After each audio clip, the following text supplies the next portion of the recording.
तुङ्गशिरश्चुम्बिचन्द्रचामरचारवे त्रैलोक्यनगरारम्भमूलस्तम्भाय शम्भवे। अपराह्न के प्रथम सत्र में आप सभी अभ्यागतों का स्वागत है। हम आज दूसरे दिन में महत्वपूर्ण चर्चाओं को प्रारंभ करने जा रहे हैं। मैं धन्यवाद देता हूं अपने संस्थान के निदेशक महोदय तथा इस कार्यक्रम की जो संयोजिका हैं अलका जी को, कि उन्होंने मुझे इस सत्र के संचालन का दायित्व दिया। वस्तुतः संचालन मात्र और संयोजन मात्र ही मेरा यहाँ उद्देश्य है, क्योंकि ये शास्त्र जो है इतना विशद है और मुझे बहुत ज़्यादा आप लोगों से सीखना है। आज के सत्र में हमारे दो पत्र हैं और दोनों पत्र जो हैं वो भैरव के संबंध में हैं, जिन्हें संभवतः कश्मीर शिवाद्वैतवाद में सर्वोच्च तत्व माना जाता है। एक उसके आध्यात्मिक स्वरूप पर है तो दूसरा उसके लौकिक रूप में। दोनों विद्वान जो हमारे पत्रों के प्रस्तोता हैं, वे विद्वान तो हैं ही, स्कॉलर तो हैं ही, साथ में साधक भी हैं। तो बहुत सारी समानताएं हैं भैरव के संबंध में होना दोनों का। वस्तुतः साधना जो है वो बहुत महत्वपूर्ण, खासकर इस दृष्टि से है कि हतम ज्ञानम क्रिया बिना, केवल थियोरेटिकल नॉलेज जो है वो क्रिया के बिना नष्ट प्राय है, ऐसा परंपरा कहती है। तो आध्यात्मिक और लौकिक दोनों स्वरूपों को बताने वाले पत्र हैं, लेकिन हम सबसे पहले लौकिक भैरव के लौकिक स्वरूप, जो लोक परंपरा में भैरव हैं, विशेष रूप से कश्मीर कश्मीर के क्षेत्र में, उसको लेंगे। क्योंकि वस्तुतः हमारे जितने भी दर्शन हैं, दर्शनों के सारे सिद्धांत वस्तुतः लोक में उत्पन्न होते हैं, लोक में रूढ़ होते हैं, बाद में उनका स्टैंडर्डाइजेशन शास्त्रों में होता है। इसलिए महाभाष्यकार पतंजलि का कहना है कि लोकः पृष्ठतोऽनुगंतव्यः, हमें लोक का अनुगमन करना चाहिए, उसके पीछे पीछे चलना चाहिए। हमारे आज के जो विद्वान वक्ता श्री सुनील रैना राजानक जी हैं, वे रिसर्चर हैं, लेखक हैं, साधक हैं, जैसा कि मैंने कहा, और बहुत सारे आर्टिकल्स, रिसर्च आर्टिकल्स उन्होंने लिखे हैं। आपके द्वारा संपादित जो नाद पत्रिका है उसको हम लोग पढ़ते रहे हैं। उस पे अभिनव गुप्त और रूप भवानी से संबंधित जो विशेषांक हैं वे बड़े महत्वपूर्ण हैं। आपका जो विषय है, जैसा कि हमें सबको पता है, भैरव विमर्श एंड कश्मीर। तो कश्मीर के लोक जीवन में परम तत्व भैरव किस तरह से व्याप्त रहा है, किस तरह से उसकी नित्य प्रति की उपासनाओं में और सभी प्रकार के कर्मकांडों में ये तत्व, इस तत्व की व्याप्ति रही है, इस समाज शास्त्रीय बात को बताने वाले इस महत्वपूर्ण पत्र को हम लोग सुनेंगे। अब बिल्कुल मैं देर नहीं करते हुए श्री सुनील रैना जी को मैं आमंत्रित करता हूं पत्र की प्रस्तुति के लिए। स्वागत है सर। हाँ, धन्यवाद शुक्ला जी। आप सभी विद्वान जनों को मेरा प्रणाम। सबसे पहले तो मैं अपनी कोई स्कॉलरशिप नहीं दिखाना चाहता, क्योंकि मैं स्टूडेंट ही हूँ और आप सबसे इतने दिनों से सीख रहा हूँ इस विषय के बारे में। एक निरंतर प्रयास जरूर रहा है कि हम इस भैरव तत्व को अपने लोकाचार में किस प्रकार से जीते हैं, उसके बारे में मैं प्रस्तुत करूंगा। उससे पहले मैं अपने गुरुओं की वंदना करना चाहता हूँ। अगाधि संशय आम्बोधि सम उतरन तारिणीं वंदे विचित्र अर्थ पदाम चित्रां त्वां गुरु भारती।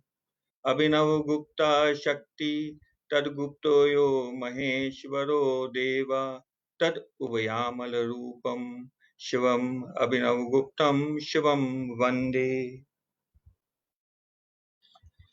मैं अपनी प्रेजेंटेशन शेयर करना चाहता हूं आप सबके साथ।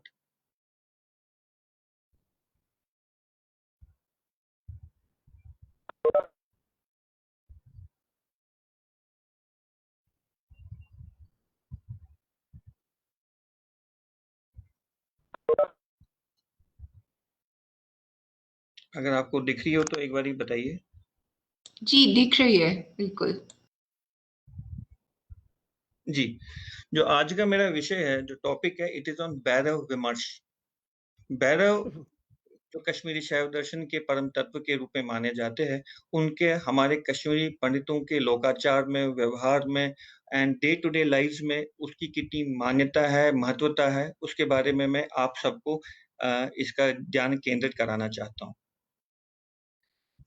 जैसे आप जानते हैं, कश्मीर तो तंत्र की भूमि रही है और जो ये आपको चित्र सामने दिख रहा है, इस पर्वत का नाम ही हरमुख है। शिव का मुख इसको माना जाता है और उसके सामने जो ये आपको जल दिख रहा है, ये गंगा है कश्मीर की, जिसको गंगबल के नाम से भी प्रसिद्ध है। तो कहने का ये तात्पर्य है मेरा कि कश्मीर की भूमि के कण-कण में ही भैरव तत्व की व्याप्ति है और प्रकट है। तो इस एस्पेक्ट को हम अगर देखें तो कश्मीर में जब राजतरंगिणी हमारे सामने आती है, उसमें भी राजतरंगिणी में भी कल्हन इस श्लोक से बताते हैं कि कश्मीर की तिलमात्र की भी जगह नहीं है जो तीर्थ ना हो। उसी प्रकार से महाभारत में भी कश्मीर का वर्णन है और वाल्मीकि रामायण में भी कश्मीर का वर्णन है, जो इन श्लोकों से आपको पता चलता है। Now coming to Kashmir's central idea of Prakash and Vimarsh. So the Srinagar city, which is at the center of the Srinagar city, is the Chakreshwari Pitha or the Chakreshwari Shakti Pitha of Mata Tripur Sundari. This Peeth is also referred to as the Peeth of Pradhaman. So this place is called Pradhaman Pitha also. Modern name is Hari Parbat, but it is the abode of Mahatripur Sundari Sri Chakreshwari or Sri Yantra Devi at the center of Srinagar city. This Shila which you are seeing has a naturally inscribed Sri Yantra over it. So this symbolizes that this center, this Chakreshwari center, is the presiding deity, presiding goddess of whole of Kashmir Mandala. And incidentally, this Hari Parbat is the center of Kashmir or of Srinagar city itself. This goddess, Mata Sharika, is represented with 18 arms. So 18 arms denote 5 arms of Icha Shakti, 5 arms of Kriya Shakti, 5 arms of Gyan Shakti, 2 arms for Chit Shakti, and 1 arm for Ananda Shakti. So that is the iconographic picture of that Mata Sharika, which is considered as this embodiment, supreme embodiment of Prakash and Vimarsha, also known as the highest Bhairavi Devi in Kashmir, and is a clan deity or Kul Devi of many Kashmiri Pandit families apart from the presiding deity of Kashmiri Mandala. Now, this particular Devi, Mata Sharika, has been surrounded by 8 Bhairavas around its vicinity. So, the Sharika Devi Peeth is in the center of Srinagar and has 8 corresponding Bhairavas around it, which is as per the Vastu Shastra also. This gives us a practical demonstration that Sri Yantra is protected naturally and is the center of Prakash and Vimarsha. While philosophy and theology of Kashmiri Shaivism are also known as Trika, is completely worshipped in practical form through rituals, and each Bhairava has delegated with a boundary to assert its influence. And Kashmiri Pandit families who are residing in those localities where these Bhairavas are, they are worshipping them and are associating themselves with these Bhairavas on day-to-day basis. So most of these Bhairava places are still activated. And these, I would like to bring your attention that these Bhairava locations within the Kashmiri Mandala are in the form of either springs or in the form of a big trees. Means the trees may be chinar tree or a mulberry tree, and maybe in form or maybe sometimes in the form of a stone carvings and beautifully crafted sculptures are there. So these are the places in Kashmir which are being considered to represent the Bhairava location. People have a tremendous faith in these Bhairavas and are worshipped regularly. Now, these Bhairavas around the valley are really means these centers are the established centers of Tirka Parampara in practical aspect. Though, as Director Sir said, that it is important to implement in our day-to-day lives. So Kashmir was such a place where we not only made it a philosophical understanding of the Tirka Shastra, but also tried to bring it down to a level of a day-to-day practice. And therefore, in whole of the Kashmir Mandala, there are 64 Bhairavas guarding the whole of the Kashmir Valley, which are incidentally corresponding to the 64 Bhairav Tantras. So I'll move to the next slide. Incidentally, I will try to tell you about this picture. This picture is at the near the Harmukh mountain, and it is said that Lord Parshurama had done the sadhana at this place, and is referred this lake as Kalisar. Now, coming back to the Bhairavas of Srinagar city, which I said that the Srinagar city is guarded by 8 Bhairavas. So the prominent Bhairava to start with is Anandeshwar Bhairava. It is at Lal Chowk. Then there is the Shitaleshwar Bhairava. Then there is Mangaleshwar Bhairava. Then there is Bahuketeshwar Bhairav. Then there is the Hatkeshwar Bhairav. Then there is Tushakraj Bhairav. Then there is Puranraj Bhairav. And then there is Vetal Bhairav. So these are the 8 Bhairavas in 8 different directions which are guarding this Shri Chakra, Shri Yantra or the Devi Sharika in Srinagar cities. Now this is the picture of Anandeshwara Bhairava. If you see Anandeshwara Bhairava here, it is having 18 arms. The Devi Anandeshwari is the consort of Anandeshwara Bhairava. Nandi is the vehicle, and within the presence of this Bhairava location or the temple complex, which is now in the form of a temple, Mahamaheshwaracharya Abhinavagupta composed Bhairav Stotra. This is the belief of many scholars, especially late Shri Dr. T.N. Ganjuji, who said that Mahamaheshwara Abhinavagupta had a tremendous faith in Anandeshwara Bhairava, because this Anandeshwara Bhairava is also considered as the Bhairav Raj. He is considered as the king of all Bhairavas. If in Kashmir Valley somebody goes to a certain location where there is no jurisdiction of any Bhairava, they are told that you must worship Anandeshwara Bhairava. So he is the king of all the Bhairavas in the Kashmir Mandala, and is at this place Mahamaheshwaracharya composed the Bhairav Stotra. So this is now the temple complex of this Anandeshwara Bhairava temple. Here within the temple, within this temple complex, there is a small spring which is now dried up, but there is still some water oozing out of it, and which is considered as the Sarupa of Anandeshwara. Now, this is the sculptures inside this temple complex. You can see Anandeshwar and Anandeshwari, and you can see the other sculptures which represent the various forms of deities over there. The Anandeshwar Bhairava, his powers, his jurisdiction, and his some of his weapons, and some of the powers which are exerted by Anandeshwar Bhairava. So in Kashmir Shaiva Darshana, a lot of people, many saints and sadhaks have stayed at the presence of this Anandeshwara Bhairava, practiced the Trika Sadhana, and were benefited. Notably, you must be knowing that Parmishta Guru of Swami Lakshmanju Maharaj, Shri Swami Ramji Maharaj, had a tremendous faith in Anandeshwara Bhairava and had been seen many times earlier going there, worshipping there, and performing his sadhana at this particular place. The next Bhairava is Shitaleshwar Bhairava. Now, this Anandeshwar Bhairava is located in the Lal Chowk and has the jurisdiction of another 2 kilometers around that Lal Chowk place. So next comes the Shitaleshwar Bhairava, which is at the place called Habakaral. So you can see the Shitaleshwar Bhairava has been depicted with 4 hands. Shitaleshwari is the consort. There, that picture is not here presently. Nandi is the Vahan over there, and you can see the YouTube link if you want to go through the details of this temple presence and everything. So this is the Shitaleshwar is the second presiding Bhairava of the Srinagar city, and Shitaleshwar Bhairava incidentally is my Kul Bhairava as well. So the Kashmiri Pandits residing in that particular area of Habakadal and downtown area, they used to prepare the yellow turmeric rice on Basant Panchami day, and used to go to the Shitaleshwar Bhairava for his benediction.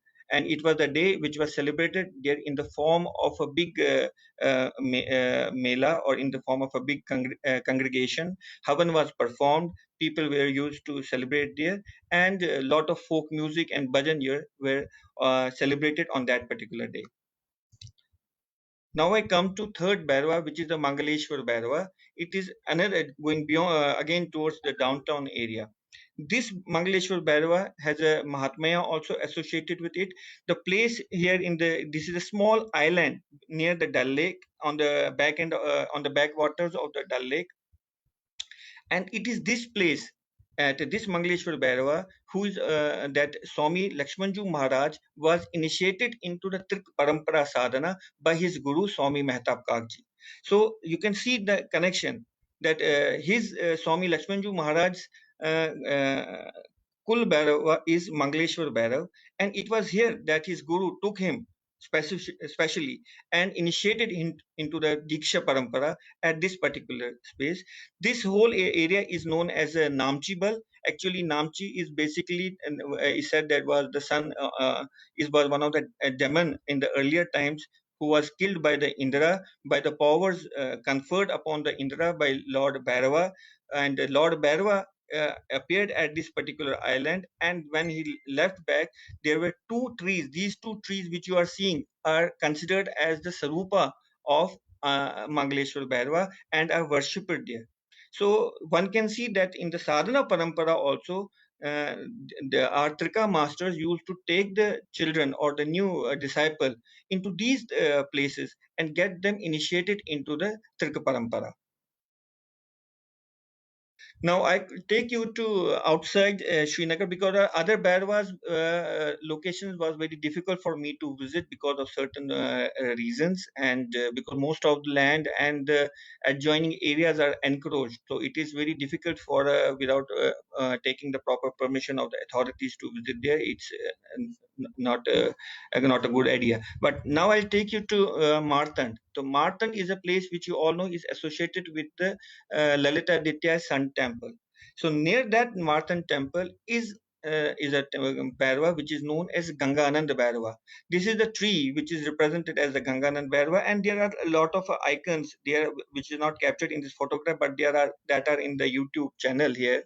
So all these Bhairava at the Ganganand Bhairava are worshipped here. So people from Anantnag district and adjoining areas of Marthan up to Pahalgam used to come to this place, offer their turmeric rice and other sacrificial rituals were performed at this place. And this Ganganand Bhairava used to exercise his jurisdiction on that particular area. While going to this place, I would like to also share my experience. While going to this place 2 years back, I was told that the whole of this area was totally barricaded, and one Muslim lady saw a dream regularly that there was one person coming in her dream on a white horse with a tilak on his and having a sword, and telling that particular old lady that asked some of them to please come and offer the turmeric rice here which is not been served. So when this dream was related to the Martin temple priest, they immediately opened the temple, and since then this offering is been regularly made on every Tuesday and Saturday. So now coming to the central Kashmir, this is the place of a Devraj Bhairava. So Devraj Bhairava is in the form of this big tree, and under the beneath of this big tree, these are the small stones or which are worshipped. And as per the local and elderly people, I was told that few years back there was a huge snake which came out from the trunk of this particular tree, circumambulated around it, and then went back. So there is a shivling inside this temple, which from the appearance appeared to me that it was it must be somewhere around 1,000-year old shivling, because with a kind of a design over it and architecture that looked very old. And the puja of this particular Bhairava is done a few days before Shivratri.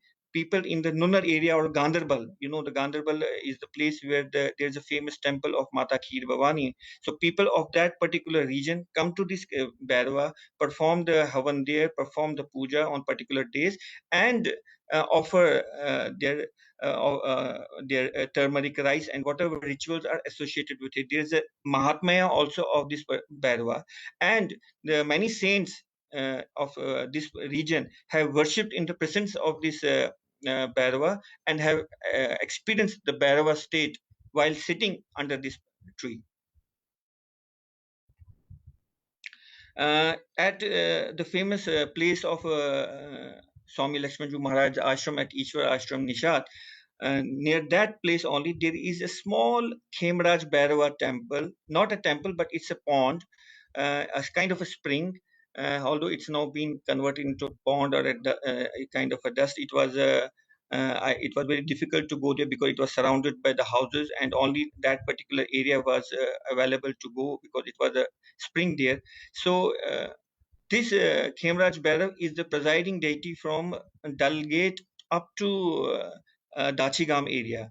So he influenced, this was the jurisdiction of this Khemraj Bhairava. All the Hindu families who had any kind of a ritual or any kind of celebration in this particular area used to go there, offer the meals. And you must know that in Kashmiri Hindu families, every family has associated a Kul Bhairava. In the earlier times, what used to happen that our almanac had all these details of these Bhairavas, when was their Pradurbhav Divas. Apart from that, our horoscopes had an important mention of Kul Bhairava and Kul Bhairavi. So both of these were mentioned in our horoscopes. So Khemraj Bhairava is the guiding protective Bhairava of from Dalgate to Dachigam. And you know, Dachigam is a place where there's a Shankar Pal and where Shiva Sutras were revealed. So there is another Anand Bhairava. It is at Badgam. So you can see the architecture and the kind of marks in this Shivlinga. So it also appears to me that it must be 1,000 years or more old. It was in somewhere I was told that the Shivlinga was removed from this particular place, and then after certain revelations in a dream to some sadhaka, it was located and brought back and placed again in this temple presence.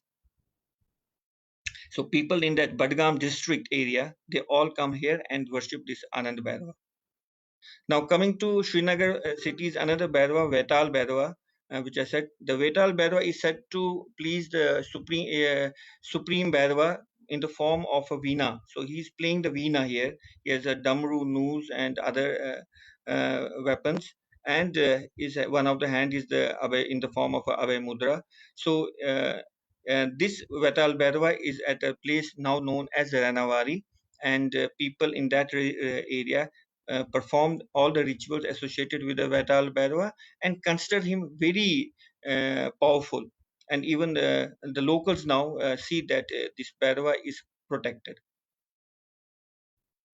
Then coming to the other Bhairava, which is the Nandakeshwar, it is in the central part of Srinagar, in the Kashmir Valley. This Nandakeshwar Bhairava is considered to be most powerful Bhairava in the Kashmir. And because it's as you can see from the photograph itself which has been made, that he carries the pot of blood and other weapons.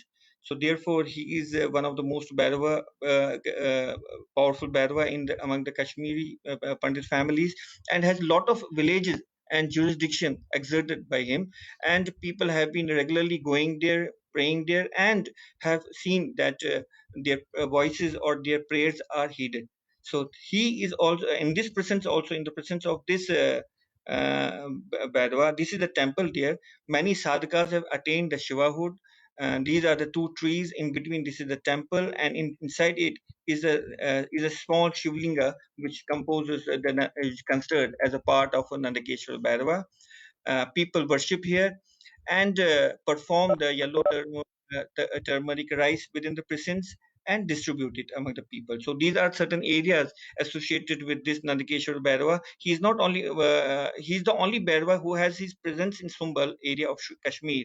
But apart from Sumbal, he has worshipped. He has been worshipped in some villages in Anantnag, some villages in South Kashmir or in North Kashmir. So he has a pan Kashmir geographic present location.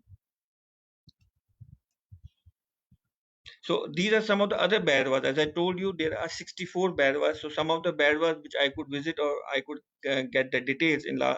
So these are some of the Bhairavas which are worshipped, like Jagannath Bhairava in Achan near Shopian, Kak Vishal in Pargachu near Pulwama, Jivannath in Laddu area, Omkarnath in Dursu, Nilkant in Muran, Verinag, Sheelaraz in Sopor, and similarly many other places which I'm trying to find out, getting the details along with the pictures, because in many of the Kashmiri families and saints and rituals are associated with these Bhairavas. Any kind of good information or a good news was first shared with these Bhairavas. Means if there was a new bride was brought at home, she was first taken to these Bhairavas. Or if there was any birth of a child, they were taken to these local Bhairavas. If there was any other good function or festival in the family, the first meal was taken to these Bhairavas. So this is how in Kashmiri Hindu families in day-to-day lives we integrated to these Bhairavas, so that the generations get connected to this Bhairava cult and praise to them. And ultimately, when they want to move ahead in their sadhana life, they can unravel or unmask the Trika philosophy and then go ahead. Now, coming to Shivratri, we all know that Shivratri is one of the famous festivals or the most celebrated festival of Kashmiri Hindus. In the Shivratri, though in the Puranic lore we have considered it is a Viva of Shiva and Parvati, but in Kashmiri Hindus we celebrate it as the Pradurbhav Divas of Swachhanda Bhairava. So here is the picture of Swachhanda Bhairava. You can see Swachhanda Bhairava with 18 arms, 5 faces. Ishan Tatpurush, Sadojit, Vahamdev, and Agor with 18 arms, which signify his Icha Shakti, Gyan Shakti, Kriya Shakti, Chit Shakti, and Anand Shakti, and is standing on Ishvara, or we can say as a human form, and he is holding the form of Swachhanda Bhairava. It is the Swachhanda Bhairava which is worshipped on the Shivratri day. So in the Shivratri day, our Kashmiri Hindu Shivratri is one day prior to the rest of the country, because of reasons of Pradoksh Kala. We consider that when the Swachhanda Bhairava or the Shivlinga, which came in the form of a huge column of fire, the time which when that huge column of fire got originated, we consider that times, and that that huge column of fire we represent as the Swachhanda Bhairava, and that Swachhanda Bhairava is worshipped on the Shivratri day and is the main deity of to be worshipped on that particular day, Shivratri. So apart from that, once we perform the puja of Swachhanda Bhairava, then we move to 2 other Bhairavas. After that particular, we consider the chief guest of this 3-day ceremony or 4-day ceremony of the Shivratri is Vatuk Bhairava. So Vatuk is a kind of small kalash here which is worshipped, and Vatuk is also is considered as a young baby or a young boy who is incarnation of Shiva and is easily pleased. So you know that children are easily pleased if you offer them a kind of a sweets or something like that. So he easily gets pleased with that person and grants whatever they want to grant. So Vatuk Bhairava is considered as the chief guest of this Shivratri. Once Swachhanda Bhairava is worshipped in the form of a Shivlinga, then this Vatuk, or which is considered is in the form of a Kalashar, is praised, is worshipped with a litany of rituals. And in this kalash we offer in the candies, sugar candies. We keep the walnuts for 3 to 4 days, which is as a prasad, and then we distribute it later. And when this Shivratri is concluded, we worship the Rama Bhairava. This is in the form of a small kalasha, and Rama Bhairava is considered as a pleasing god who, while Shivratri goes, when it is finished, Rama stays with us and blesses the family. So both these, Vatuk Bhairava and Rama Bhairava, are young, considered as a young in the form of a young child form, who are easily pleased and grants all the wishes of that particular family, and easily gets pleased in the form of Bhairava, and are providing all the help to the family as and when required. Now, Amriteshwar Bhairava, Amriteshwar Bhairava finds its mention in the Netra Tantra also, but in Kashmir there is a worship of Amriteshwar Bhairava, though there was no specific temple earlier, but later this Amriteshwar Bhairava temple was installed by Swami Lakshmanju Maharaj within the Ishwara Ashram presence, and but Kashmiri Hindus who are on the Tirka Sadhana used to worship this Amriteshwar Bhairava also. So this Amriteshwar Bhairava is having four arms: Amrit Kalash, Lotus, Varat Mudra, Abhay Mudra. And I would like to tell you about the picture, about this history of this particular picture. Kailashnath Fotenarji made this picture, and he was told by the sadhak to please make a painting of Amriteshwar Bhairava. So for a year or so he used to delay. Okay, I will do sometimes. But one day when the sadhak told him, you have not kept the promise, so Kailashnathji told him, I don't know how Amriteshwar Bhairava looks. So how can I make a painting of Amriteshwar Bhairava? It is said that in the night Amriteshwar Bhairava came in the dream of Kailash Nathji and told him, this is my Sarupa, so now kindly make the painting for my sadhaka. So this is the painting which he saw kind of visualized in his dream, and then he created this painting. Now, coming to our scriptures, this is the Sharda script, Kashmiri Sharda. It's very popular in the northern part of our country. So, where in Kashmir also, when there is a Gauri Tritiya time, or a Gauri Tritiya festival, where the Kul Brahmins used to visit to the families and impart the scripture, seed of the scripture, to the young children who were to begin their studies. So, as you all are aware, we represent vowels as a Shiva. In the script, vowels are considered as Shiva, and consonants are considered as Shakti, representing both Prakash and Vimarsha formation. And the children are told that, okay, you are doing this. This is Shiva. This is Shakti. Maybe in years to come, and this idea of Shiva and Shakti, Prakash and Vimarsha, slowly and steadily gets entrenched in their minds, and then they take it from there. So this is also an aspect of putting a seed in the minds of a children. So this is how they used to connect everything to the Trika philosophy. Now, in Kashmiri marriages, Hindu marriages, when the fairies, or when we circumambulate again around the Agni Devta, we make bride and groom sit, put a shawl over them, and both of them are worshipped as Bhairav and Bhairavi. Both of them are told, now you are in the form of a Bhairav and Bhairavi. They are worshipped like anything, and sought their blessings at that time. So they consider that this is the Yamal Sarupa of Shiva and Shakti. This is the Samrastata of Bhairav and Bhairavi. And I have seen people worshipping, touching their feet, and they are told that now, since you are Bhairav and Bhairavi, you have to also take this parampara ahead. So this is how they bring this slowly and steadily bring this kind of a concept in the families also, and then maybe in coming times they realize the importance of these rituals. And in the especially in the brides, we give them dejhudu, or which is also known as tatanka. These are dangling ornaments, gold ornaments around their ears. I hope many of you who might have seen the Kashmiri woman wearing these dejurus, which is now known as dejuru, but actually was known as tatanka.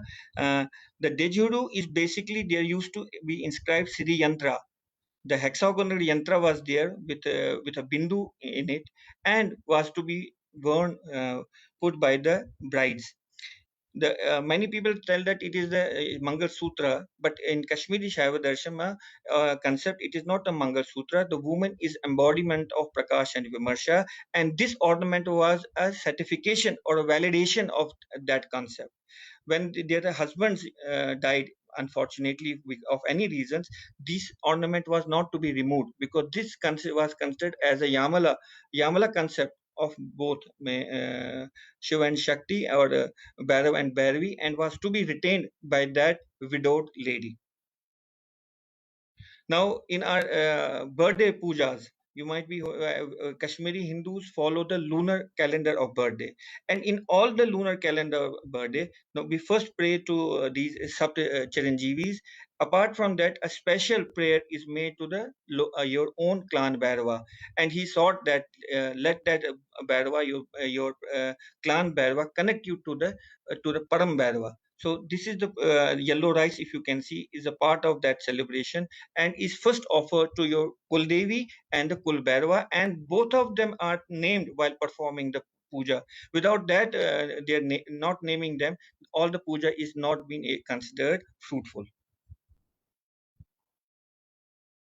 Now, rituals and rites, which we can say, in Kashmiri Hindus, when unfortunately there is a death in a family, normally in the rest of the India, they do only 10 days. But in Kashmir, we follow 12 days. This is corresponding to the Dwadish Kali concept of time in Kashmiri families. And Dwadish Kali concept is connecting them to the Krama school of Kashmiri Shaivism. There is also for those elevated saints or seers, when they leave their mortal frame, their body is taken to the crematorium, where Shiva Nirvan kind of a ritual is performed. In this Shiva Nirvan ritual, the body is kept at the crematorium, and and a havan is organized, where the ritual of the Trika philosophy, certain which we have made it in as per the Karam Kanda, are performed. And Shiv Nirvan or Shiv Vilay concept or Shiv Vilay puja is done with that body. And after that Havan is performed, then this body is consigned to flames.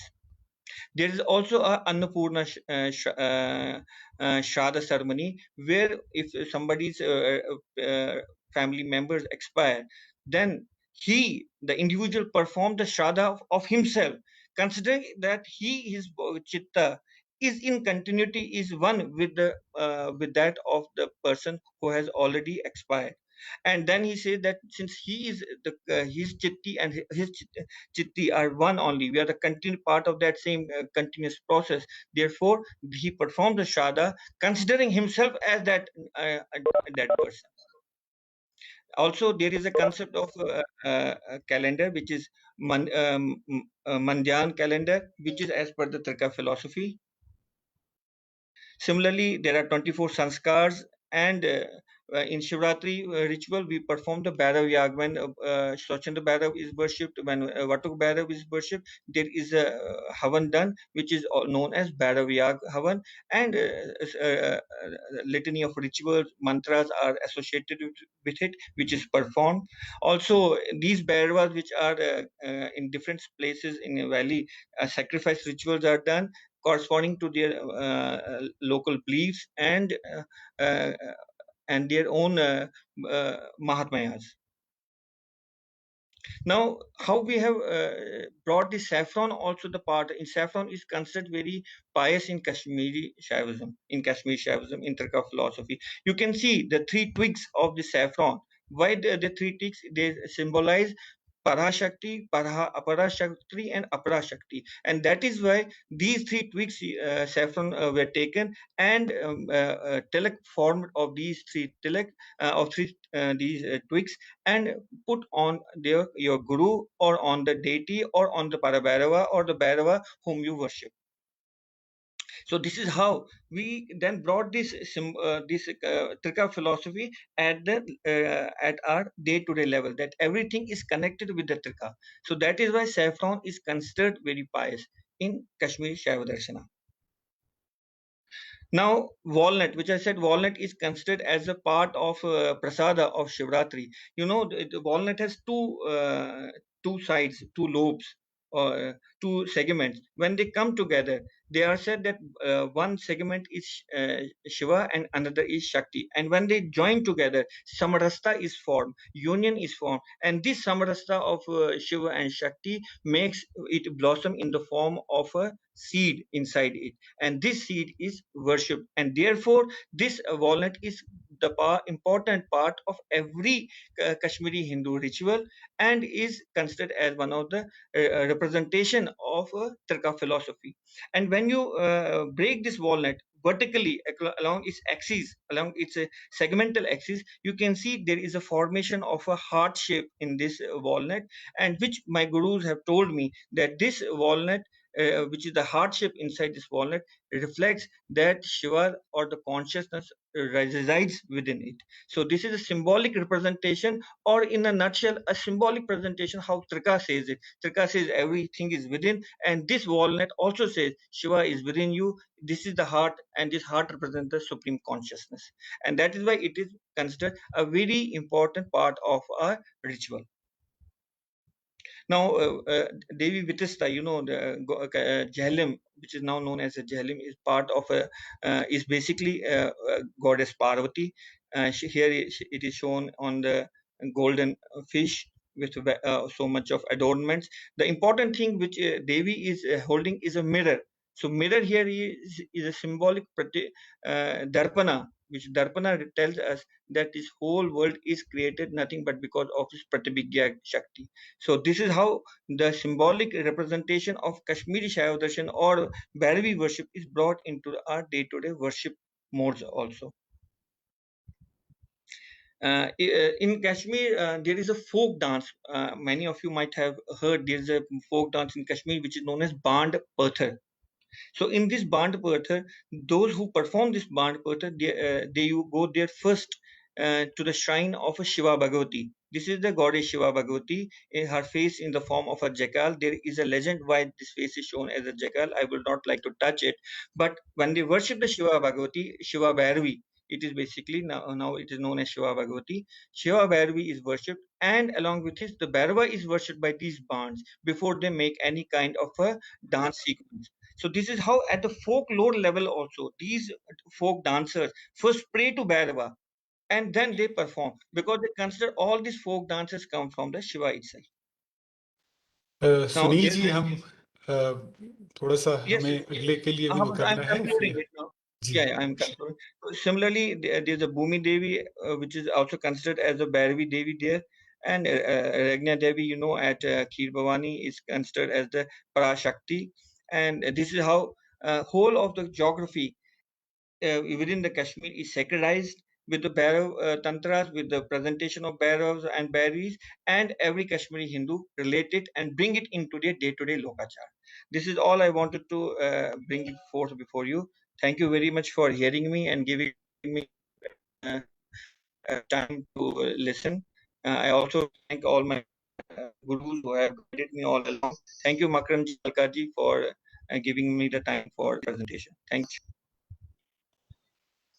बहुत ही सुंदर और जीवंत प्रस्तुति के लिए आपको बहुत बधाइयाँ, बहुत शुभकामनाएं। हम लोगों ने बहुत अधिक एंजॉय किया इस प्रस्तुति को। हम देख पाते हैं कि ये संपूर्ण दर्शन जो है वो केवल बौद्धिक बहस मात्र में नहीं है, अपितु ये कश्मीर के कण कण में व्याप्त है। इस बात को हम ध्यान रखते हैं तो कश्मीरियों का वहां से पलायन इतना दुखद और दुखद हो जाता है जैसे कि कोई जिंदा नाखून को उखाड़ ले मांस से, उसी तरह से हो जाता है। खैर, इन बातों का अवसर संभवतः नहीं है। आपकी प्रस्तुति से ये पता चला कि लोक और शास्त्र में परस्पर आवाजाही कितनी अधिक होती है। लोक ही शास्त्र में भैरव के रूप में सिद्धांतित हुआ है और फिर शास्त्र बताता है कि उसका स्वरूप किस तरह से होना चाहिए, उसकी भुजाएं कितनी होनी चाहिए, उसका मुख कितना होना चाहिए, उसका स्वरूप कैसा होना चाहिए। तो इस प्रस्तुति के लिए बहुत बधाइयाँ आपको, बहुत धन्यवाद कि आपने एक बड़े हिस्से की पूर्ति की इस संपूर्ण सेमिनार में, संगोष्ठी में। मुझे लगता है कि हम अगली प्रस्तुति के लिए चलें और उसके बाद अगर हमारे पास समय रहा तो हम प्रश्नों को एक साथ ले लेंगे। अब मैं बिल्कुल समय व्यर्थ नहीं करता हुआ श्री स्वास्तिक बैनर्जी जी को मैं आमंत्रित करता हूं। आप आप पीएचडी कर रहे हैं कलकत्ता विश्वविद्यालय से। इनका पीएचडी का विषय जो है वो the problem of self in Anuttartrika philosophy of Kashmir with special reference to Kshemaraj.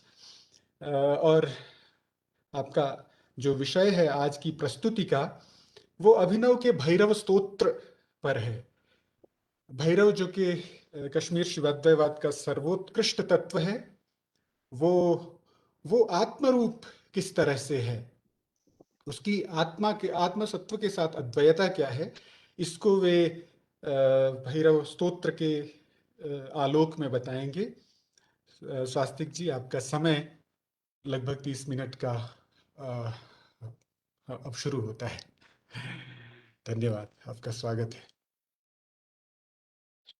श्रीनाथादि गुरुत्रयं गणपतिं पीठत्रयं भैरवं सिद्धौघं वटुकत्रयं पदयुगं दुतिक्रमं मण्डलं विराणद्वष्ट चतुष्षष्टिनवकं विरावली पंचकं श्रीमन्मालिनी मंत्रराजसहितं वन्दे गुरुर्मण्डलम्. I am greatly thankful to Alkaji and everyone from IIS for giving me this opportunity to present. I'm honestly a bit scared because real stalwarts and mountains of the system are present in front of me while I'm just a student who has started pursuing his PhD. So my topic today is has been titled as Chinmayam Ekam Bhairavam, the doctrine of self in Bhairava Sutra of Abhinavagupta.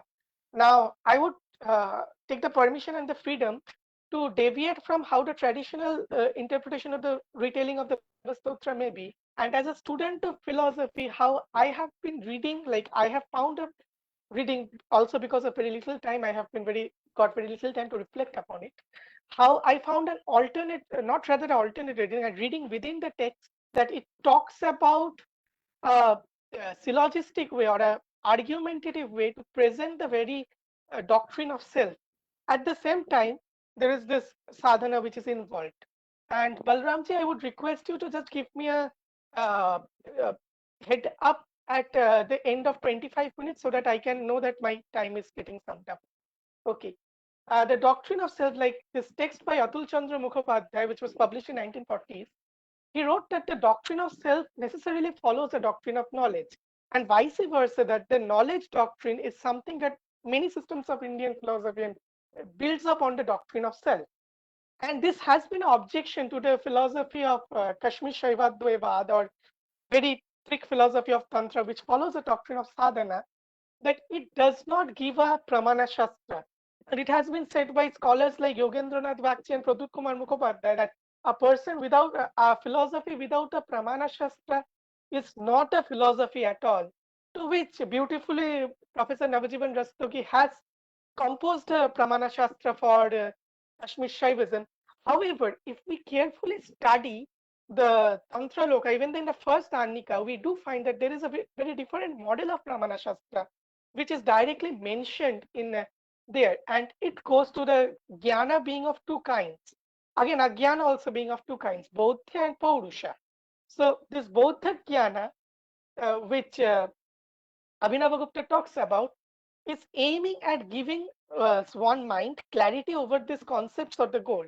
While Paurusha Jnana can guide you in your sadhana and the experience, it is very, very much necessary that one knows what kind of goal they are pursuing. So it's like a prevention of delusion. Like we may delude ourselves to know something while we may not be knowing that reality. So this process of Bodhya Jnana becomes very important. And I would argue that this text of Bhairava Stotra actually consists of both Bodh and Paurusha Jnana, in which I have pointed out. So it is presumed that Abhinavagupta's final composition is the Bhairava Stotra, in which there are scholars who can say the better way of out. Now, when talking about Bodha Jnana, or rather talking about Tarka, or Katha as it is known as Nyaya Shastra, as one of the Pramana Vastus, Katha is basically of three kinds, not the Katha of Rama Katha, but the Katha of debates, Tarka Katha. It is of Vada, Jalpa, and Vidanta. Amongst this, Jalpa and Vedanta is done to remove the opposition's view. In one, we establish the view, and one we don't. It is the Vada Katha which is used over here, like which is the way in which one reaches clarity of a concept between a dialogue between Guru and Shishya. So, uh, even in the doctrine of self, right now we have two major doctrine of self which is seen by the philosophers of the West, and rather now it's more of a global philosophy. But we give two major distinction of the doctrine of self. One is the self as given, another is the self as construct. While in Indian philosophy and most of older philosophical schools, it is the self as given doctrine which the Indian philosophers adhere to. Here, the self is held to be eternal. I will just be reading out from my paper that I have written down, and which is said to be something that exists beyond our bodily death. Therefore, it is something of a metaphysical and objectively real. Thus, it is given.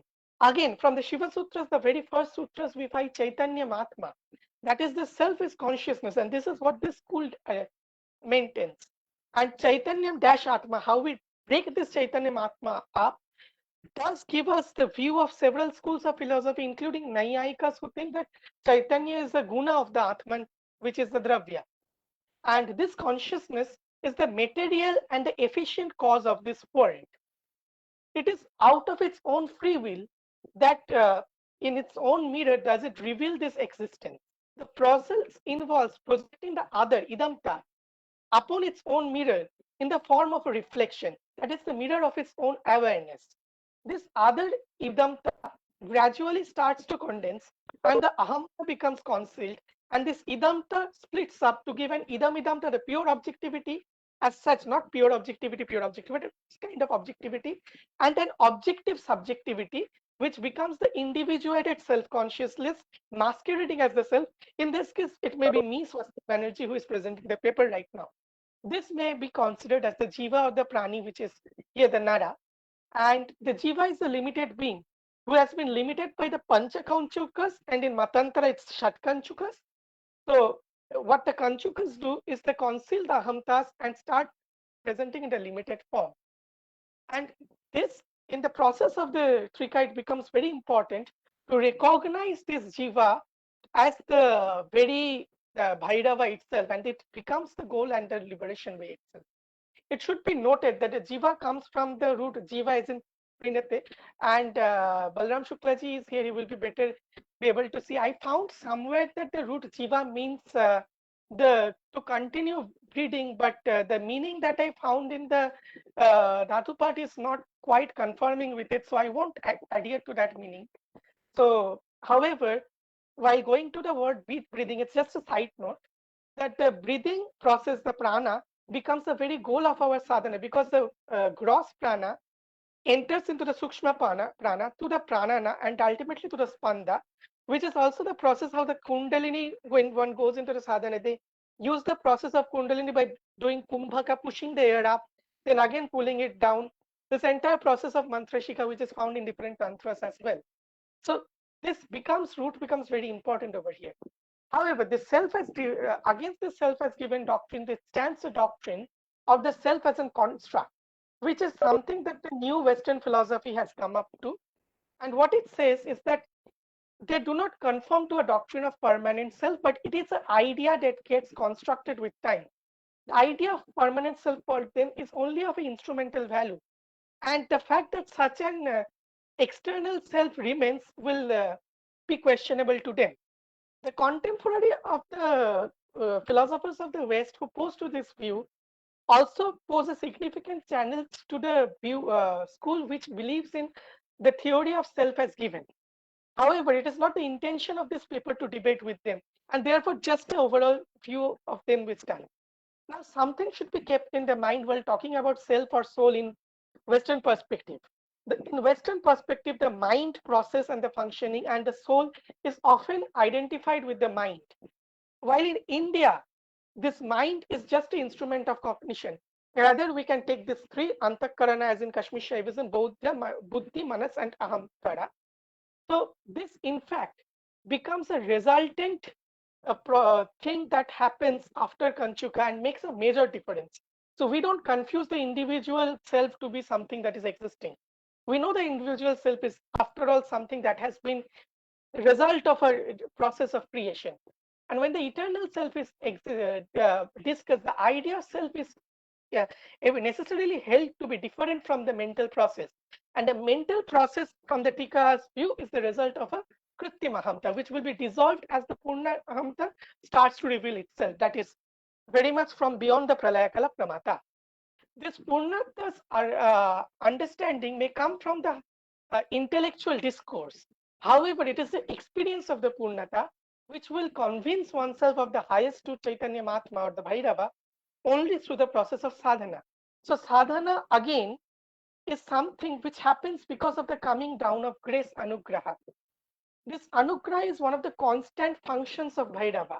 Amongst his 5 main functions, as my Guruji used to say, Devabrata Singh Sharma Guruji said that we should read it like Nigraha, concealment, and Srishti Sthiti-laya, the creation or the projection of a reality, maintenance of that cognition, and then withdrawal of that cognition, and again Anugraha, where the revelation of the nature is done. Now, this is constant. However, it is the intensity of the Anugraha which leads one to the self-inquiry and liberation. And as we know that it has been done into 3 major categories, Tivra, Madhya, and Nimna. And it is only in the Tivra and Madhya categories that the self-inquiry happens. In Nimna category, the Nimna Tivra category, the self-inquiry happens because of a kind of escapism. While Nimna, there is no question of self-inquiry. The soul is quite bound in the material world. So it is only through the intensity of the anugraha it happens. Now, when we say that this text uh, is written for someone else, there will be doubts. Okay, so yet there are doubts regarding the self. There is another word that is used in the text that is important, that is anatha, Bhairava Natha, Anatha Saranyam. So this word anatha is also of very important significance because the word anatha literally translates to an orphan. Now, something in Tantra is important, that in Kola Tantra, even right now in Bengal, we have the Guru to be referred to as the parent of the Shishya, who is the son. So let's consider the case of Anatha as a helpless person in Kola tradition is referring to the lack of a Gurunatha one, or probably the lack of a Gurunatha who is capable of delivering self-knowledge. So this becomes the Adhikari of those who have not yet got a Guru or found a legitimate Guru, because to deliver self-knowledge, you yourself need to understand the self. So, who has not known the self himself and can not give a direct experience of the self, this stotra paramrita drishti rupesha, it comes in the last, will act as a paramrita which will create this abheda drishti in the mind of a genuine sadhaka seeker to attain the goal. Now, there may be another doubt because the stotra itself uses first person endings, and it could be doubted that it's just exposition of Abhinavagupta's own experience. And in fact, to answer to that doubt, it can be replied that yes, it is in fact the experience of Abhinavagupta that he is exposing. But there is something that is very important, which again he says within the text. The other, which is the reader of the text, is in this state of awareness when he is one with Bhairava. He is not just Abhinavagupta as Abhinavagupta, but Mahameshwaracharya Abhinavagupta Pada, who is drunk in the ecstasy of Bhairava, Bhishana Bhairava Shaktimaya. So is in fact seeing the other in Purnata, and the other is not really different from the Purna, and is becoming just a reflection within his own consciousness itself. Now here, therefore, the doctrines of the self as construct would simply discuss an individuated identity of consciousness. And this is a personal identity which they have so builds up to be real. While this reality in truth is something very different, and it is something that remains unchanged and impersonal. I think it was yesterday when Bharat Gupta ji said that when we use the word anadi, the anadi in Natya Shastra actually implies the impersonality of it, and that is an insight that I got from Bharat Gupta, which I put in my paper to develop the argument. And it is the latter criteria, the impersonality criteria, which makes the self not myself, but the self in everyone and everything. Now, getting into the argument, we find the very first sloka, Vyapta Charachara Bhava Vishesham Chinmayam Ekamanantamara, and so on, gives 5 premises. It is Vyapta Characharatva, Bhairava Visheshanatva. Now, doing it in the form as Vedantins would do it, na achinmayatvat, it's chinmayamekam, but na achinmayatvat, na anekatvat, na anadi, na adi, na antatvat. Sorry, not anadi, na adi, na antatvat. So these are the 5 grounds through which we can establish what exactly is the same. Now the person has an idea of the self, but what does not know what exactly is the self. So he's replying to that. From these premises, it can be concluded that self is something that exists. Bhava Visheshanatva. It is exist, bhava, and not construct. Okay. It is in the all the forms of existence. It is that existence which appears in moving and unmoving. That is Vyapta Characharatva. By using that, this what is this moving and unmoving? That is a question, and this is why I take the freedom. The moving and unmoving in simple words can be the charachara vastus of the world. However, if we go into a bit deeper part, prakasha and vimarsha, it is the vimarsha aspect which undergoes the movement, and it is the prakasha which remains static, the static and the dynamic aspect which projects this world. So the vimarsha aspect itself creates this distinction between the para para and para para. While the apara will be the object of knowledge, the para para will be the process of the cognition, and the para will be the cognitive agent. And in this process, it is the process of this moving, which is described. The moving implies the object of experience which is in constant flux, and in it it implies that the consciousness is experienced in the form of awareness, in the form of a flux, while the very experience remains static and sheds light upon prakasha. And this is the argument when we try to remember something, like when we try to remember a good food that we had maybe yesterday, or a good lecture we heard, we don't remember the lecture, we actually remember the experience of the lecture that we have. And that is constantly in the state of flux, which is becoming constant with the experience it is, the static reality. Again, it can indicate that the inanimate and the animate ways of it, which appears in the sphere of consciousness, the Vishwamaya Sattva, the wholeness of the consciousness as it is. Here it follows that to be qualified as existent, it must be within consciousness. If something is beyond consciousness, it cannot be known and will remain unknowable. Therefore, it exists, that proving it exists will remain impossible. So externalism is rejected over here. And therefore, nothing external can be logically said to exist. Now the problem of follows that it is when we talk about Chinmaya and when we talk about this kinds, it is my consciousness and your consciousness.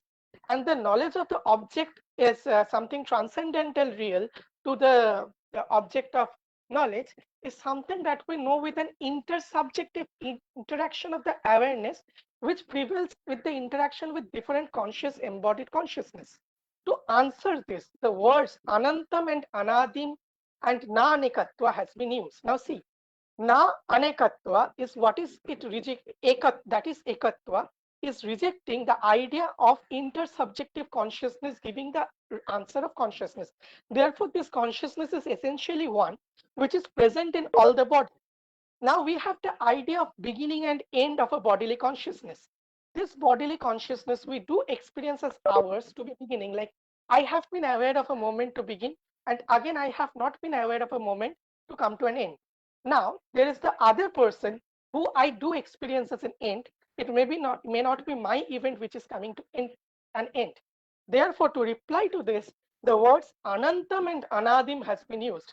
Anantam as in not the end, as in seeing from the different body, or Anadi not from my bodily birth. It is also a reply which can be postulated in future that because consciousness is seen to be the function of brain by several thinkers right now who believe in self as a construct like Daniel D. Dennett. And this arguments can be developed to answer that self is actually something which is not this kind of consciousness which we find. From this, he moves on to the next argument. Tanvayam esha sati tanmayam etat ashesham idanim bhati mamatvad anugraha shakti.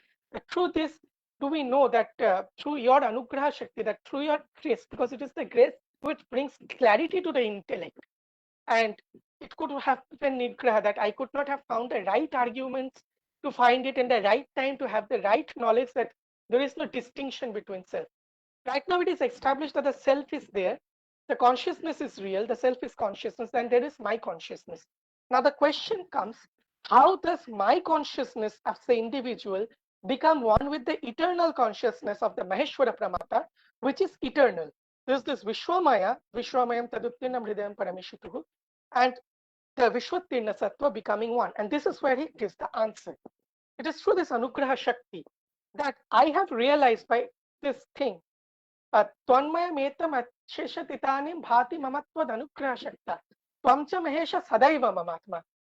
Okay, so it is through this that I can understand that this Bhairava does the intellect, the comprehend the non-distinction between the individual consciousness and the supreme consciousness. The individual cannot be whole, as there is distinction between the object of cognition, the knowing cognitive agent, and the cognitive process. If we conclude that the individual's knowledge is the whole, then there will not only be the problem of solipsism, but also the question of novelty of any cognition will come to rise. As we know, the scope of knowledge is limited, and we do learn of new things every moment. All unknown objects lie somewhere, pervaded by some consciousness that is transcendent, and that is Bhairava's consciousness. Had both of these consciousness been separate, the question of interaction would not arise, and therefore we must conclude that they are one and inseparable. And so it is through this Bhairava's grace that this I, the individuated embodied consciousness, is identified with the Purna Ahamta of Bhairava, and the completion of this appears as an expression of I. Therefore, following this, he says, Tena Samastam. So all this is uh, uh, Tena Samastam and Swatmayamayam Tena Samastam. So all this is Swatmam, as in my whole self is what is its Tena Samastam. Concluding this argument, he follows that the question of infliction of sorrow does not arise again, as the other, which is the cause of infliction of such a sorrow, is not separate from the whole. This follows further that the death itself is impossible, as death is a phenomenon of the embodied being and complete transcending of the embodied while being immanent in the cognitive possible. Therefore, he becomes Bhishana Bhairava Shaktimaya and could say that Antaka Mam Prati Madrishenam Prodhakara, like, oh Lord of death, you cannot look at me with your gruesome eyes. So, to this, I will also bring into clarification to something that my Guru Professor Sen Sharma would have said about the process of Pratyabhigya, that it is not a mere recognition via remembrance, as in the case of Devdatta remembering that I am Devdatta that I have seen in the childhood, but it is a process of introspective withdrawal, which very much comes from the word Bhairava, which has two senses to break: one to withdraw with fear, another Bharana, Ravana, and Vahana.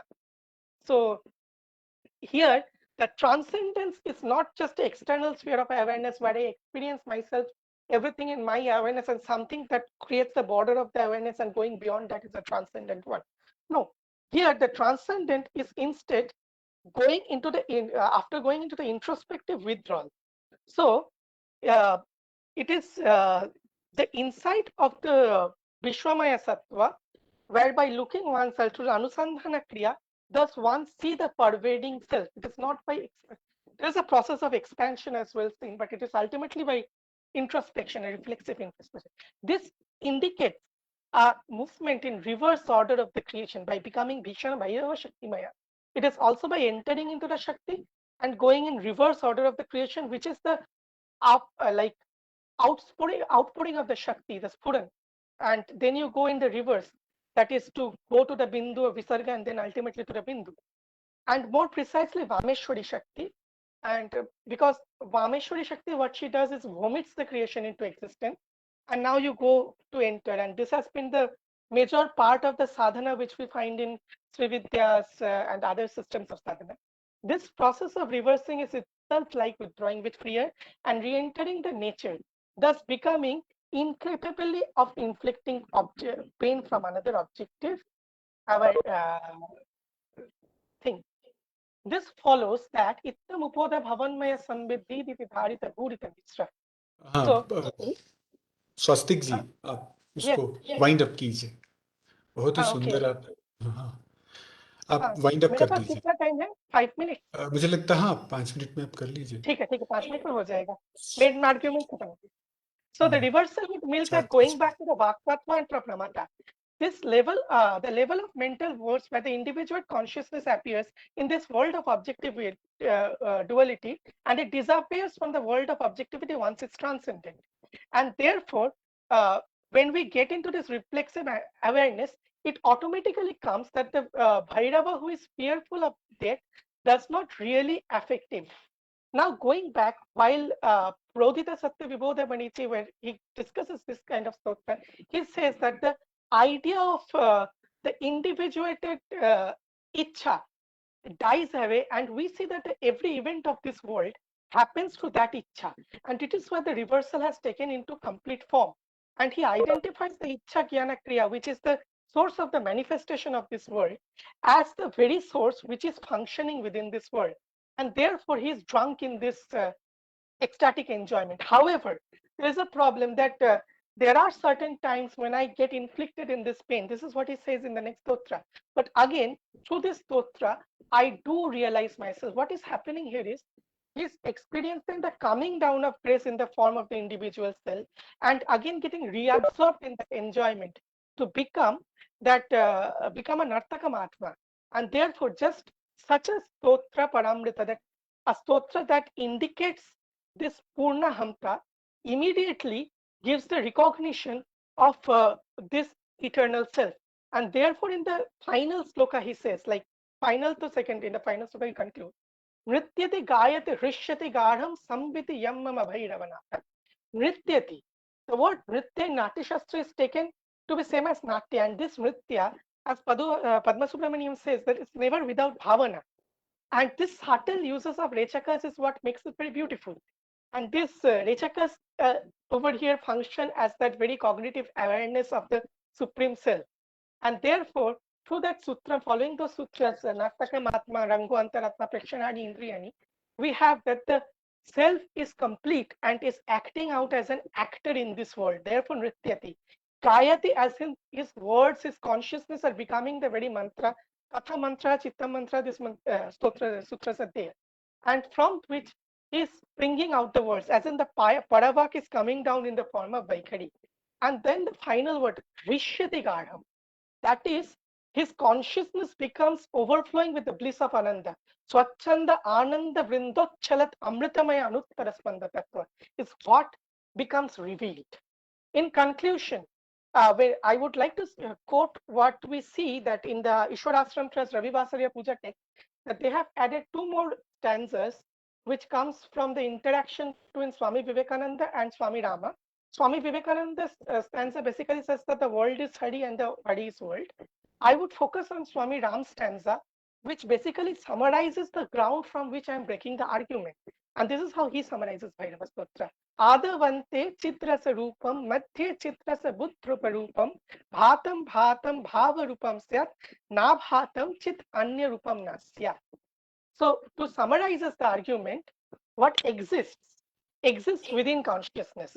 What is beyond consciousness cannot be said to exist at all because it cannot be proved. And therefore, it is Chidrasa before and after which it only exists, the very spanda. And it is in between which is revealed in the consciousness. And this is the very doctrine of self which is summarized and my own reading of Bhairava Stotra. Thank बहुत you. सुंदर, बहुत सुंदर, बहुत बहुत धन्यवाद आपके बहुत ही महत्वपूर्ण प्रस्तुति के लिए। आपकी प्रस्तुति से पता चला कि सामान्य जो कवियों के स्तोत्र होते हैं, उनकी अपेक्षा दार्शनिकों के स्तोत्र बहुत ही अलग होते हैं और बहुत ही सीरियसली लेने योग्य होते हैं। दोधक छंद में लिखी गई ये रचना बहुत ही महत्वपूर्ण है। अब कुछ बिल्कुल देर न करते हुए हमारे पास सिर्फ 5-6 मिनट का समय है। अगर किसी के पास कुछ प्रश्न हो दोनों वक्ताओं से तो हम आमंत्रित करते हैं।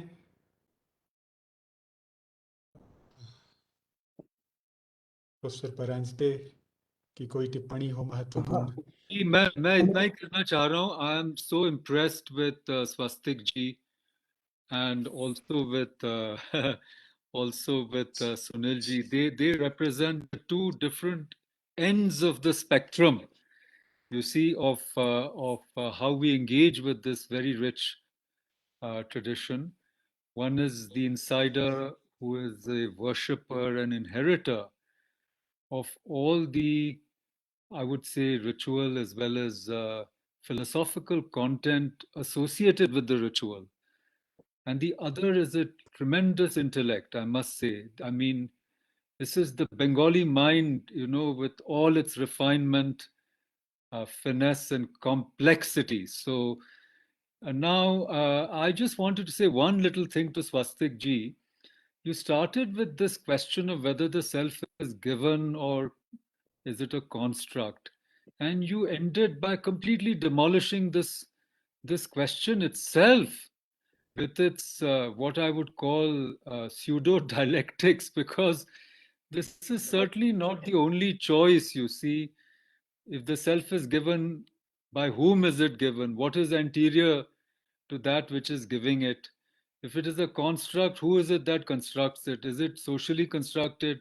So there's a lot of confusion in the thought, Western thought, between psychology of self and philosophy of self. So now you're writing a PhD. My humble submission to you is not to get so why do you bother with these borrowed questions unless you want to impress your teachers at the Kolkata University, where you have to make a ritual genuflection to some current Western trends. Otherwise, I think the whole thing is beside the point. At the end, you have shown what consciousness means. And you see, somebody mentioned earlier about I think Bettina Baumer-ji said about the dialogue with the Buddhists. Now, if the self is anatma, then what is it? Who is it that constructs the anatma? You see, if it's a shunyata from which things emerge. So my only submission to you is not to get entangled, to try to finish as soon as possible, publish this book, and get on with something else. In fact, at the end of this session, I invite you very much to be a part of a smaller group of people who will work with Mark G and others to see some practical fruits coming out of our meeting today. So I congratulate both of you. I wish you both a very, very successful journey ahead in your own quest, as well as in your own intellectual and spiritual development. I'm very proud of both of you. I give you my blessings. I hope you can carry the torch forward. And with these words, we have only 5 minutes. I would request Mark G and Balram Ji to conclude this session.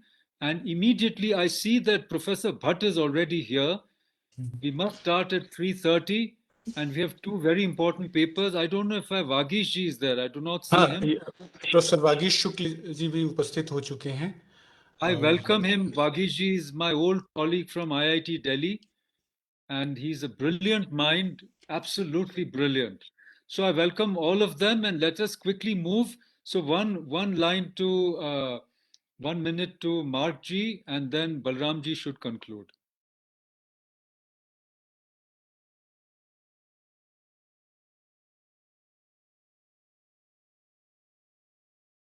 Mark Ji, please unmute. Please unmute Mark Ji. Sunil Ji, I wrote a chat with my email. Please get in touch with me, because I've studied sacred geography of Benares and of Kashmir, of Nepal Valley, and many things that you said in their own form, as you have in Kashmir, of course, resonate with what we find there. And I'd very much be interested to compare notes with you. Okay, if you have time, please write to me, and we'll have this exchange. Thank you very much. Sure, Mark Ji. Thank you. Definitely. Yes, my pleasure. Thank you. बहुत सुंदर. आप दोनों विद्वानों को उनकी महत्वपूर्ण टिप्पणियों के लिए बहुत धन्यवाद करते हैं हम. हमारे अगले सत्र के वक्त आ गए. इसके पहले मैं केवल स्वास्तिक जी से ये कहना चाहता हूं कि आपने जो कहा कि भैरव स्तोत्र में 2 पंक्तियां जोड़ी गई हैं, बाद में 2 वर्सेस जोड़े गए हैं, उसको मैंने सुना. ये वो शायद वो मैंने बोलने में या समझने में कोई गड़बड़ हुआ था. What I meant is there are 2 methods which I can read within Bhairava Stotra. The method of Bodha Jnana, the very intellectual way of processing the arguments, and then the method of the Paurusha Jnana, where the experiential process is said. So there are these 2 sections in which I'm dividing Bhairava Stotra. So I thought 2 verses have been added to it after by someone. Yes. No, Balram Ji, I think that is in this book. Balram Just ji, about so- those only those verses I wanted to say something. देखिए ये दोधक छंद है, और दोधक छंद मैं थोड़ी सी कविता के विषय में बात करूंगा। उसमें भगण, 4 भगण होते हैं, यानी भानस भानस भानस गागा। ये जो 2 वर्सेस जोड़े गए हैं वो छंद की दृष्टि से अशुद्ध हैं, मतलब माफ कीजिएगा। तो ये जिन्होंने जोड़े हैं उनको निश्चित रूप से ये बात कम्युनिकेट होनी चाहिए कि अभिनव गुप्त में अगर हम जोड़ रहे हैं तो थोड़ी सी हिम्मत करनी चाहिए, हमें बहुत ही सावधानी से करना चाहिए। और जैसे भातम भातम आपने किया, तो भातम भातम जो है वो मातारा मातारा इस तरह से हो गया, ये भानस रहा ही नहीं। भानस मतलब ला ला ला ला ला ला ला ला ला ला ला, ये छंद जो है ये दोधक है। और ये भैरव के पूरे, भैरव स्तोत्र के पूरे श्लोकों का ये छंद है। तो बस हाँ, छोटी सी चीज मुझे कहनी थी। एग्जैक्टली और वो पाठ के लिए बोलते हैं वो लोग सिर्फ, लाइक हाँ, इट अच्छी वाज बात है वो। डिस्कसिंग देयर ट्रेडिशन, सो श्रद्धा तो, हाँ, श्रद्धा तो उससे किसी भी तरह से कम नहीं होती है, नहीं, लेकिन जो बलराम जी, कवि वो है, मैं- जो एस्थेटिशियंस है, उनको थोड़ी सी चुभती है चीज, बस इसीलिए के लिए मैंने वो किया। नहीं, बलराम जी, वो स्वास्तिक के कहने का ये मतलब था कि जो 2 बार रायना जी सुनाई नहीं दे रहा है। स्वामी विवेकानंद जो कश्मीर आए थे, तब उन्होंने आते समय कुछ प्रश्न के रूप में, ये छंद के रूप में प्रस्तुत किया था स्वामी राम को। स्वामी राम ने जो उनका उत्तर दिया था वो परंतु जो पहले 10 पैराग्राफ्स का भैरव स्तोत्र वो एज इट इज ही है, बट वो आश्रम में जिस टाइम पे हम वो पढ़ते हैं तो उसके साथ ही उसको पढ़ा जाता है साथ में, तो कोई जो एडिशन नहीं है वो। अच्छा अच्छा अच्छा, बहुत धन्यवाद। यहाँ पर खत्म होता है वो और एडिशन यहाँ नहीं पर है, वो एडिशन। हाँ, इट इस एंड्स सत्र को ओवर मैं हियर। जल्दी से समाप्त करता हूं, क्योंकि अगले सत्र में वक्ता के रूप में मैं भी हूं, तो मेरा स्वार्थ है कि समय न लिया जाए इसमें। बहुत बहुत धन्यवाद आप सभी लोगों का, मुझे संयोजक का दायित्व देने के लिए आप लोगों का बहुत धन्यवाद। Alkaji, please initiate the last session of the conference before the concluding valedictory by Sundar Vishwalingam ji. Thank you very much, Balaram ji. I understand your concern for the aesthetics in composition. I thank Sunil Raina ji to bring in the knowledge right from the horse's mouth, to give us this taste of Kashmir and how Bhairava is actually very alive in in all the places of Srinagar, bringing us the Ashtabhairavas and the story about the story about the Amriteshwar Bhairava is very touching. And I do believe that in India, art is an expression of this higher intuitive self, and how the artist actually conceives before he manifests the form in whichever form he expresses himself. Thank you, Sunilji and Swastik. Please pay heed to Professor Makrand Paranjape's suggestions, complete your PhD and go on to your to higher goals that you have. And I wish you the best. You have really presented a wonderful paper. Thank you, Swastik. Now we move on to the next session, the last session before the concluding reflections.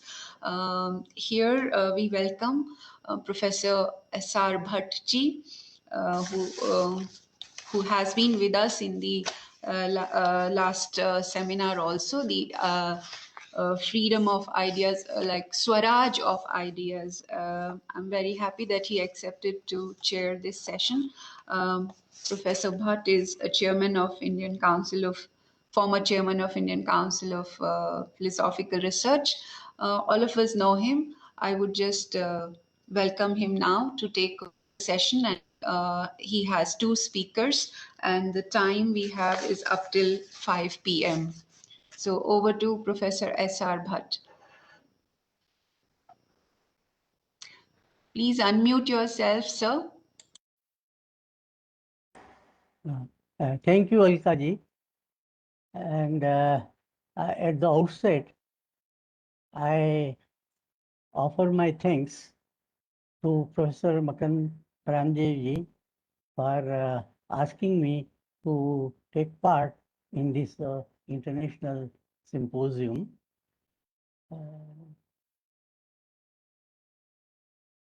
Abhinav Gupta has been a versatile genius, a profound thinker, an erudite scholar, a subtle logician, and he has been a prolific writer as well.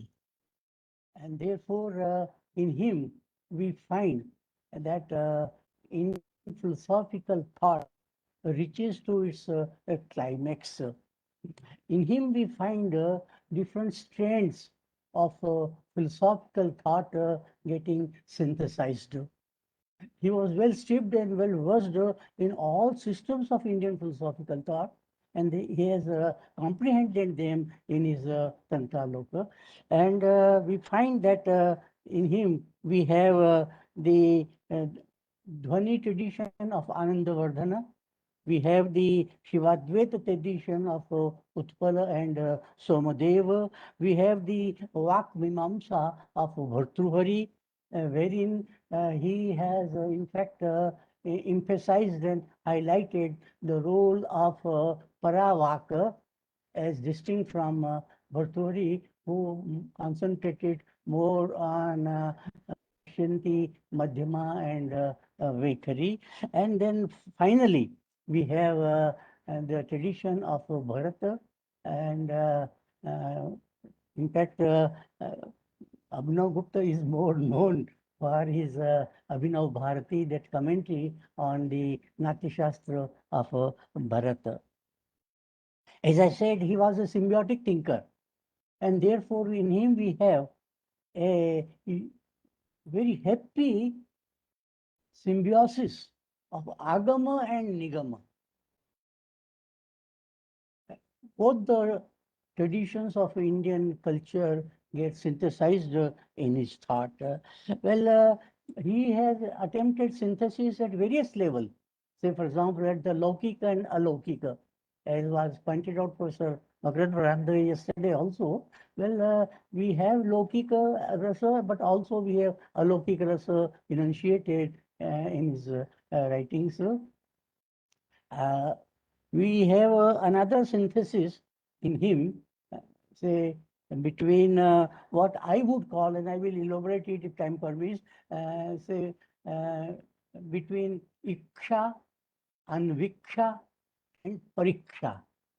Well, these are the three stages in analysis of aesthetic experience.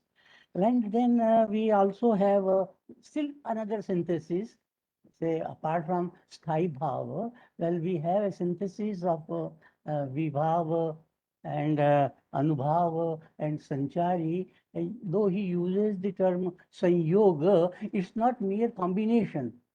In fact, Sanyog is to be understood as he has given the analogy of Sandava rasa. So it is a sort of organic unity among the different, say, conglomerates of aesthetic experience.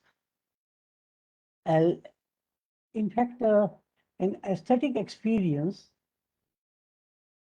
has its nishpatti in a rasagya. And a rasagya is also known as kavi. The word kavi has been used in the Rig Veda in a very sophisticated sense. A kavi is a mantra drashta, one who has intuitive realization, intuitive apprehension of the nature of reality. And that nature of reality is Ananda. Raso Vaisa, Pitri Upanishad says.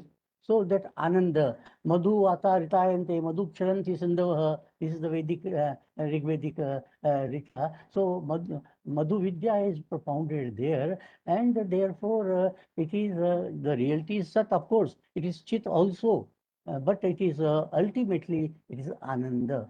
and kavi is kam vyatnoti, anandam vyatnoti iti kavi. So a kavi is always a rasagya, and the rasa that is being aswadita by a kavi, it doesn't remain confined to itself and gets disseminated.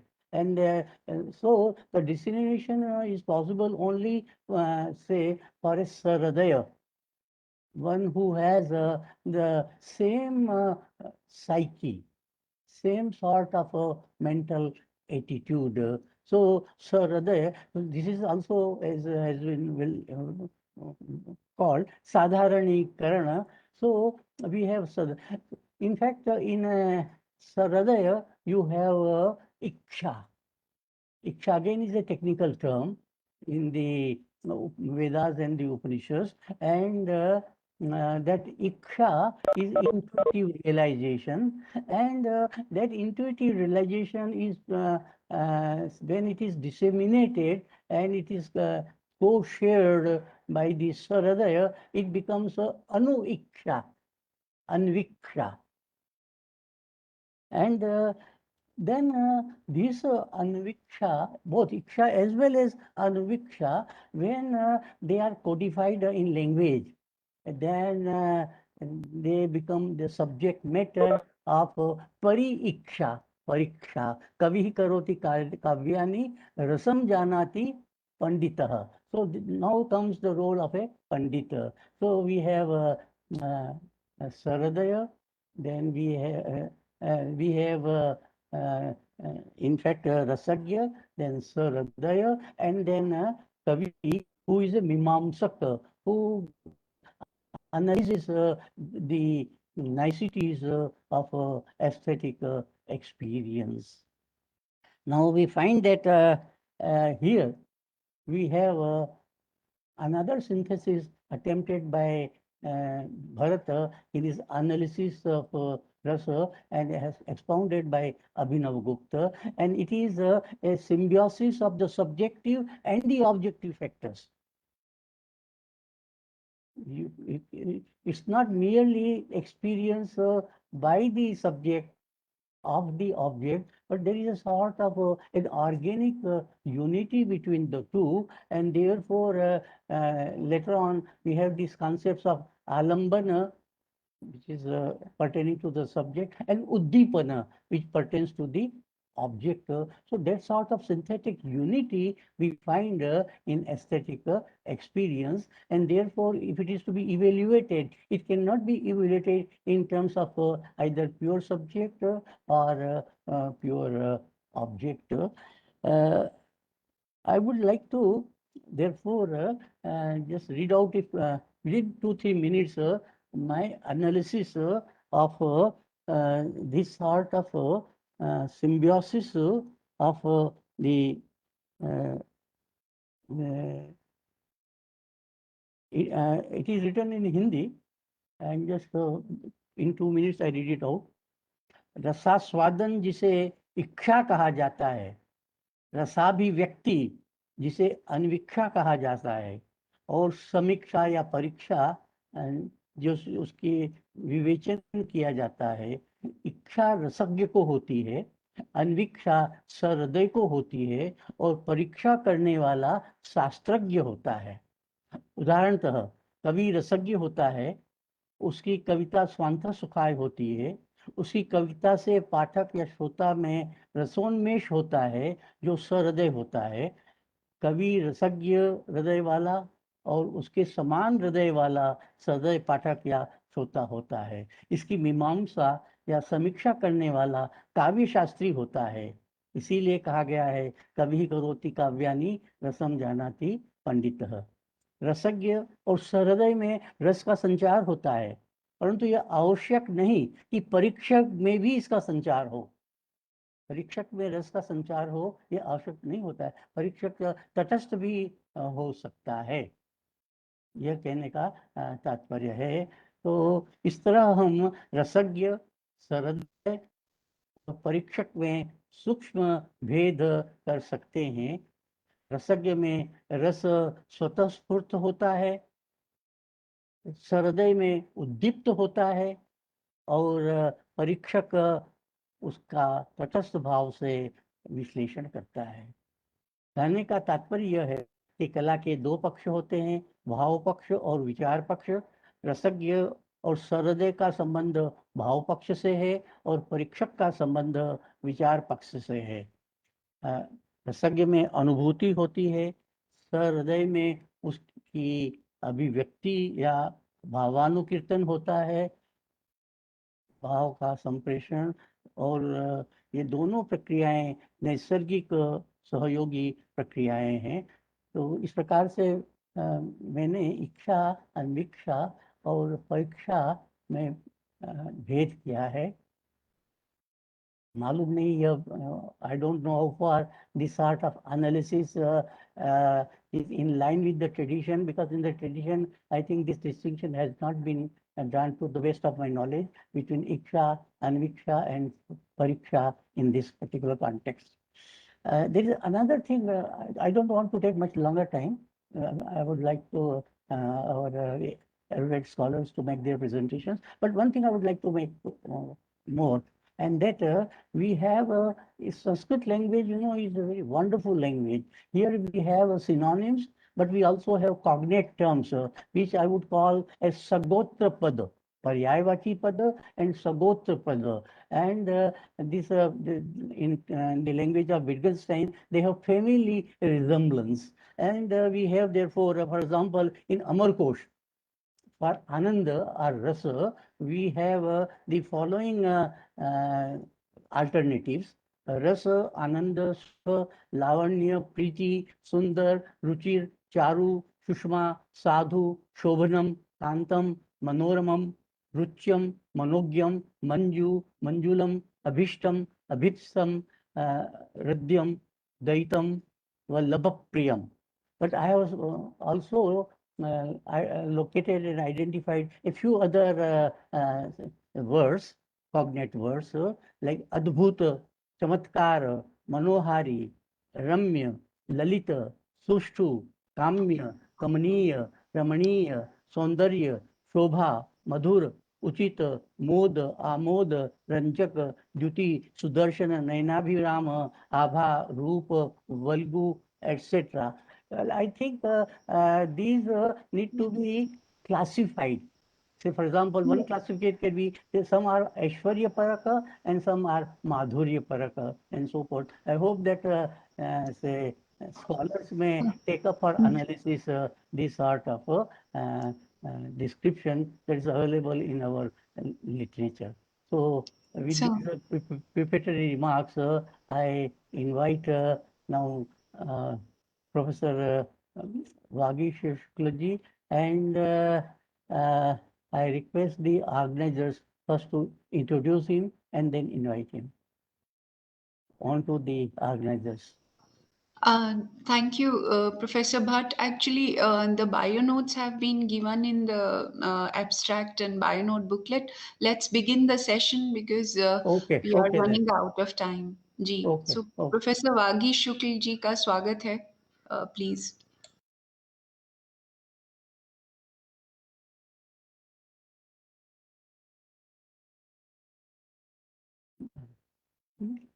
वो दिखाई नहीं दे रहे हैं।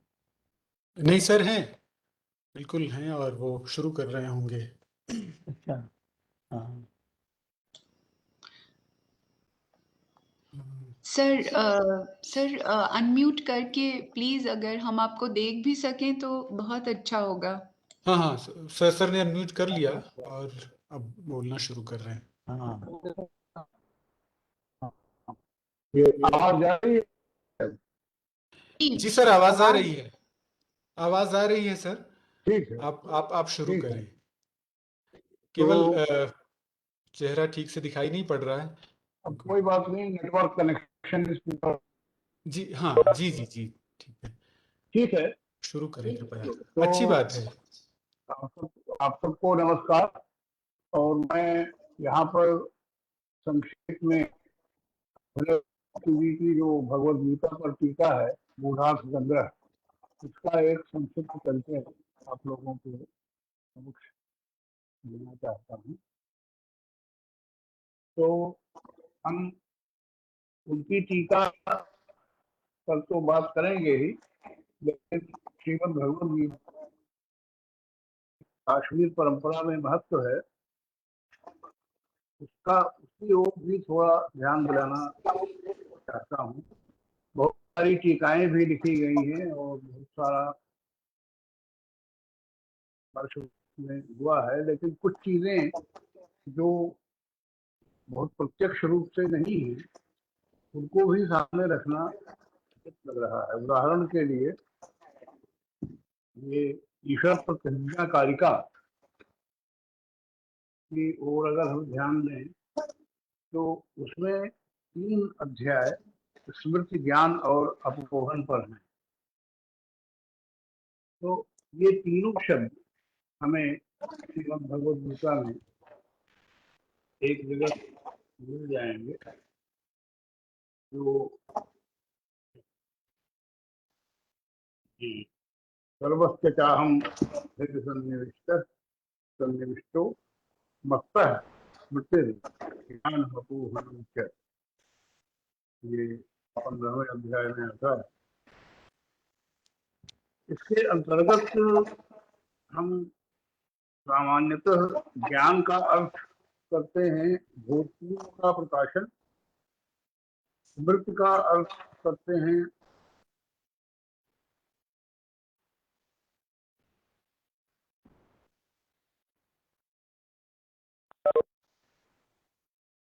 अभूतपूर्व का प्रत्यक्ष दर्शन, और अपोहन का अर्थ इन दोनों का अभाव। अभिनव गुप्त जी ने अपोहन का अर्थ सर्वात्मकता को खंडित करते हुए घटपट आदि की विकल्प ज्ञानात्मकता किया है। अब इस अर्थ को जांचने के लिए हम ईश्वर प्रतिज्ञा की ओर ध्यान दें तो ये उत्पल देव की कृति है। अभिनव गुप्त से पहले की इस पर टीका है अभिनव गुप्त की, और इसकी कारिका अंतः कृतानंतर विश्व रूपो महेश्वर ज्ञान स्मृत्यपोहन शक्तिमान। ये ज्ञान और अपोहन की शक्तियों से युक्त यह महेश्वर इस समस्त विश्व को अपने भीतर धारण करते हैं। अब जाहिर है कि शब्द काम श्रीमद् भगवद गीता के उद्धृत श्लोक से इतना अधिक है कि कोई ऐसे नहीं हो सकता है। तो अब इसको हम इस तरफ ध्यान दे सकते हैं कि ज्ञान के लिए एक शब्द दृष्ट आता है, और अपोहन के लिए विकल्प का प्रयोग किया है। अपोहन का अर्थ निकाला है जैसा मैंने किया। तो अब इस शब्दावली को सामने रखते हुए हम इस ओर ध्यान दे सकते हैं कि प्राथमिकता विवरण में टीका लिखते हुए 9-18 उद्धृत किया है कि दर्शनम तु परा देवी स्मरणम तु परापरा विकल्प स्वपरा देवी शक्ति है। दर्शन दृक् परा देवी है, स्मरण परापरा देवी है, और विकल्प अपरा देवी है। परम शिव पूरी शक्तियों से युक्त। अब इसी के साथ हम श्रीमद् भगवद गीता का यह श्लोक ले सकते हैं, यस्माक्षरमति तो हम अक्षरादपि तव अतोऽस्मि लोके वेदे च प्रथितः पुरुषोत्तम। इसकी टीका में वे प्रापंचिका विवरण में उन्होंने उद्धृत किया है, टीका में नहीं, मैंने उनकी टीका का संदर्भ में नहीं दे रहा हूँ। प्रापंचिका विवरण में जहाँ यह श्लोक उन्होंने उद्धृत किया है 9 से 18 तारीखों की टीका से, वहां कहा है कि क्षर का अर्थ नर है, अक्षर का अर्थ शक्ति है और पुरुषोत्तम से बताए जा रहे अहम का अर्थ शिव है। तो संतालोक से आप परिचित होंगे तो एक दर्शन की मूल कई के यही नाम नर, शक्ति और शिव। उन्होंने क्षर, अक्षर और पुरुषोत्तम को इससे संबंधित। तात्पर्य यह है कि विकास संग्रह उन्हें टीका लिखी के बाहर होता, जगह जगह भगवद गीता को न केवल खुद किया है, बल्कि यह प्रयास किया है कि इसे हम कश्मीर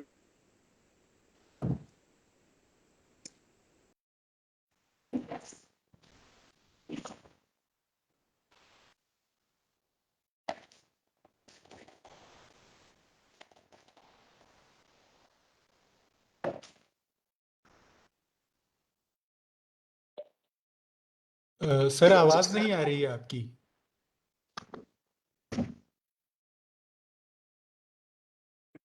कनेक्शन कट गया लगता है। नहीं नहीं, कनेक्शन तो है। हाँ, संभवतः पृष्ठ पलट रहे होंगे। जी हेलो, जी, तो आ रही है आवाज, अब आ रही है सर। आवाज जा रही है? जी सर, हाँ आप जारी रखिए। तो सर्वप्रथम ये एक व्यापक संदर्भ है कि अभिनवगुप्त के पहले से ही श्रीमद् भगवद गीता का प्रत्यक्ष और अप्रत्यक्ष समीकरण किसी न किसी अर्थ में प्रतिज्ञा दर्शन आदि से चला आ रहा है। श्रीमद् भगवद गीता संतालोक के प्रारंभ में जो उनकी भूमिका है, और प्रथम अध्याय में 123 से लेकर के झंडकारिकाओं में उन्होंने एक शब्द का प्रयोग किया है, गुरु, यानी गुरु ने ऐसा उपदेश दिया है,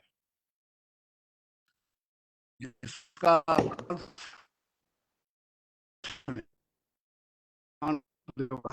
उसने उनके जो भी संतालोक में भगवद गीता के प्रमाण उद्धृत किए हैं।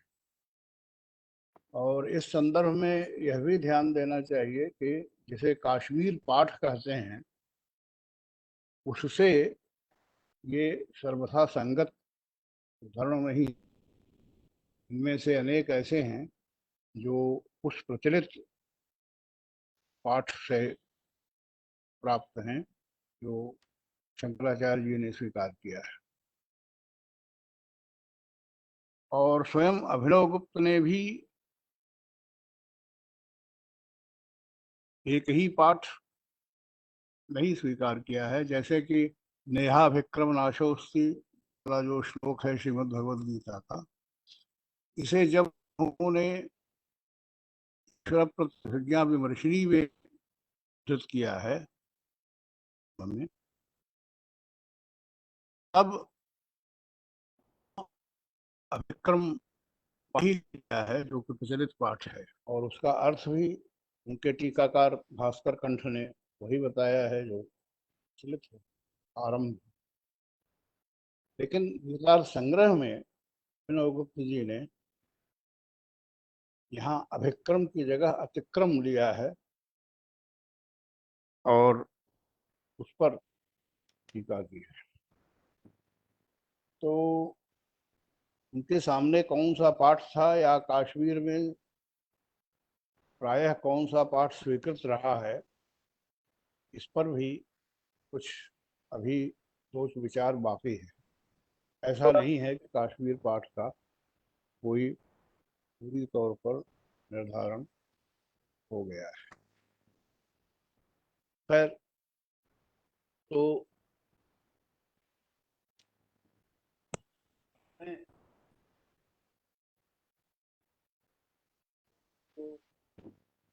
में चीजों की ओर इशारा करता हूँ, बातों के बारे में। सर आवाज धीमी हो गई, पहले ठीक थी, थोड़ी देर पहले ठीक आ रही थी। हेलो, अब कुछ ठीक है, सुधार अब हुआ? ठीक है, बिल्कुल, हाँ बिल्कुल ठीक है। इसी असल एंगल में पर वो मोबाइल से डिस्टेंस बीच जी, बीच में हो जाता है, उसके नाते जी। कोई बात नहीं। तो है ज्ञान कर्म समुच्चय के बारे में थोड़ा सा यहाँ बात करनी जरूरी होगी।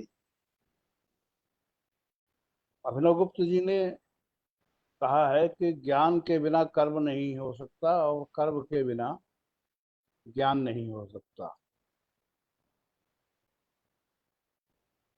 तो ये दोनों साथ ही रहते हैं। यह चीज उस मत से बिल्कुल भिन्न है जो भगवत पाद का मत है।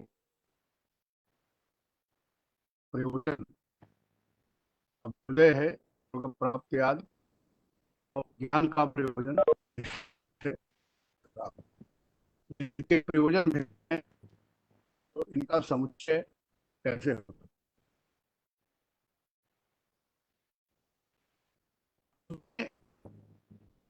अभिनवगुप्त जी का जो मत है वह यह है कि कर्म से उनका तात्पर्य यह है, यहाँ पर जब वो दोनों का समुच्चय बताते हैं कि फलभोग से वह स्वतंत्र है और क्रिया शक्ति है। तो ज्ञान के बिना क्रिया नहीं हो सकती और क्रिया के बिना ज्ञान नहीं हो सकता। इसका कारण यह है कि ये स्वातंत्र शक्ति के ही विभिन्न नाम हैं। इस विषय में को प्रारंभ करते हुए उन्होंने स्वातंत्र को स्वप्रकाश्यता से समीकृत करते हुए स्पष्ट किया है कि कभी ज्ञान शक्ति कहते हैं, कभी से क्रिया शक्ति कहते हैं। विभिन्न नाम इसके क्यों और कब पड़ते हैं, लेकिन वह एक ही स्वातंत्र शक्ति। तो अब अगर यह स्वातंत्र शक्ति है, यानी क्रिया शक्ति के नाम से, और इसको कर्म मानते हैं, तब ज्ञान शक्ति और स्वातंत्र क्रिया शक्ति का सह समुच्चय स्वाभाविक है, उनमें परस्पर विरोध भी नहीं हो सकता, उन एक दूसरे के बिना रह भी नहीं सकते, क्योंकि यह सब एक ही शक्ति के नामांतर है।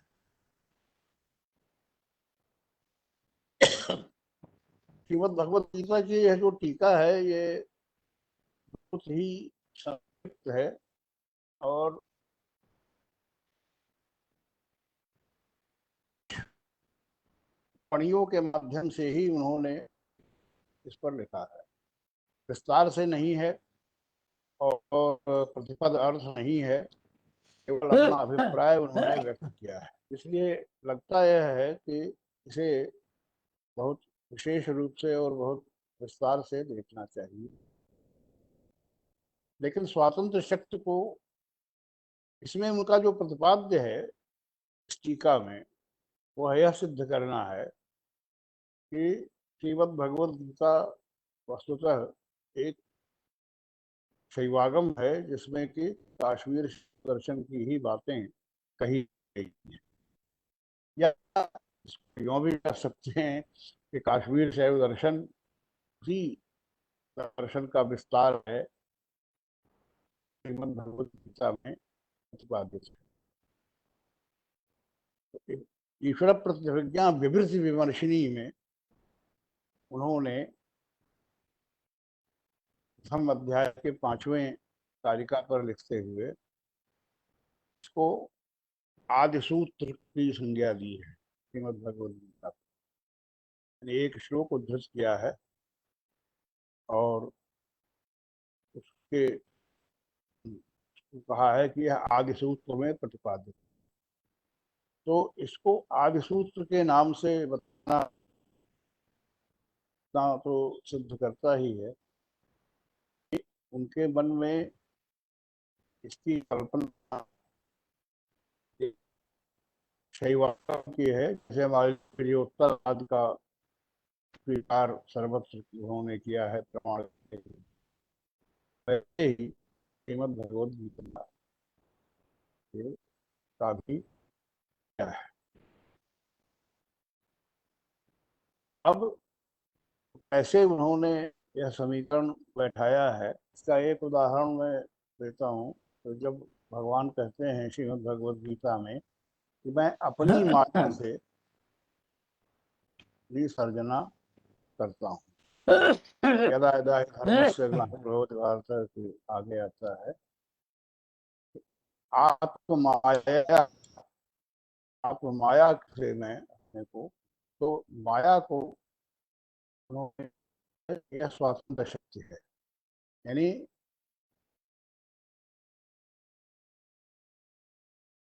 बताई गई है वही। हम लोग म्यूट कर लें, धर्म बाकी लोग या म्यूट स्वातंत्र कर शक्ति लें को तो भी नाम के अच्छे से सुन पाएंगे। या हेलो, हाँ, तो उसको उस दर्शन में स्वातंत्र शक्ति के नाम से बताते हैं। इस स्वातंत्र शक्ति को ईश्वर प्रतिभिज्ञा विमर्शिनी में उन्होंने समझाया है कि भेद में अभेद में भेद कर सकने की शक्ति और फिर भेद से ही अभेद प्राप्त करने की शक्ति को अंतर कहते हैं। माया की जो सामान्य शंकर अद्वैत की समझ प्रचलित है हम सब में, वह यह है कि वह अभेद में भेद कर शक्ति,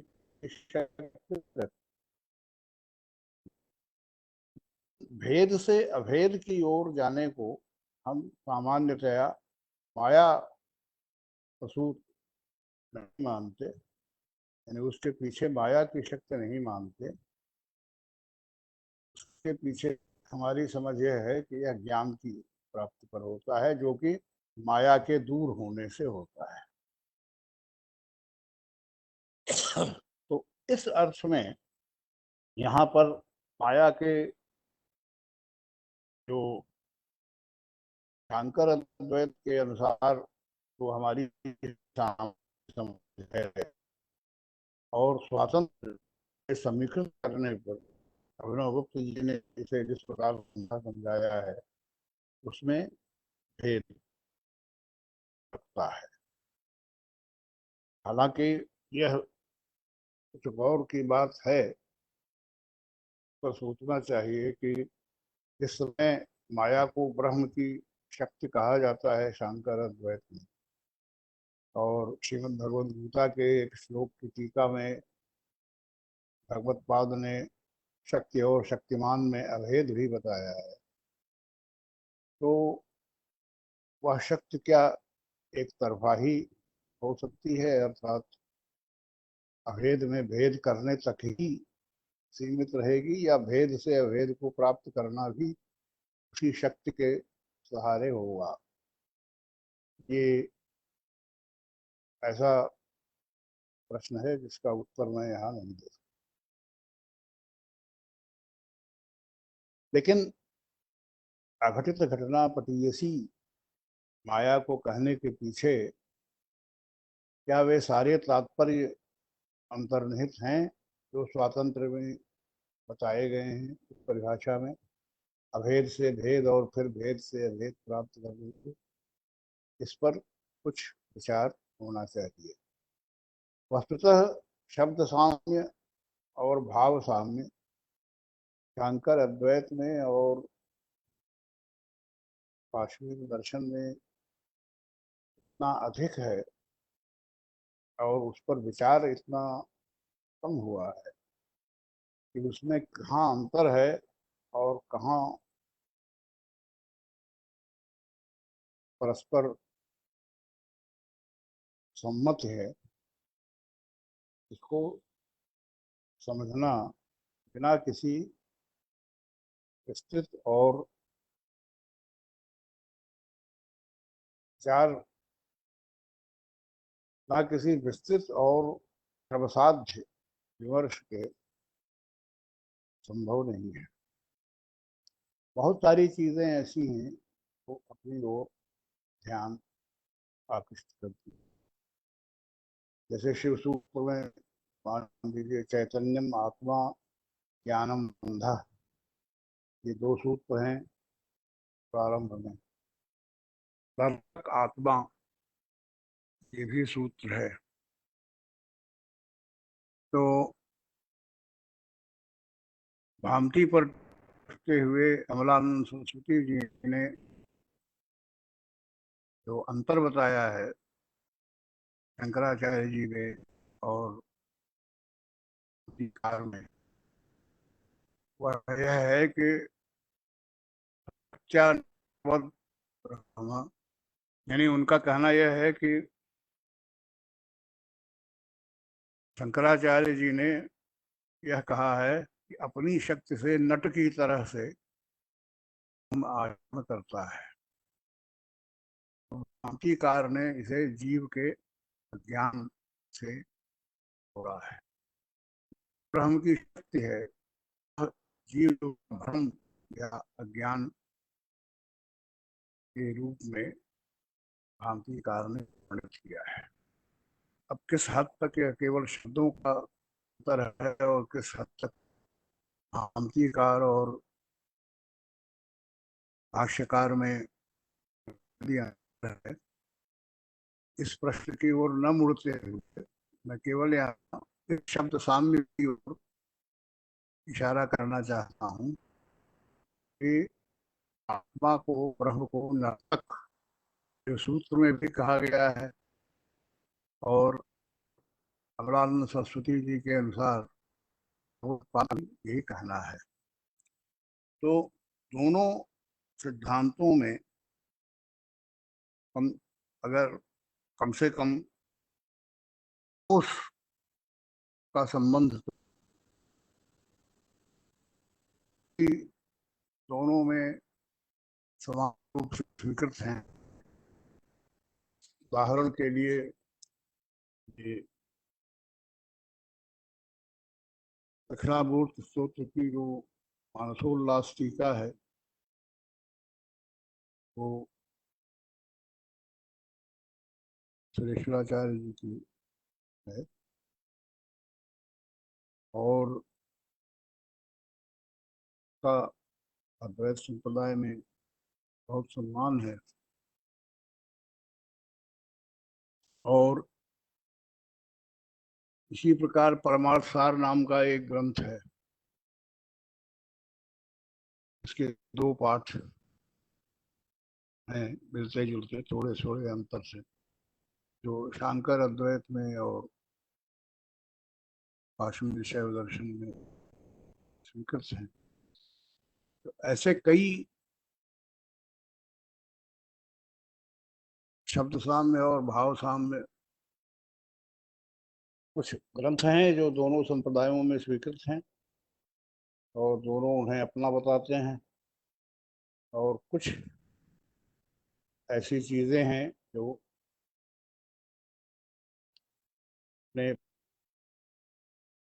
पहचानी जा सकती हैं या कम से कम ऊपर से ऐसे लगती हैं। मंसूर लस्की स्वामी महेशानंद गिर की एक हिंदी टीका है जिसमें उन्होंने दावा किया है कि भगवत पाद ही दोनों दर्शनों के आदि पुरुष हैं।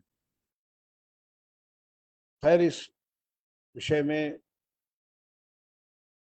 बहुत भटकते हुए कहने की बात यह है कि श्रीमद् भगवद गीता पर अभिनव गुप्त जी की टीका अपनी जगह है, लेकिन जो ग्रंथ काश्मीर शैव दर्शन से संबंधित हैं, उदाहरण के लिए ईश्वर प्रतिज्ञा कार्य की बात मैंने पहले की ही, वसुगुप्त जी की भी एक टीका बताई जाती है भगवद गीता पर जो इस समय शायद अप्राप्त है। एक ग्रंथ महार्थ मंजरी है जो क्रम दर्शन का है और उसमें सर्वत्र श्रीमद् भगवद गीता का प्रमाण है, जगह जगह।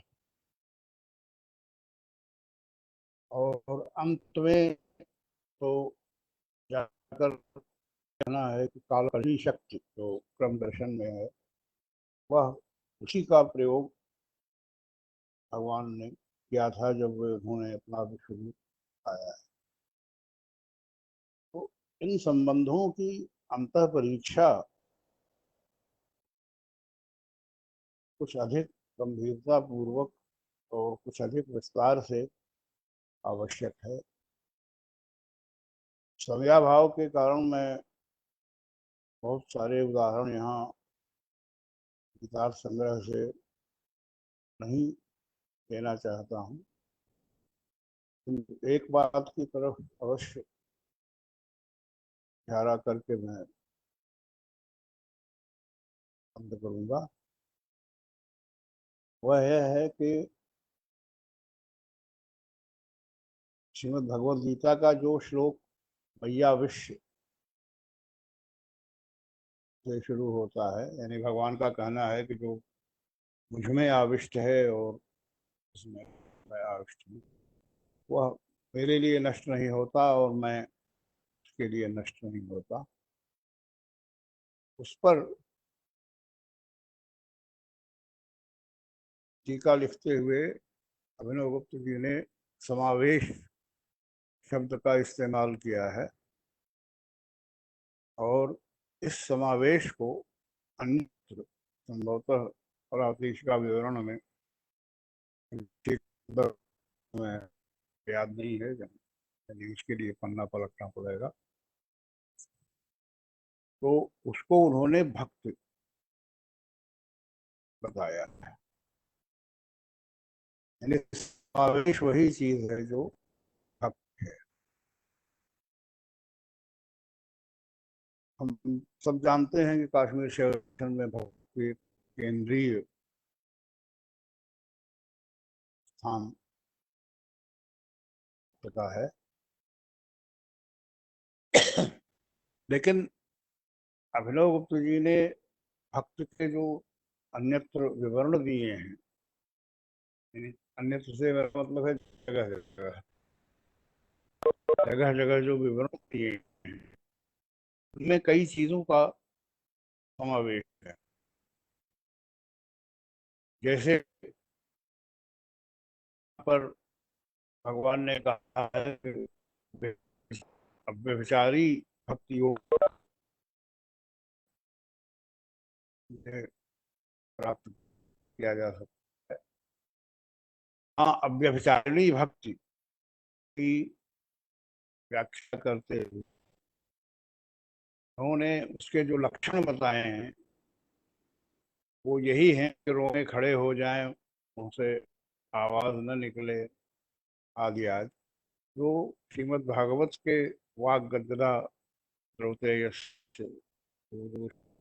मद्भक्तो बनाती से एकदम मिलती जुलती शब्दावली है। दूसरी ओर जहाँ भगवान ने कहा है कि ज्ञानी और भक्त में युक्त आता है, ये संभवतः तीसरे चौथे अध्याय में और बता समझना लिखे लिखित रूप लिखे हुए, तो वहाँ पर और नित्य तात्पर्य उन्होंने क्या कहा है, जो भक्ति ही तो शब्दावलियां अगर हम देखते हैं तो इसमें एक तरफ तो भक्त के उस रूप का स्वीकार है जो श्रीमद् भागवत में है, और दूसरी तरफ भक्त के उस रूप का स्वीकार है जो भगवत पाद ने कहा है। यानी भक्त विवेक चूड़ामणि के अनुसार स्वस्थ रूपानुसंधान है। यह भी अभिनव गुप्त जी के इसमें आता है, इसी ग्रंथ में आवश्यकता होने पर संदर्भ पन्ना पर करके दे सकते। ये स्वरूपानुसंधान, ये सारी चीजें समावेश आदि योग वासिष्ठ से भी जुड़ती हैं। योग वासिष्ठ में समावेश एक संभव शक्तिपात से, तो अनुसंधान का अर्थ शैव दर्शन में भिन्ना नाम ज्ञाना नाम एकीकारात्मकम विमर्शन एक रूप यह है। तो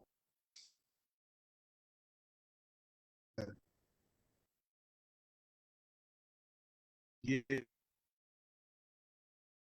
मैं अब हूँ मुझे बंद करना चाहिए, लेकिन मैं वो समावेश का योग वासिष्ठ वाला देना चाहता।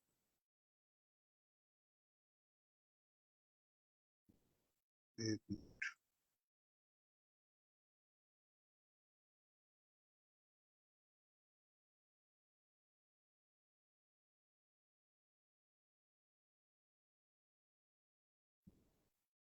देखिए ये है,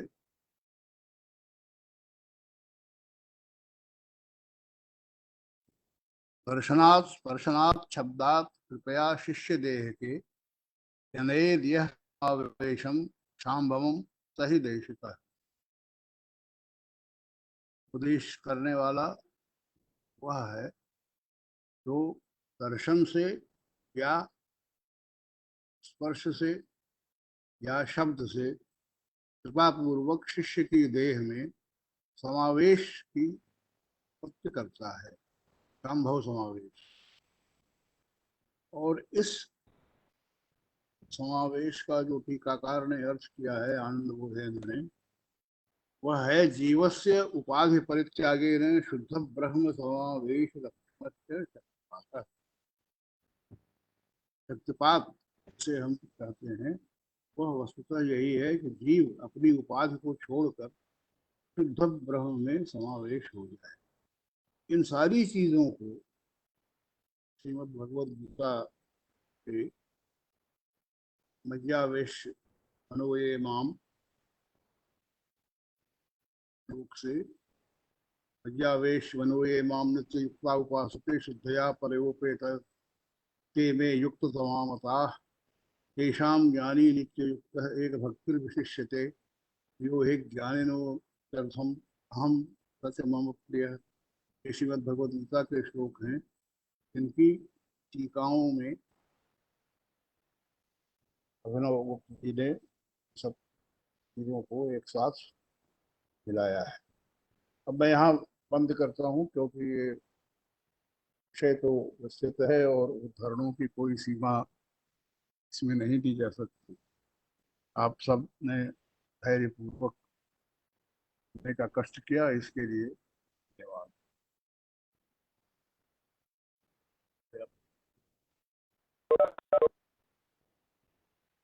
बहुत बहुत धन्यवाद अलका जी, इनको धन्यवाद दीजिएगा। और अगले जो वक्ता हैं प्रोफेसर बलराम शुक्ल जी को आमंत्रित करिएगा। जी सर, वो आमंत्रित हैं। Please Balram ji. Thank you Bhatt साहब।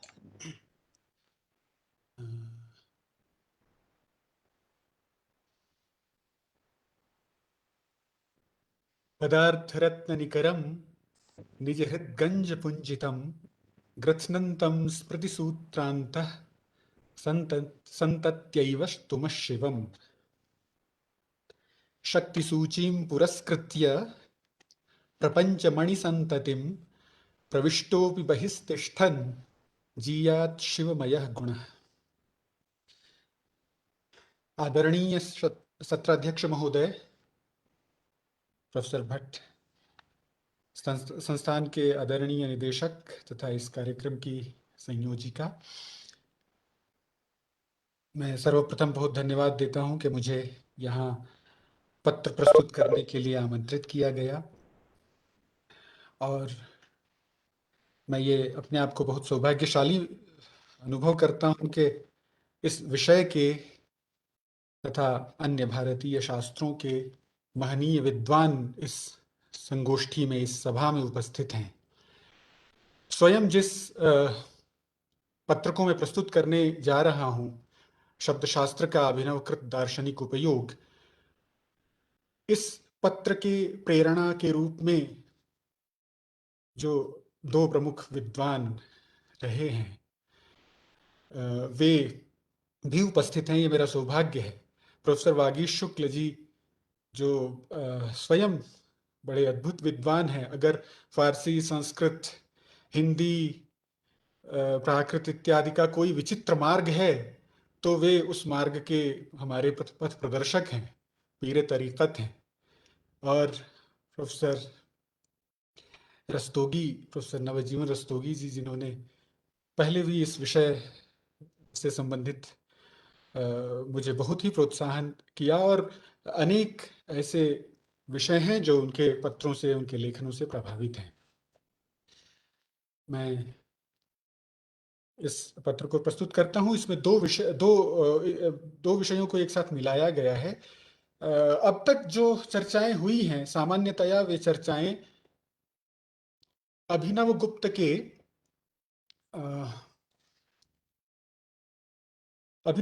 के कथ्य और उनके मंतव्य से संबंधित रही हैं, उनके दार्शनिक मंतव्यों से उनका संबंध रहा है। मेरा जो पत्र है वो उनकी विशिष्ट प्रविधि से संबंधित है और वो प्रविधि है कि वे व्याकरण शास्त्र की कोटियों का किस तरह से अपने दर्शन की गुत्थियों को सुलझाने में, बातों को स्पष्ट करने में उपयोग करते हैं। हमारे मन में यह प्रश्न निश्चित रूप से उठना चाहिए कि भारतीय विचार पद्धति इतनी समृद्ध है, उसमें इतने सारे स्रोत हैं, इतने सारे उसकी पद्धतियां हैं, जबकि स्रोत ग्रंथ लगभग एक ही हैं, वेद, उपनिषद, भगवद गीता इत्यादि। इनके समान होने पर भी विचार पद्धति जो है वो इतनी विविध कैसे है?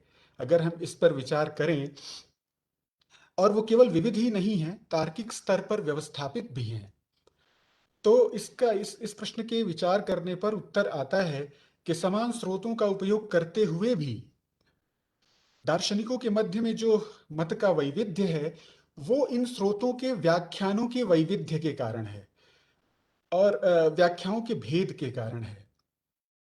तो फिर प्रश्न उठ सकता है कि समान स्रोतों के विविध व्याख्यान हो कैसे सकते हैं? भाषा इतना अधिक हमें अनुमति कैसे दे सकती है?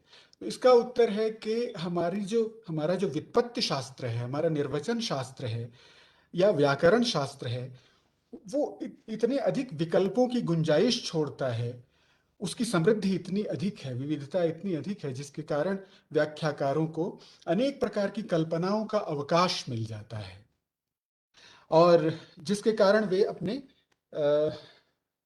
दर्शनों के अनुसार स्रोत ग्रंथों के वाक्यों का या उनके शब्दों का व्याख्यान कर पाते हैं। यह हमें ध्यान रखना चाहिए कि भारतीय बौद्धिक परंपरा में अपना नवीन विचार उपस्थापित करने के लिए केवल कोरे तर्क से काम नहीं चलता है। वे तर्क, श्रुति और व्यवहार से समर्थित होनी चाहिए। और व्यवहार क्या है?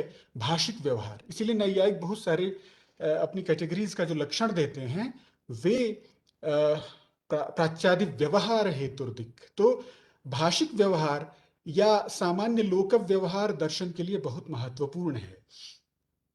तो ये जो समर्थन है वो दार्शनिक शब्दशास्त्रीय प्रविधियों दार्शनिक जो है वो शब्दशास्त्रीय प्रविधियों का प्रयोग करके इस प्रकार के समर्थनों को प्राप्त करता है। और यही कारण है कि हर भारतीय दर्शन के पास लगभग अपना शाब्द दर्शन है और दार्शनिक तत्वों को समझाने के लिए वो उनका उपयोग करता है। भारतीय दर्शन को प्रकारांतर से इसलिए भाषिक दर्शन भी कह दिया जाए तो अतिशयोक्ति नहीं होगी। हम अभिनव गुप्त की बात करें तो इस प्रकार के प्रयोगों की अपूर्वता और जो समृद्धि दिखाई पड़ती है वो अन्यत्र दुर्लभ है। हमारी चर्चा इसी पर आधारित है कि किस प्रकार महामाहेश्वर अभिनव गुप्त ने अपने दार्शनिक शब्दावलियों को के विशिष्ट व्याख्यान के लिए शब्दशास्त्र के सिद्धांतों का, उनकी कोटियों का उपयोग किया है।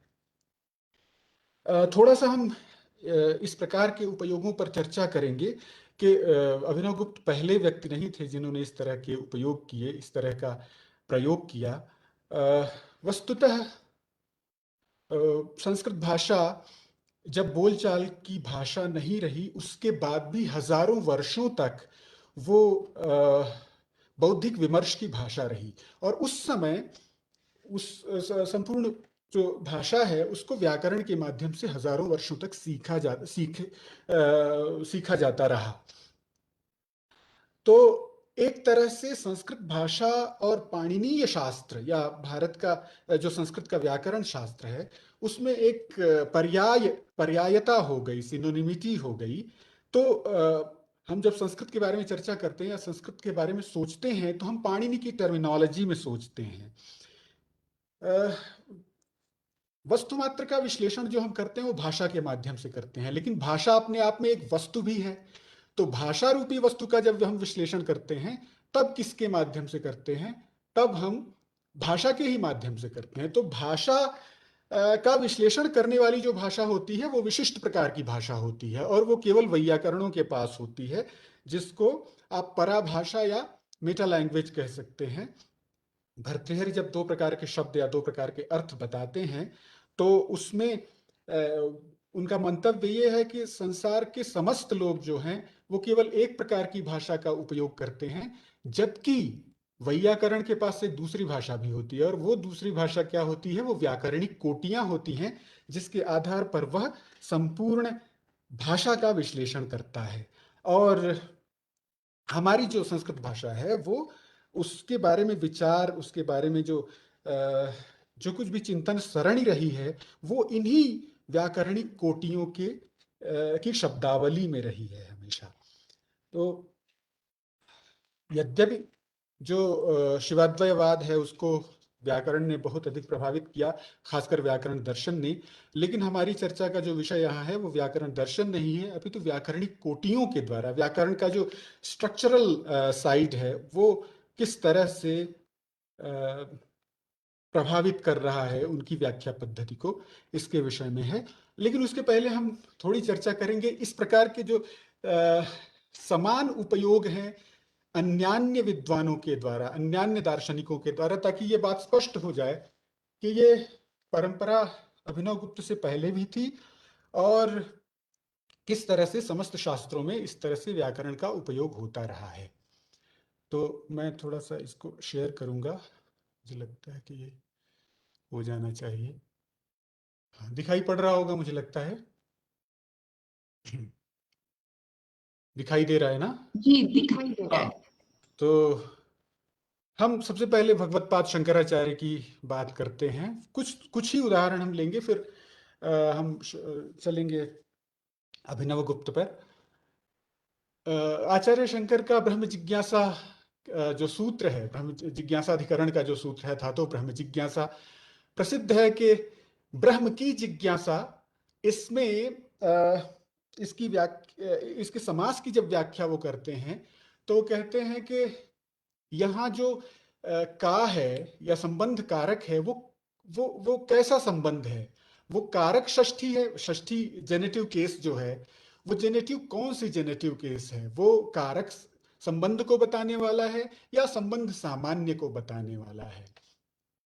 तो वो कहते हैं कि ब्राह्मण है इति कर्मणि षष्ठी, यहाँ कर्म में षष्ठी हमको माननी होगी, शेष में षष्ठी हम नहीं मानेंगे।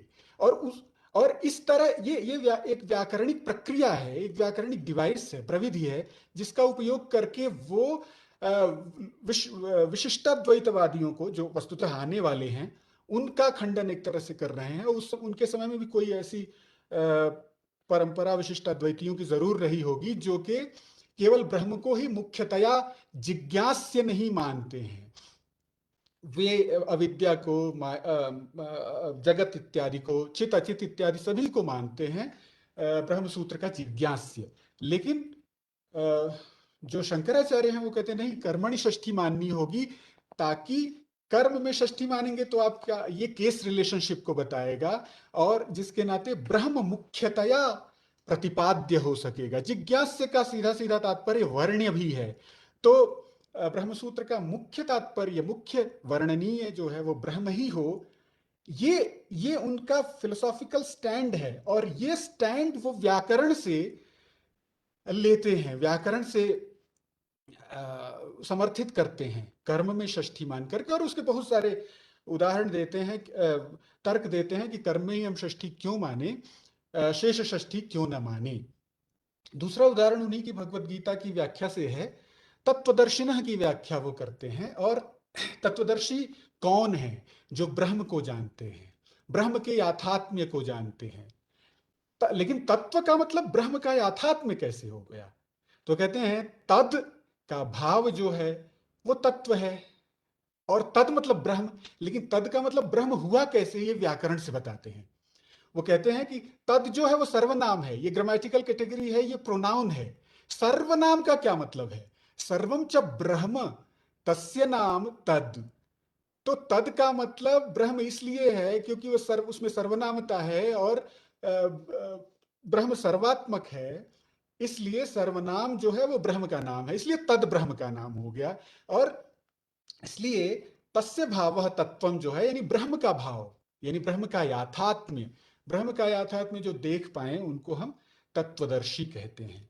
हमने शंकराचार्य जी को देखा, लेकिन उनका विरोध करने वाले जो लोग हैं, उनके प्रतिपक्षी, उनका भी मत देखें, वे भी व्याकरण का उपयोग करते हैं। तो हम देखें कि भिन्न भिन्न शास्त्रज्ञ, चाहे वो एक पक्ष के हों या विपक्ष के हों, सारे व्याकरण से मदद लेते हैं, और व्याकरण सबको मदद देता भी है, इसलिए उसको सर्व विद्या पारिषद्य कहा गया है। और भारत में ये व्याकरण का अध्ययन या व्याकरण का ज्ञान किसी विशेषाधिकार की बात नहीं थी, ये एक सामान्य फैशन था। संस्कारोत्तर कालम व्याकरणम स्माधीयते ब्राह्मणैः, जैसे महाभाष्यकार कहते हैं कि विद्यारंभ संस्कार के बाद सब लोग व्याकरण पढ़ते ही थे। तो एक सामान्य, एक शेयर्ड विद्या के रूप में व्याकरण शास्त्र था।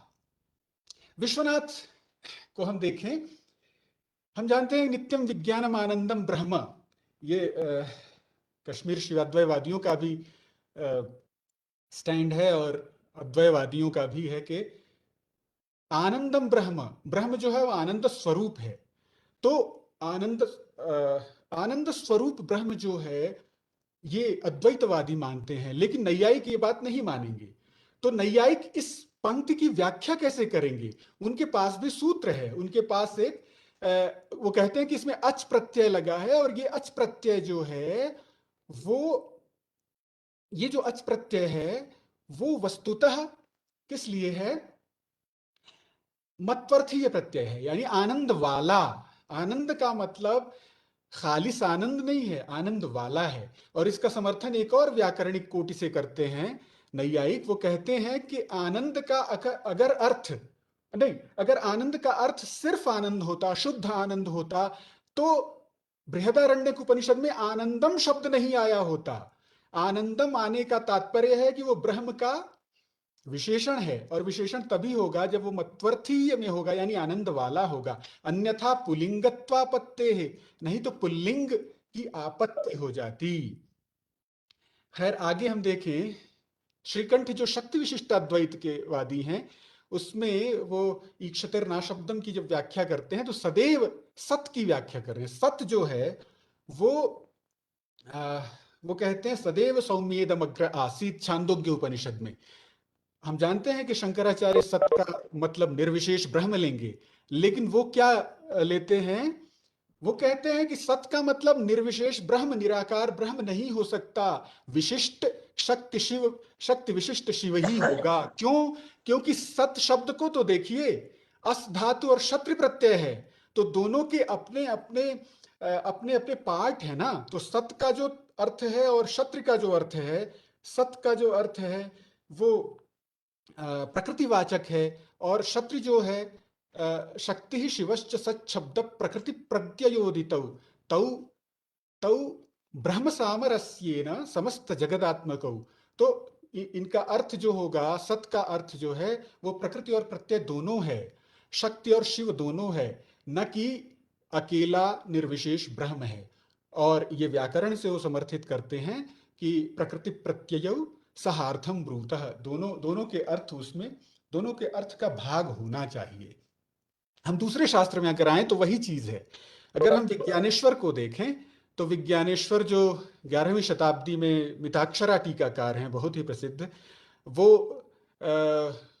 याज्ञवल्क्य कहते हैं कि कोई व्यक्ति अगर मर जाए जिसके पुत्र न हो, तो उसका धन किसको मिले? तो पत्नी को मिले, और उसके बाद बेटियों को मिले, और उसके बाद पितरऊ को मिले। पितरऊ का मतलब माता और पिता दोनों। अब सारे धर्मशास्त्र कहते हैं कि माता और पिता में पहले किसको मिले? तो पहले पिता को मिले, सब लोग ऐसा कहते हैं। लेकिन विज्ञानेश्वर जो कि स्त्रियों के अधिकार को लेकर के बड़े जागरूक रहे हैं, वो कहते हैं नहीं नहीं नहीं, पहले माता को मिले। उसमें प्रमाण क्या है? उसमें वो कहते हैं कि आप ध्यान से देखिए, इसका जो विग्रह होगा, इस समास का जो अर्थ होगा वो क्या होगा? पितरऊ का विग्रह होता है माता च पिता च, इसलिए पिता को पहले नहीं मिलेगा, पाठक क्रम से ही अर्थक क्रम होता है। इसलिए माता पितराविति मातृ शब्द से पूर्वम श्रवणात्। तो ये इतने बड़े धर्मशास्त्रीय समस्या का समाधान वो व्याकरण के आधार पर कर पाते हैं। तो इस तरह से समस्त शास्त्रों ने किया है। और व्युत्पत्तियों के द्वारा हमारे जैसे शब्द वही हैं, पुराने हैं, हजारों साल पुराने हैं, लेकिन नए मत वालों ने उन शब्दों का खंडन न करके, नए शब्दों को क्वाइन न करके, पुराने ही शब्दों के द्वारा, पुराने ही शब्दों को लेकर के अपने मत के अनुसार उनकी व्याख्या कर दी है। और वो कैसे किया है उन्होंने, ये बहुत ही रोचक प्रयोग है जो संपूर्ण भारतीय ज्ञान परंपरा में फैली हुई है। तो एक तरह से हमारी परंपरा व्याकरण की परंपरा भी है। जैसे सोमदेव एक जैन विद्वान हैं, सुपोपासकाध्ययन के लेखक, वो कहते हैं ऋषि को हम उसको कहते हैं जो मंत्र के दृष्टा हैं, ऋषि माहुर मनीषिणः। लेकिन वो कहते हैं कि रेषणात् क्लेश राशि नाम, वे जो संवरण करते हैं, संवरा करते हैं क्लेश की राशि का, उन जैन मुनियों को उन्होंने ऋषि का नाम दिया है। या भक्तामर स्तोत्र पणे मानतुंग का वो बहुत प्रसिद्ध है। वो आदिनाथ को ही बुद्ध कहते हैं, आदिनाथ को ही शंकर कहते हैं। क्यों ऐसा कह पाते हैं? क्योंकि उनके पास एक नई व्युत्पत्ति है। जैसे हम ऋष गतौ या ऋष दर्शनाथ से ऋषि की व्युत्पत्ति करते हैं, सोमदेव ऋष नाशे से या ऋष संवरणे धातु से ऋषि की व्याख्या करके, और वो अपने संप्रदाय के अनुकूल अर्थ ले लेते हैं। मानतुंग कहते हैं उनको कि तुम ही बुद्ध हो, क्योंकि तुम्हारा बुद्धिबोध जो है वो विबुधों के द्वारा अर्चित है। तुम ही शंकर हो आदिनाथ, क्योंकि भुवनत्रय शंकर हो तुम। हम बहुत नया उदाहरण लें, आर्य समाज के संस्थापक स्वामी दयानंद सरस्वती जो हैं, वो पहले ही समुल्लास में भगवान ईश्वर के 100 नामों की व्याख्या करते हैं। हम जानते हैं कि दयानंद सरस्वती जो है अवतारवाद और साकार ब्रह्म को नहीं मानते थे। तो ईश्वर के पार्षदों के रूप में जितने शब्द हैं, या ईश्वर के भिन्न भिन्न गुणात्मक जितने शब्द हैं, उन सभी शब्दों का दयानंद लक्ष्मी परक अर्थ ले लेते, ईश्वर निर्गुण ईश्वर परक अर्थ ले लेते हैं। जैसे लक्ष्मी शब्द है, जैसे सरस्वती शब्द है, जैसे महादेव शब्द है। तो ये बहुत आश्चर्यजनक बात ये है कि वो लक्ष्मी का अर्थ स्त्रीवाचक नहीं लेते हैं। जो चराचर जगत को लक्षित करता है वो लक्ष्मी, वो ईश्वर ही लक्ष्मी है। जिसको शब्द और अर्थ संबंध प्रयोग का ज्ञान हो, ईश्वर ही सरस्वती है। कल्याण करने के नाते ईश्वर ही शिव है, और विद्वानों से अधिक विद्वान होने के नाते वो महादेव है। तो इस तरह से जितने भी सिद्धांतकार हैं वो इस सरणी का आश्रय लेते ही हैं। खासकर जब वेदों की व्याख्या करते हैं, वो दयानंद सातवड़ेकर या अरविंद इत्यादि जब अपनी सिद्धांत की स्थापना करते हैं, नए सिद्धांत देते हैं या नई वेद की व्याख्याएं देते हैं, तो इस सरणी का उपयोग जरूर करते हैं। ऐसा क्यों होता है, ऐसा क्यों किया जाता है? तो यद्यपि सिद्धांत और तर्कों के स्तर पर ये बातें सिद्ध की जा रही हैं, फिर भी व्याकरणिक कोटियों के उपयोग का लाभ ये है कि प्राचीन शब्दों से हमारा तात्पर्य सिद्ध हो जाए, और जो हम ये सिद्ध कर सकें कि हम जो चाह रहे हैं परंपरा वही कह रही है, या परंपरा जो चाह रही है वही हम कह रहे हैं। जैसे कि अभी प्रोफेसर शुक्ल ने कहा कि भगवत गीता जो है वो, अभिनव गुप्ता ऐसे सिद्ध करते हैं कि भगवत गीता जो है वो कश्मीर शिवाद्वैतवाद का दर्शन है, या भगवत गीता उसी की व्याख्या कर रही है। तो वस्तुतः शास्त्र जो है वो लोक में बद्धमूल है, जिसका सीधा अतिक्रमण करने का साहस बड़े बड़े संप्रदाय प्रवर्तकों में भी नहीं होता है। तो इसलिए वो इन पद्धतियों का उपयोग करते हैं, व्याकरण की कोटियों का उपयोग करके अपने अनुकूल व्याख्यान कर लेते हैं। अब हम अभिनव गुप्त पर चलते हैं, जितना हमारा समय थोड़ा बहुत शेष है। अभिनव गुप्त और पूरा कश्मीर शिवाद्वैतवाद जो है वो व्याकरण के विशिष्ट अध्ययन के लिए प्रसिद्ध है। उनका ये प्रसिद्ध वाक्य है कि पूर्ण व्याकरणावगाहन शुचि। तो संपूर्ण अपने पाठ्यक्रम को बता रहे हैं कि हमने किस तरह से क्या चीजें अध्ययन की। तो उसमें सबसे पहले उन्होंने बताया पूर्ण व्याकरणावगाहन शुचि। मैं शुद्ध हो चुका हूं संपूर्ण व्याकरण के अध्ययन से। उनकी मूलभूत मान्यता यह है कि भाषिक वाग व्यवहार दार्शनिक तत्व मीमांसा की व्याख्या के लिए कुंजी हैं, क्योंकि उनके अनुसार सारे भाषिक प्रयोग इन तत्वों के क्रम में ही विकसित हुए हैं। इसलिए भाषिक प्रयोगों के विश्लेषण के माध्यम से इन तत्वों को, यानी शिवाद्वैतवाद के तत्वों को हम जान सकते हैं। ये बात जो है वो हम देखते हैं कि भर्तृहरि से गृहीत लगती है, क्योंकि भर्तृहरि की जब हम व्याख्या करें प्रारंभिक श्लोकों की, तो हम देखते हैं कि एक साथ वो शाब्द जगत और बाह्य जगत दोनों को लेकर के चलते हैं। विवर्तते अर्थ भावेन प्रक्रिया जगतो यतः, तो अर्थ भाव का मतलब पदार्थ भाव भी है, और शाब्द अर्थ, ये दोनों चीजें उनके अनुसार उनकी मंतव्य मालूम होती हैं। तो कहते हैं अभिनव गुप्त के, न तैर बिना भवेत शब्दो नार्थो नापि चितेर गति। इन तत्वों के बिना शब्द और अर्थ इत्यादि संभव नहीं है। अब हम कुछ उदाहरणों को लेते हैं। सबसे पहले हम स्मरण के बारे में कुछ चर्चा करते हैं। ये बहुत महत्वपूर्ण लेख है प्रोफेसर रस्तोगी जी का, और उसके आधार पर है वस्तुतः। कश्मीर शैव दर्शन में ज्ञान, स्मृति और अपोहन रूप शक्तियों से संपन्न महेश्वर की सत्ता को स्वीकार करना अत्यंत आवश्यक समझा गया है, क्योंकि अगर ऐसा न हो तो वो कहते हैं कि संपूर्ण संसार के नष्ट होने का प्रसंग उपस्थित हो जाएगा। नश्यत जनस्थिति ही वो कहते हैं। तो अगर इस तरह की स्थिति ना हो तो स्मृति का बहुत ही महत्वपूर्ण स्थान कश्मीर शिवाद्वैतवाद में है। स्मृति का व्यापार एक अपूर्व सा व्यापार है, क्योंकि इसमें एक अंश जो है वो पूर्वानुभूत अर्थ का होता है, एक अंश जो है वो वर्तमानिक स्मरण का होता है, और दोनों का ही अभिनव के अनुसार स्मर्ता के रूप में, यानी स्मरण करने वाले के रूप में अभिन्नतया अनुसंधान होता है। इसी प्रक्रिया के द्वारा शैव दार्शनिक विविध कालों में होने वाले ज्ञानों में अंतर्निहित एकता और उनका अनुसंधाता से अभेद सिद्ध करते हैं। अभिनव का पूर्व पक्षी जो है संभवतः वो बौद्ध हो, तो उसने ये कहा है कि स्मृति प्रक्रिया में हम ये तो समझ सकते हैं कि पूर्वकालिक अनुभव जो है वो ये तत्कालिक स्मरण का विषय बन रहा है। हमें ये समझने की क्या जरूरत है, या हम ये कैसे सिद्ध कर सकते हैं कि पूर्व काल का जो अनुभव है वो अपने विषय को क्रोडीकृत करके अनुसंधाता के स्वरूप में प्रकाशित हो रहा है, यानी स्मरण को स्मरता के स्वरूप वाला वो मानते हैं। और वो कैसे मान पाते हैं, इसके लिए वो व्याकरण का प्रयोग किया है उन्होंने। अभिनव के अनुसार अनुभव काल में घट जिस प्रकार अपने अनुभव करने वाले से पृथक होकर के भासित हो रहा था या होता है, स्मरण काल में उस तरह से भासित नहीं होता है, पृथकता नहीं होती है उसकी। पूर्वकालीन अर्थ अपने स्मरण की क्रिया से पृथक होकर के प्रकट नहीं होता, क्योंकि स्मृति काल में वस्तु का बाह्य अवभास न होकर आंतर अवभास होता है। इसी नाते पूर्वकृत अनुभव भी स्मरता के साथ भिन्नतया अनुभूत नहीं होता है।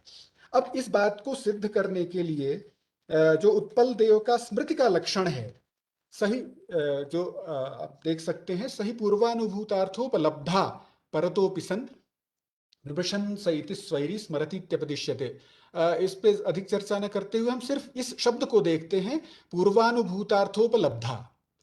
अब इसमें समास है, पूर्वानुभूत अर्थ का उपलब्ध करने वाला यानी स्मरण करने वाला कथनचित। अब स्मरण का स्वरूप इसी से प्रकट होता है। प्रश्न ये उठाते हैं कि ये समास यहाँ क्या करेंगे, पूर्वानुभूतार्थस्य उपलब्धा त्रिच करेंगे या पूर्वानुभूतार्थम उपलब्धा त्रिन करेंगे। अभिनव का ये मानना है कि यहाँ त्रिन प्रत्यय लगाएंगे। और त्रिन क्यों मानते हैं, उसमें विशेष कारण ये भी है कि वो त्रिन जो है वो एक विशिष्ट प्रकार के कर्ता को कहता है, तच्छील तद्धर्म तत्साधुकारी, ये तीन विशिष्टताएं जिसमें हो ऐसे कर्ता को, जनरल एजेंट को नहीं कहता है। त्रिच जनरल एजेंट को कहता है। लेकिन दोनों तरह से, दोनों स्थितियों में किसी भी प्रकार से समास नहीं हो सकता। यहां समास करने के लिए द्रविड़ प्राणायाम करना पड़ेगा, विशिष्ट कार्य करना पड़ेगा। तो ये बहुत लंबी चौड़ी चर्चा है, लेकिन हम सामान्य रूप से ये जान सकते हैं कि त्रिनंत के साथ पूर्वानुभूतार्थम का जो समास करते हैं वो समास योग विभाग के द्वारा होता है, प्रयत्न विशेष के द्वारा होता है। और वो प्रयत्न विशेष क्यों किया है, प्रयत्नाधिक्य का कुछ लाभ होना चाहिए।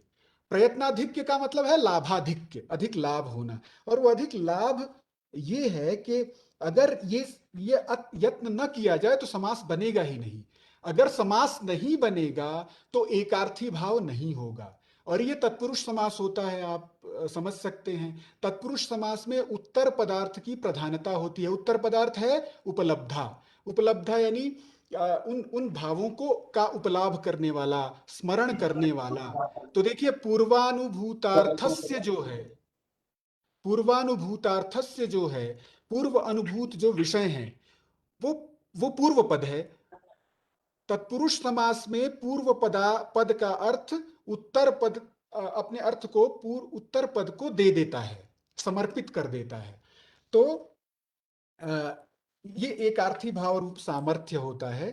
तो इसी कारण से ये स्पष्ट हो सके कि स्मरण की क्रिया में जितनी पूर्व उपलब्ध वस्तुएं होती हैं, सूचनाएं होती हैं, वो सब उपलब्धा के रूप में आकर के प्रकट होती हैं।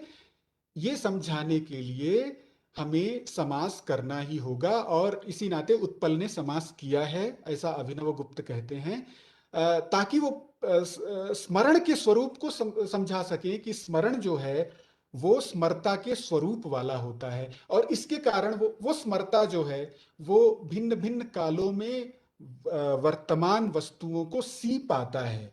वो हृदगंज पुंजित जितनी चीजें होती हैं वो अपने स्मृति के सूत्र में बांध करके और उनको बिखरने से बचाता है। एक और उदाहरण देते हैं कि अनुभव की क्रिया जब हम भाषा में प्रयोग करते हैं, मैंने अनुभव किया, अन्वभूवम। अन्वभूवम में अनु, भू और अम जो आता है वो उसमें भी वो कहते हैं कि इसमें भी स्मरण करने वाला, अनुभव करने वाला ही प्रधान है। कैसे? जैसे इसके दो अंश हैं, क्रिया और प्रत्यय, जो तिंग प्रत्यय है। तो भू क्रिया है और अम प्रत्यय है।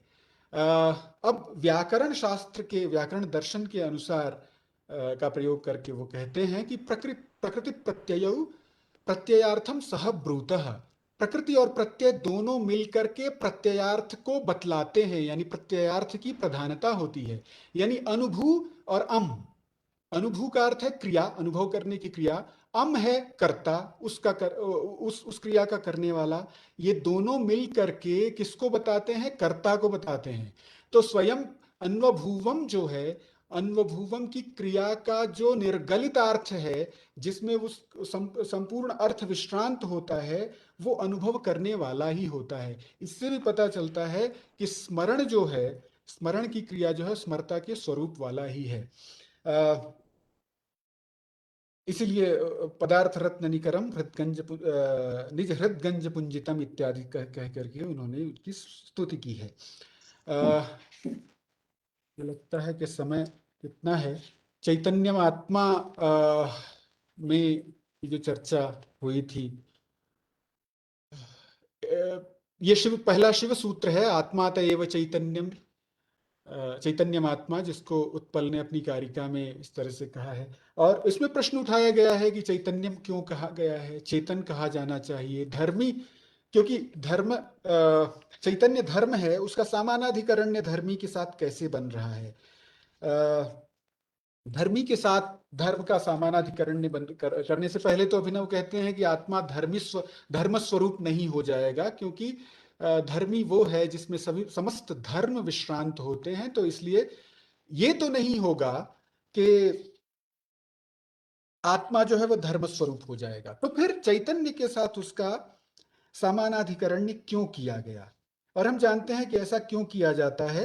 प्रकाश स्वरूप प्रमाता जो है वो उसका जड़त्व आपन्न न हो जाए, जड़त्व न उसका प्रसक्त हो जाए, इसलिए विमर्श स्वरूप उसको सिद्ध किया जाए। इस कारण से चैतन्य के साथ चेतन स्वरूप उसको माना गया, विमर्शात्मक भी माना गया है। तो ये प्रश्न जो उठता है कि धर्मीभूत आत्मा के लक्षण के रूप में चैतन्य रूप धर्म को क्यों रखा है, मतलब सूत्र ऐसा बनाना चाहिए था, चेतनः आत्मा, इस तरह से। तो चेतन शब्द के साथ व्यधिकरण, ये व्यधिकरण शब्द हो गया ना, अधिकरण धर्म का धर्मी के साथ दिया गया। तो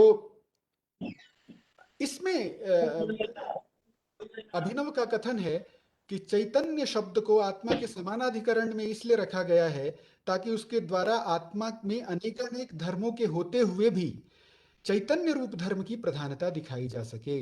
चैतन्य शब्द जो है वो आत्मगत आत्मा का सबसे प्रधान धर्म है, ये कथन हो जाए। अन्यथा चेतनः आत्मा कहने से आत्मा जो है वो चेतन है, इसके अतिरिक्त जितने अतिरिक्त गुण हैं वो भी उसमें तारतम्य प्रकट नहीं हो पाता, इसलिए चैतन्यम आत्मा कहा है। और ऐसा क्यों हो पा रहा है कि चैतन्य कहने से जो चित्त क्रिया है वो ज्यादा प्रकट हो करके आ रही है, ये उन्होंने व्याकरण से बताया है। ये थोड़ी लंबी चर्चा है, इसलिए हम इसको छोड़ते हैं। शय जो है वो भाववाचक है, और जो भाववाचक प्रत्यय होते हैं वो प्रकृति के अंतर्गत जो प्रकारीभूत यानी विशेषण के रूप में भासमान हो रही है क्रिया या दूसरी चीजें, उसी को बताते हैं। अब आप देखें, शय जो भाववाचक प्रत्यय लगा है वो किस में लगा है? चेतन में लगा है। चेतन में प्रकारतया यानी विशेषणतया भासमान होने वाली चीज, यानी चेतन को चेतन क्यों कहते हैं? चेतन का प्रवृत्ति निमित्त क्या है? चेतन का प्रवृत्ति निमित्त है ये चित्त क्रिया। ये चित्त क्रिया ही इस क्षय के द्वारा वाच्य होती है, ऐसा वैयाकरणों का कहना है। वैयाकरण जो है वो कहते हैं प्रकृतिजन्य बोधे प्रकारी भूतो भावः। तो इसके नाते क्षया निष्कृष्टांशः प्रत्यायितो भवति चितिक्रिया रूपम धर्मम संबंधम अवगमयता क्षया। ये क्षय जो है वो संबंध के थ्रू चितिक्रिया रूपी धर्म को अवगत कराता है, और वह निष्कृष्ट होकर के निकल करके आता है। मतलब आत्मा का जो सर्वाधिक प्रसिद्ध धर्म, प्रधान धर्म है, वो चेतन होना है, वो चैतन्य है, चेतन चित्त क्रिया है, ये बताने के लिए चैतन्य आत्मा कहा, चेतना आत्मा नहीं कहा। अब मुझे समाप्त कर देना चाहिए, मुझे लगता है। देवी उवाच पर चर्चा नहीं करेंगे, परोक्ष लिट में उवाच में किस तरह से आया। अनुत्तर शब्द जो है वो हम जानते हैं कि वो भैरव स्वरूप है और संपूर्ण सर्वोत्कृष्ट तत्व है, तो उसे अनुत्तम कहा जाना चाहिए, यानी सुपरलेटिव डिग्री से कहना चाहिए। इसको कंपैरेटिव डिग्री से क्यों कहा, तो वो स्पष्ट करते हैं कि तरप और तमप में वस्तुतः गुणाधिक्य या गुण की अल्पता नहीं व्यक्त होती है, अपितु सब प्रतियोगिता और निष्प्रतियोगिकता व्यक्त होती है। तो इससे वो स्पष्ट करते हैं कि अनुत्तर का मतलब भी अनुत्तम ही है। वस्तुतः जब किसी की अपेक्षा से कहा जाएगा तो वो अनुत्तर कहा जाएगा, जब निष्प्रतियोगिकतया उसका व्याख्यान होगा तो अनुत्तम कहा जाएगा। बस इतना ही कहना है। जनरली हम समझते हैं कि सुपरलेटिव डिग्री जो इसमें तमप लगे वो सबसे ज्यादा गुणवान है, वस्तुतः ऐसा नहीं है। ये व्याकरण के जो गुप्त अर्थ को अभिनव गुप्त जो है वो प्रकट करते हैं। इसके अतिरिक्त व्युत्पत्तियों की भी बड़ी अद्भुत का बहुत अद्भुत प्रयोग किया है उन्होंने। वचन का जो व्युत्क्रम है, भाषिक वचन को उन्होंने, भाषिक जो प्रथम पुरुष, मध्यम पुरुष, उत्तम पुरुष होते हैं, उन सबको उन्होंने शिव शक्ति और जड़ के साथ एकत्रित किया है। और वो कहते हैं कि जैसे मैं अपने लिए कहता हूं कि ये तो नहीं जाएंगे, या अपना नाम लेकर के व्यक्ति कहता है प्रथम पुरुष में कि मैं तो नहीं जाऊं, ये तो नहीं जाएंगे, अपना नाम लेकर के कहता है, तो प्रथम पुरुष का उपयोग कैसे करता है व्यक्ति। तो इसी से पता चलता है कि शिव जो है वो किस तरह से जड़त्व अर्थात नर रूप में, नर शब्द का इस्तेमाल करते हैं, उसमें कभी जाता है और कभी जो है वो मध्यम पुरुष के लिए उत्तम पुरुष का। तो वचनों का जो पुरुषों का संघट्ट है वो स्वयं बता रहा है सृष्टि की प्रक्रिया को। व्युत्पत्तियां बहुत अद्भुत हैं, देवी, चक्र, अनुत्तर, कुल इत्यादि बहुत सारे आप देख सकते हैं इसमें। और ये सारी चीजें, ये सारी विशिष्टताएं अभिनव के ग्रंथों में इतस्ततः सर्वत्र प्रसृत हैं। इसके विशेष अध्ययन की आवश्यकता है और इसके लिए गुरुओं का आशीर्वाद और उनका सहयोग अपेक्षित है। मैं अभी यही समाप्त करता हूं। आप लोगों ने बहुत धैर्य से सुना, इसके लिए मैं बहुत अधिक आभारी हूं। मैं इस दर्शन का बिल्कुल जानकार नहीं हूं, संभवतः विद्यार्थी भी नहीं हूं, लेकिन अभिनव का जो व्याकरण का अद्भुत प्रयोग है उसके द्वारा आकृष्ट होकर के मैंने गुरुजी लोगों की प्रोत्साहन से कुछ कहने की हिम्मत की। धन्यवाद बहुत बहुत। बहुत सुंदर और बहुत विद्वत्तापूर्ण। धन्यवाद। समय की सीमा को ध्यान में रखते हुए मैं दोनों वक्ताओं के बारे में दो शब्द कहना चाहूँगा। वागीश जी ने प्रारंभ किया था गीता के उस अंश से, मत्तः स्मृति ज्ञान अपोहनम च। तो यहाँ पर अपोह जो है वो बहुत ही महत्वपूर्ण शब्द है। अपोह का तात्पर्य होता है अतत व्यावृत्ति, जो तत् से भिन्न है अतत, और उसकी व्यावृत्ति, अंग्रेजी में इसको हम कहते हैं डबल निगेशन। तो सारे विकल्प जो हैं वे एक दूसरे से व्यावृत्ति वाले हैं। तो not A is equal to A, यह जो है विकल्पों का स्वभाव होता है। इसलिए अपोह को हम विकल्प के साथ में भी जोड़ देते हैं। तो इस पर उन्होंने काफी विस्तार से बात बतलाई। वस्तुतः यह एक बौद्ध मत है। अपोहवाद जो है यह भाषा की बौद्ध मत है, और संभवतः उसको उन्होंने जो है स्वीकार किया है अभिनव गुप्त ने उस दृष्टि से। और उन्होंने कर्म ज्ञान समुच्चय के बारे में बतलाया।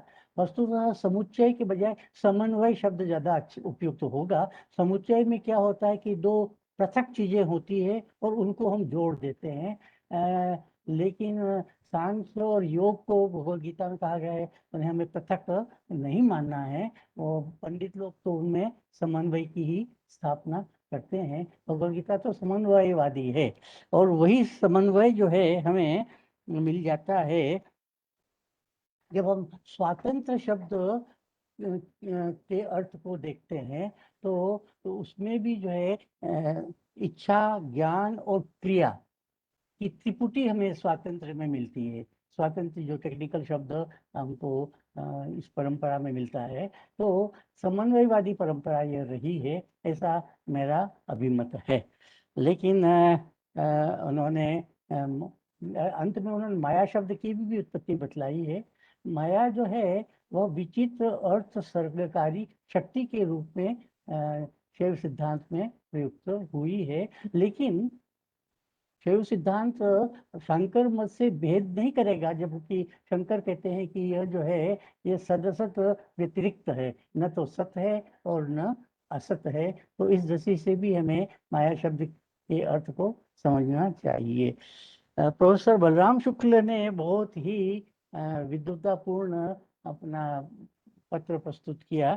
उन्होंने बतलाया कि हमें व्युत्पत्ति शास्त्र को लेकर के ही शास्त्र के अर्थ को समझना चाहिए। व्युत्पत्ति को लेकर के मेरा एक जिज्ञासा यह है कि हमारे यहाँ पर शब्द के अर्थ को जानने के लिए व्युत्पत्ति तो बड़ी महत्वपूर्ण है, लेकिन प्रवृत्ति भी उतनी ही महत्वपूर्ण है। प्रवृत्ति का मतलब होता है यूसेज, लोक व्यवहार। कभी कभी क्या होता है कि शब्द का अर्थ जो है हम व्युत्पत्ति से नहीं जान सकते, उसके लिए मैं जो यूसेज है, जो प्रवृत्ति है इस लोक में, उसको भी देखना पड़ता है। लेकिन आपने बहुत ही सुंदर व्युत्पत्तियां बतलाई, और हमारे यहाँ पर जो व्युत्पत्ति के लिए जो है धातु, उपसर्ग और प्रत्यय तीनों को ध्यान में रखा जाता है। आपने प्रत्यय के ऊपर अधिक जोर दिया, आप उपसर्गों के बारे में भी बतलाते तो और अधिक सुंदर आपका व्याख्यान हो जाता। लेकिन आपने बहुत ही बढ़िया बातें बतलाई, और खास करके आपने जो याज्ञवल्क्य स्मृति के ऊपर अपने क्या विज्ञानेश्वर की मिताक्षरा है। हाँ, उनको विज्ञान भिक्षु भी कहते हैं। तो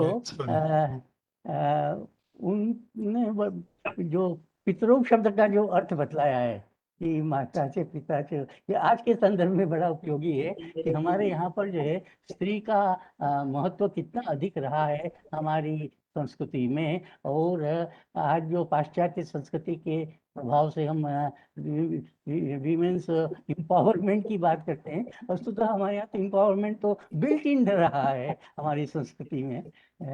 और शक्ति का स्रोत जो है वो तो स्त्री को ही माना गया है।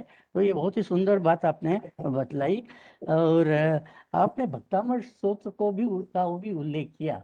वस्तु तो यह सेक्युलरिज्म का बहुत बढ़िया उदाहरण है। भले ही यह जैन प्रार्थना ग्रंथ है, और हर जैन जो है प्राय भक्तामृत स्तोत्र का पाठ करता है मंदिर में जाकर के, लेकिन इसमें उन्होंने बुद्ध का भी उल्लेख किया है और शंकराचार्य का भी उल्लेख किया है, और दोनों में एकीकारता जो है यहाँ पर व्यक्त की है। तो ये बहुत ही सुंदर श्लोक आपने यहाँ पे प्रस्तुत किया है। और आपने चैतन्य की व्युत्पत्ति, चेतन और चैतन्य में क्या भेद होता है, धर्मी में क्या भेद होता है, ये आपने बतलाया। ये भी बहुत ही सुंदर विश्लेषण आपने किया।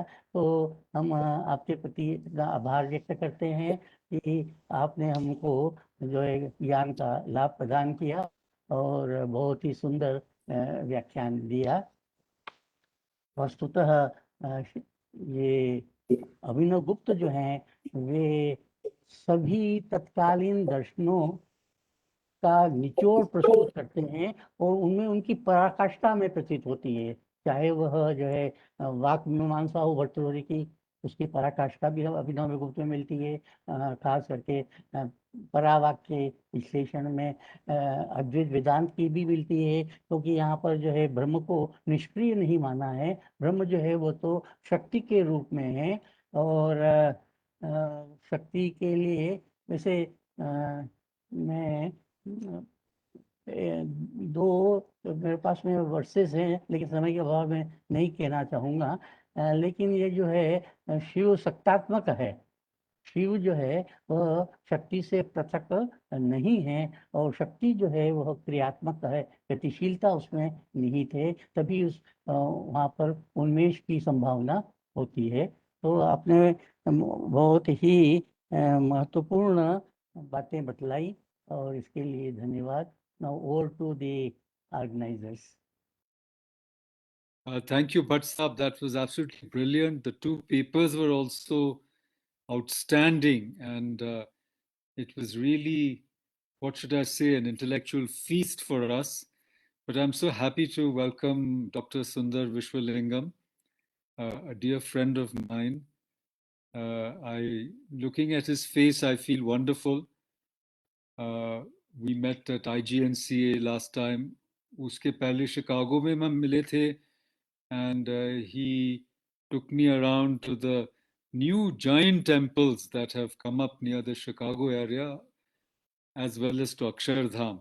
And we edited a book together on Abhinav Gupta, Reconsiderations, the work on which was started when he was doing his PhD at BHU.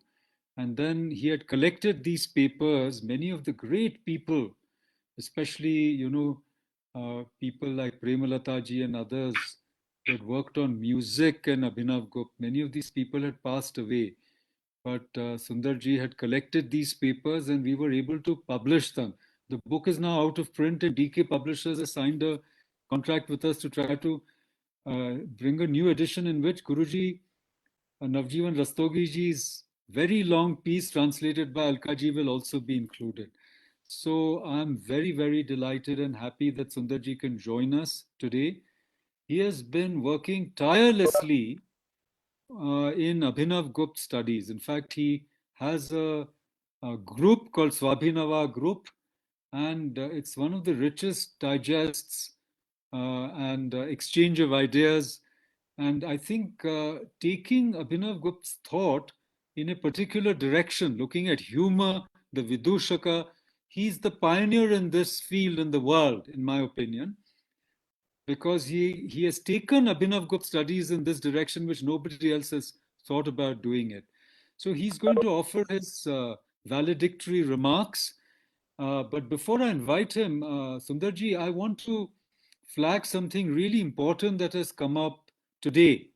And I want the blessings of everyone present today.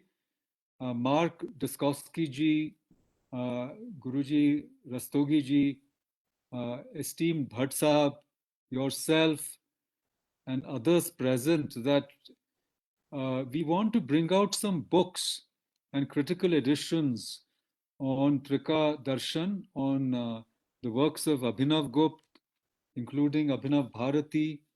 Mark has many books in various stages of completion. He's looking for partners. So I want us to form a small team at the end of this conference. After we listen to you, we'll again reflect on this, but I'm just flagging it. And I feel that younger people should be a part of this team. I propose Balram ji, I propose I think Swastik ji, and certainly Purohit ji, to be a part of this team, maybe Anuradha ji. So 3-4 people should get together, get in touch with Mark ji, and then send us proposals with some timelines of how to complete this work, how to publish it. We are happy to publish it from IIAS, co-publish it. We always go with very good publishers so that the work is well distributed all over the world. So please let us reflect on this after we listen to Sundarji. And I can't think of anybody better than Abhinav Gupta to take the idea of Saundarya. Sundar, of course, he's named after a form of Shiva. He comes from a Tamil family, Malaysia-based. Sundara is one of the names of Shivas. And I suppose he's named after that form of Shiva, Sundareshwara. I suppose he can correct me. But the aesthetics of Abhinav Gupta is something that Sundarji has worked on, and I'm delighted to see him here. And I invite him to speak. But before that, I think Alkaji can say a few words, and then immediately over to Sundarji, and then we'll have a final concluding session that perhaps I can chair. Go ahead. Go ahead, Alkaji. Thank you, sir. I would just like to congratulate Balram Shukla ji for a very enlightening paper. and and also Professor Avagi Shuklji, in spite of many difficulties, technological issues, he could join us and he could present his paper. Thanks to both the paper readers. And as you said, quickly over to Sundharji. We are eager to listen to him. Can everybody hear me? Can you hear me? Yes. Okay, good. Yes, Uh, yes, yes.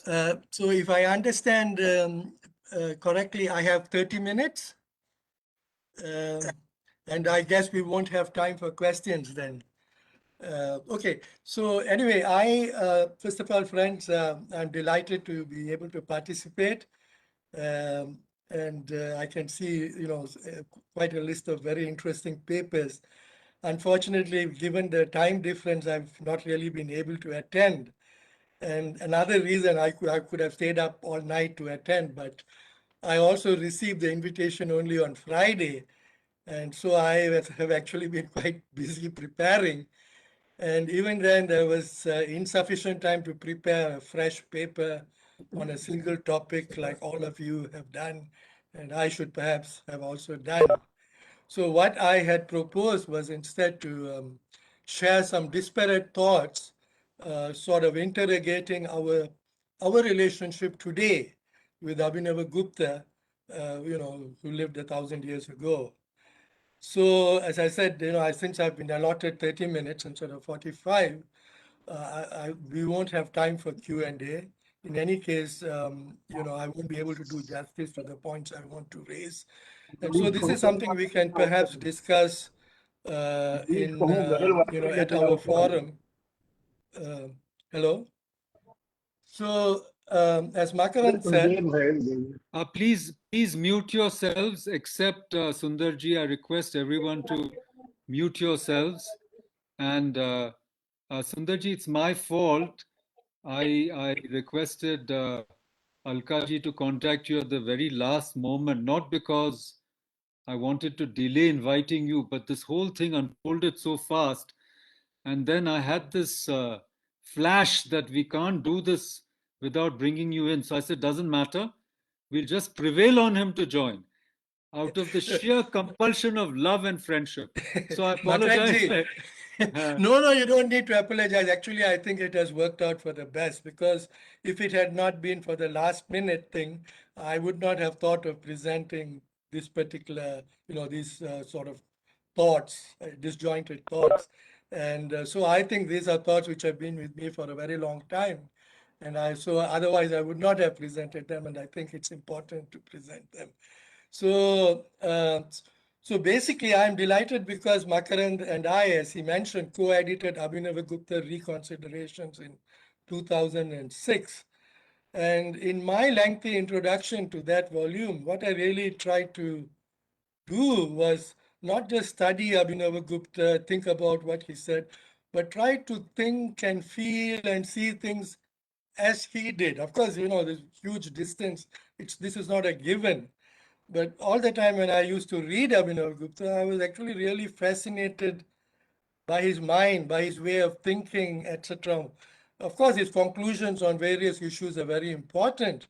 But if he were living today, he might have come to somewhat different conclusions, because, he was reacting to challenges at his time, intellectual, aesthetic, religious challenges of his time. And if he were living today, he would be actually responding to the sort of challenges we face today. So this is where I am coming from, and this is what I am going to try and do in this paper very quickly and rapidly. I don't know whether I'll be able to do justice to it. So let me come to, very good. So contemporizing Abhinavagupta, what do I mean by that? So this is actually the gist of what I try to do in that paper with Makaran in the volume we edited. So as this particular conference itself demonstrates, much has been accomplished over the last decades in deciphering Abhinavagupta's work of restoring its inner coherence across otherwise disparate domains, ascertaining the diverse traditions of thought and praxis he received, reshaped, and in turn transmitted through a creatively original synthesis. However, our greatest tribute, in my opinion, would be to discern the contours of the collective cultural project embodied in his life work that we have now inherited within a contemporary global context that is so radically different from his 11th century Kashmir. So why do I say collective cultural project? Because what Abhinav Gupta is doing is, of course, he's a genius, he's got his individual genius, but actually, you know, there's so many other people thinking through him. Consider for example, Bhattanayak. We wouldn't know anything about Bhattanayak except through what Abhinav Gupta has written about him, both defending and both developing and criticizing him. It's the same for so many other people in all the domains. So actually what Abhinav Gupta is involved in is a collective enterprise. So, you know, his commentary on Bharata. So he's actually thinking with Bharata, who was hundreds of years before him. So that too, you know, the very fact of writing a commentary on somebody else's work, that's also. So I think we should start thinking of Abhinav Gupta not just as some kind of a unique individual, but as somebody who embodies best of all a kind of a collective enterprise, which is you know, the finest in you know, Indian Hindu culture. So the true measure of spiritual genius is the ability of its penetrating insights, its pratibha, not only to survive the millennial test of time, but to extend the range of applicability into new disciplines he could not have dabbled in.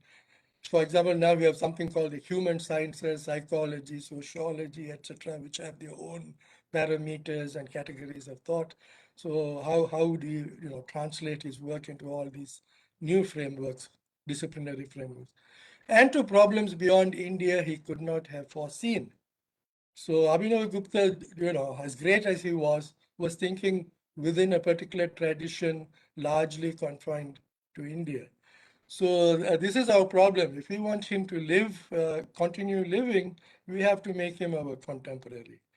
So my single line response is, we have to assume his legacy. The best way to assume his legacy is by making him our own. That is, he has to live through us today. See, a legacy can be a lot of books in our library, or a donkey can bear a burden of gold. But I think that for like people like Plato in the West, they are still living. People don't just study Plato, they are using his ideas, Aristotle, to address all kinds of present day issues. They go back to him. They think with Aristotle, they modify him. So this is what we need to do, in my opinion, with Abhinav Gupta, if we want to do him full justice. And that's why I coined this term Swabhinava, SV, Swa and Abhinava. So, each of us should, in a sense, reflect some aspect of his work and look at the world, look at all kinds of issues through his eyes, maybe coming to different conclusions. We're trying to think with him, not just think about him. So this is the whole gist of the, what I have to say. And I have just chosen 4 examples. I could have given many more. So let's start with disciplines, modern disciplines and Abhinav Gupta's ancient insights. So Abhinav Gupta, so the first point I want to discuss is humor, and that is his aesthetics. And this is based on my PhD research. So Abhinav Gupta doesn't have a full-fledged theory on the psychology or sociology or semiotics of humor. He was not a humor theoretician in a modern sense, where there's a huge amount of work from so many different perspectives on human conflicting theories on humor in the West. What Abhinav Gupta does is actually he builds upon, of course, Bharata's Stein Rasa distinction. All the rasas, there is a Stein and a Rasa. So within that framework, and so he thinks about the distinction between Hasa and Hasya. So he's building upon Bharata. And Bharata himself, his observations on humor are from a very pragmatic point of view of theater. Bharata was not a theoretician, in a modern sense. He was basically, he introduces all kinds of observations about the various rasas, but in a very practical context of theater, of performance. And Abhinavagupta, of course, doesn't lose sight of this. He's very performance-oriented, his commentary as well. But the thing is that Abhinavagupta is coming from a very fine philosophical background. And so whenever he says something even about very trivial things like humor, we find there's a great deal of depth. And this he actually does through generalization.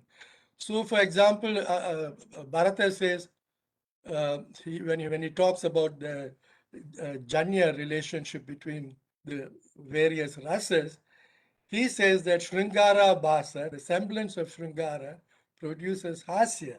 So, so what Abhinavagupta does is, so this is said in a kind of a very practical context. He takes this and makes it into generalizes it into an entire observation about the function of humor. So what he says is that, so he starts making very penetrating and sometimes surprising observations based on Bharata, coming from Bharata, but taking us in completely new directions. Starts thinking and gets us thinking in a very new way about certain things. So Abhinava generalizes Hasya as deriving from Shringara Bhasa into saying that the semblance of any rasa results in Hasya, not just Shringara. And he gives, various examples of this to justify this statement. And he says that because of this, because the abhasa of any rasa generates Hasya, therefore, and this is a very surprising statement, especially for devotees of Shantaras, that Shanta includes all the rasas. He says Hasya includes all the other rasas. Sarve rasa hasya antarbhuta. So what I did in my thesis is that I wanted to take this development from Bharata to Abhinavagupta even further in today's context, by looking at various Western theories, and humor is an unsolved problem in Western thought. You have completely diametrically opposed theories. For example, Freud says exactly the opposite of Bergson. So what I wanted to do was not take any one particular theory, which is my favorite theories, and say, here Abhinavagupta is saying something very similar, so he has this. Or, okay, here he says something which is similar to, say, Freud or to Kessler. So instead of doing that, I started putting everything together and see if we could come up with a kind of theory of humor which would take into consideration, Western thought and other cultural traditions, and come up with some kind of a universal theory of humor. So basically, to cut the discussion short, I basically formulated what I call a bisociative theory of humor, which very clearly underlies Abhinavagupta's various pronouncements on the topic. And this is very simple. It's basically, you have all these different rasas and bhavas, but humor is very different because it is caused by the mutual neutralization of opposed cognitions, of opposed rasas. So if you have something like Shringara and Jugupsa together, provoked by a particular poem, a particular, stimulus, then these two rasas cancel each other, these two opposing emotions cancel each other out, and you get humor. You get people laugh and you get humor. So this is basically the thing. And so basically what I try to do is rethink humor theory using Abhinavagupta's work. Though Abhinava himself does not do this very systematically, there is an underlying coherent understanding of the function of humor. So this is what I try to do. And then he makes these two surprising statements, and then he makes two more surprising statements. So he says, okay, the semblance of any rasa generates Hasya. He says, therefore, and this seems very contradictory, logically contradictory. And Abhinav Gupta is a, expert in Tarka, not just the Nyaya, but including Buddhist Tarka. So he says laughter is also provoked by the semblance of hasya. So a very strange thing. If there is a semblance of hasya, it means it is not funny. But he says laughter is also provoked by the semblance of hasya. And then he goes on to say that this semblance of hasya bhasa, is actually deployed by the Vidushaka of the theatre. So this is extremely strange. And I basically had to crack my head over this for several years. So we know the Vidushaka to be a joker, a jester, Narmavid. So his whole reason for being in the theatre is to make people laugh. Then Abhinav Gupta says that, oh, this is a semblance of hasya. So semblance of hasya is still hasya, but it is a semblance. So what does he mean? So basically, and here again, a huge amount of research going into the ritual origins of the Vidushaka, the work of previous scholars like Kuiper, etc., IBJ Kuiper. So basically, I came up with this theory, with this observation that what the Vidushaka is really doing, it is a ritual function. That is why he has so many ritual notations. He's presided over by Omkara, he carries the presence of Brahma, etc. And so actually, what we see in the Sanskrit theatre, in Bharata's theatre, is a symbolic expression of what I call transgressive sacrality. Sacred, but breaking the rules of the sacred. And I'll explain this in a subsequent slide. And this is being done beneath a public comic disguise. In the public, this is being done under a comic disguise. So, and to do this, to come up with this theory, basically had to look at clowning across so many cultures, in among the American Indians, in medieval Europe, etc., etc. So basically, you can propose a cross-cultural theory of humor and anthropology of ritual clowning. So this would not have been possible without Abhinav Gupta's insights and statements, sort of shocking me at the beginning. So the point I'm trying to make in this slide, and this is really the only takeaway, I've spent too much time on it, is that instead of, taking some Western categories or current state of a particular Western discipline and applying Abhinav Gupta and saying, oh, okay, he's also as great as Bergson or as great as Freud. Instead, it'd be very interesting to take all these examples, even in other domains, not just humor, but generally rasa theory, for example, there's nothing like it in the West, and rethink aesthetics as a whole, and the human sciences as well, rethink fundamental issues in psychology, sociology, in anthropology, even questions like what it means to be human through the Indic lens. And this is what Abhinav Gupta helps us to do. And I think he would be really delighted to see what we are doing with his work, instead of just repeating what he says. So this is the point. So the other slides actually make the same point in different ways. So let's take, for example, the notion of tradition, agama, which he develops very interestingly and at great length in his Ishvara Pratyabhijna Vivriti Vimarshini. So what's very interesting here is that he says things which are very valid and yet at the same time very difficult to apply in the way in which he has presented it in our current context, both in India and globally. So one of the central problems today is what Samuel Huntington has portrayed as the clash of civilizations. So he says that, and this has, much of this is being played out today. And he talks about, India's sort of Hindu civilization, Christian civilization, Islamic civilization, Chinese civilization, and we see these Russian civilization. So these are coming, there is a clash developing in the world today, really a very dangerous situation. But actually, if we look into dig deeper into his notion of civilization, we find that at the center of his notion of civilization is actually the notion of religious tradition. So when he talks about Indian civilization, For him, it is distinct because of its Hindu, distinct Hindu culture, earlier Hindu culture. Similarly, Islamic civilization. So the conflicts are actually, what he's talking about are conflicts of religion. And so Abhinavagupta says that all traditions, so Abhinavagupta, for Abhinavagupta, what is primary is tradition.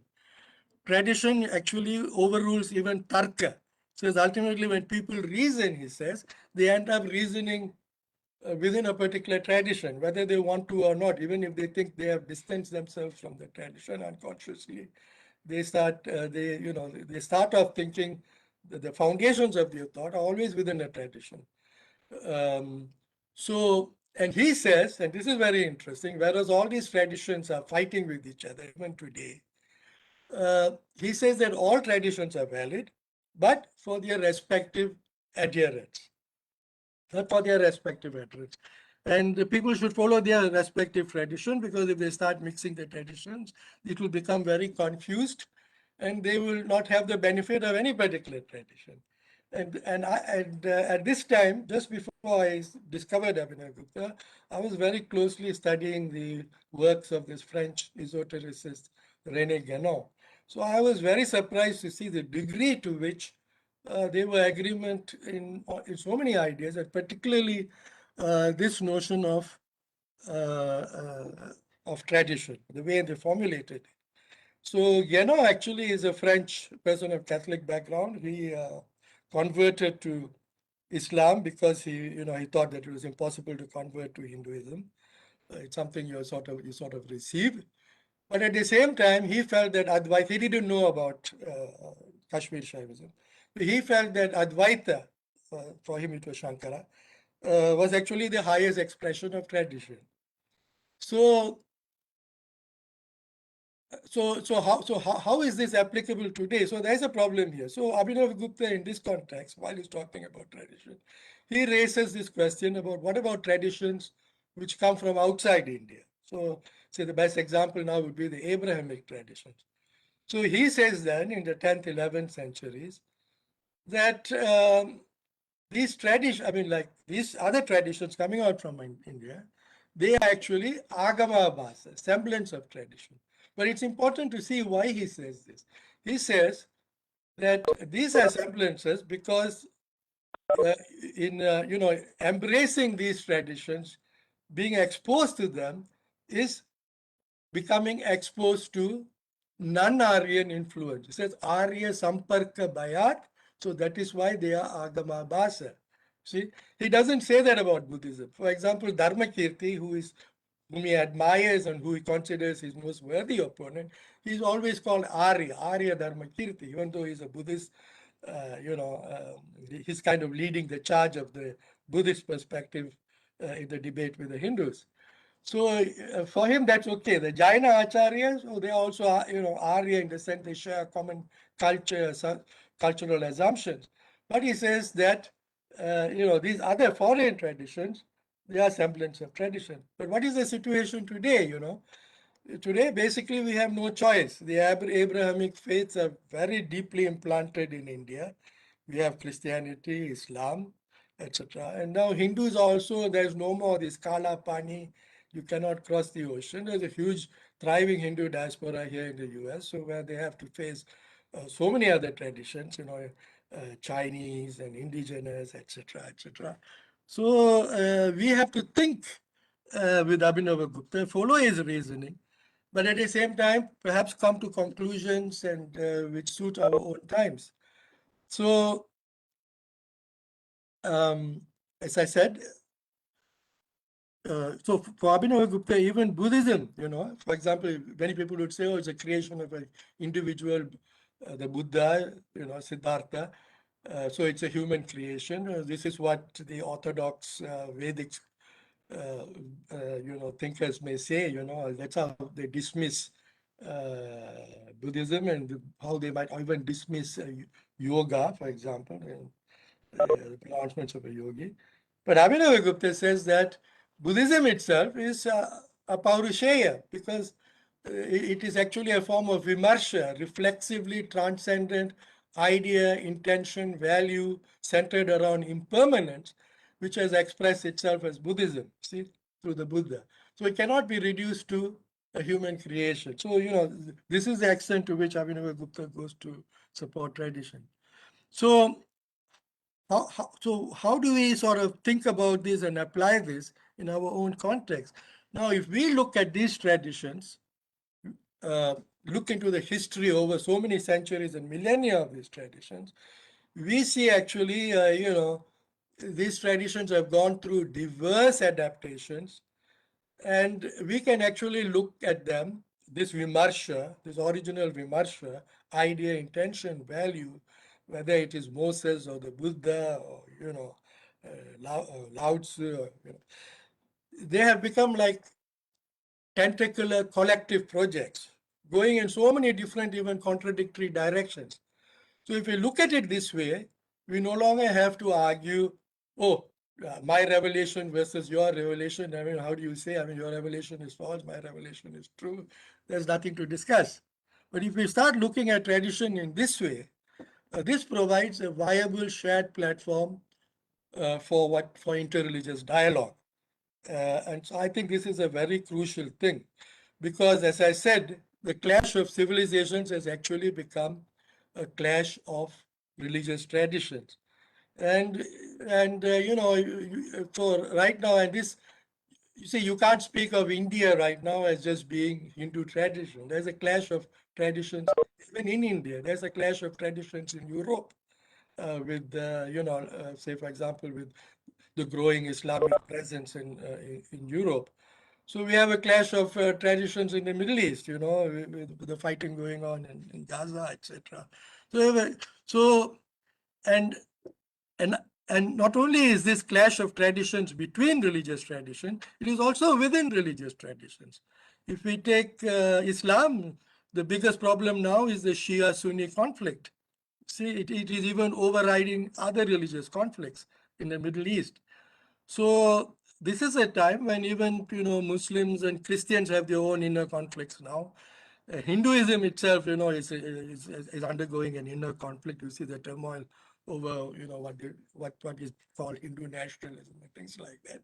So I think that Abhinavagupta's way of thinking about tradition is a very different way of trying to reconcile traditions and the way the secularists go about it. See, and I think that one very good example of the sort of directions in which we can take this is Swami Vivekananda, for example. I mean, he makes this very surprising system, and this may surprise many people. But I think that I was influenced by Swami Vivekananda long before I came to know about Abhinavagupta, and I see there is a great continuity between them. They say certain things which are very different in some respects, even perhaps opposed. But I think that Abhinavagupta, if he was alive today, he would say very similar things. For example, Vivekananda, who is a kind of paragon of for Hindus who look to a global future for Hinduism, he says a glorious Indian future, he says, is Vedanta brain and Islam body. So this is something to think about. And it seems to me that this is not at all, this is a kind of a logical conclusion to the way of thinking that Abhinavagupta has, develops in his own thinking of tradition. For example, if you look at Hindu aesthetics, Hindu religion, Hindu philosophy, at Abhinavagupta's time, we see it is so fundamentally shaped by Buddhist interlocutors, especially Dharmakirti. So, Shantarasa, which with Bakaranji was talking about today, it's yesterday. I think this morning for you. It became so central in Hindu aesthetics because of the Buddha. Who presides over Shantarasa? It's a Buddha for Abhinavagupta. Same with philosophy. I mean, Abhinavagupta actually uses Buddhist logic to demolish all the other systems of Hindu philosophy before, presenting his Pratyabhijna. Similarly with Tantra, so So actually what Abhinava Gupta is, what Vivekananda is saying about how Vedanta and Advaita Vedanta or Paradvaita, Abhinava Gupta would react with Islamic Sufism and etc. Is already contained in the way in which the relationships between Buddhism and Hinduism, the kind of acculturation that took place.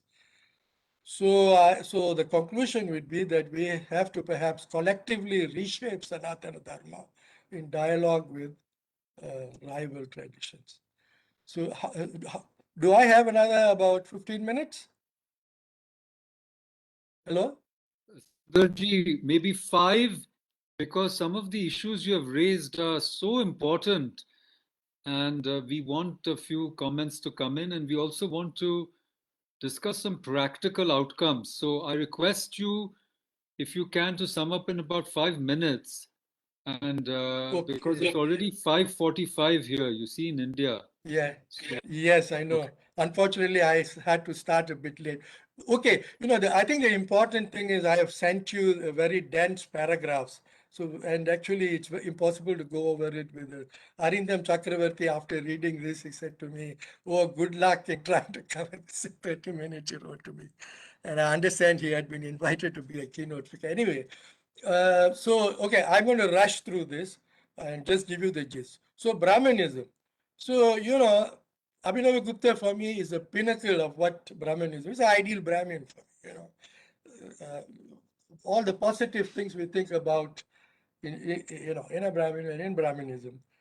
And you can see that in all his writings, he writes out of an intense compassion for the world. He doesn't have some personal X to grind. So we see that in the Abhinava Bharati, Purushartha. He's writing to foster Purushartha, regardless of what your religious or other background or social status is. Similarly, the Pratyabhijna is addressed to everybody, whichever particular caste or anything you come from, whether you're a woman or a man, even if you're a Buddhist or a Vaishnava, it offers liberation to all. But today, Hinduism, and I'm you this based on Chicago, where I am. I constantly listen to talk at Chicago University, and Bharat Gupta here, can confirm what I'm telling because he was here and we talked a lot about this. Today, Hinduism is seen as a deceptive superstructure of oppressive caste hierarchy. So if you go to any conference here at University of Chicago, I can give you so many examples, not just University of Chicago, I happen to be here. Basically, any ideas expressed by any Hindu thinker, say about Rajashekara, they will find something wrong about what he says about, say, Kavya Purusha. And then he says, oh, of course, he's a Brahmin, he couldn't know better.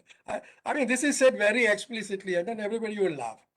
And this is constantly the case. And so this is the situation now. And so, for example, Abhinava Gupta, they would say David White, for example, he says that, oh, Abhinava Gupta, he's supporting Brahmanism in his writings on Abhinava Bharati and Pratyabhijna, etc. But then in his Tantra Lok, 29 Anik, he's destroying everything. So Abhinava Gupta was a hypocrite.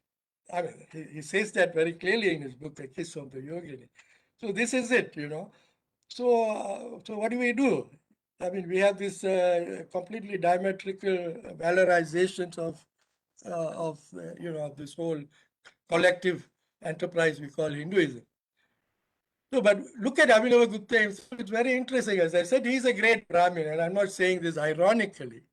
But if you look at the 29th Anik of the Tantra Loka, it is a systematic demolition of the image of the Orthodox Brahmin, and in a context where he is actually advocating the violation of norms of purity.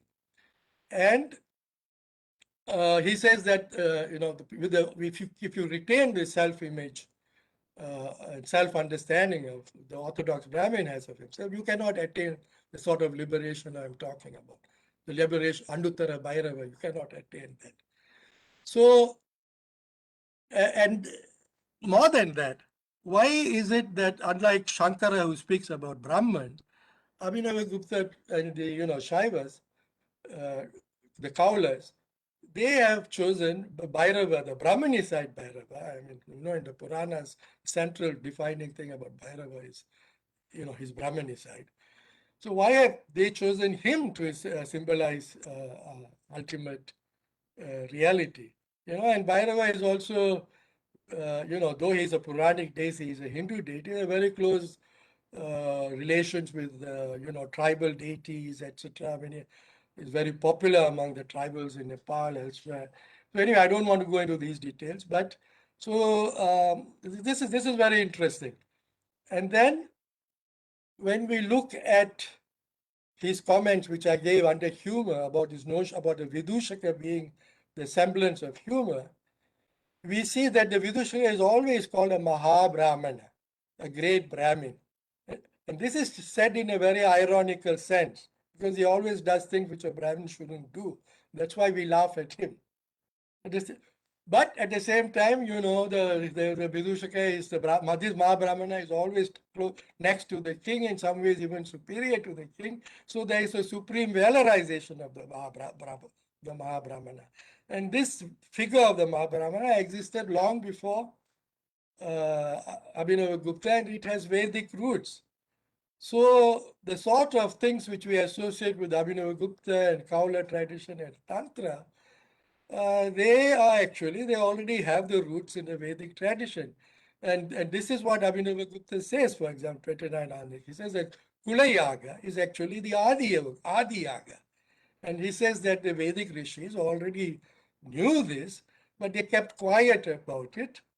Loka Samrakshanartha. So now if you take this contradiction, if we face this contradiction squarely about two completely opposite valorizations of the Brahmin, in Abhinavagupta himself, not just modern day secularists or people, Americans here, denouncing Hinduism as oppression.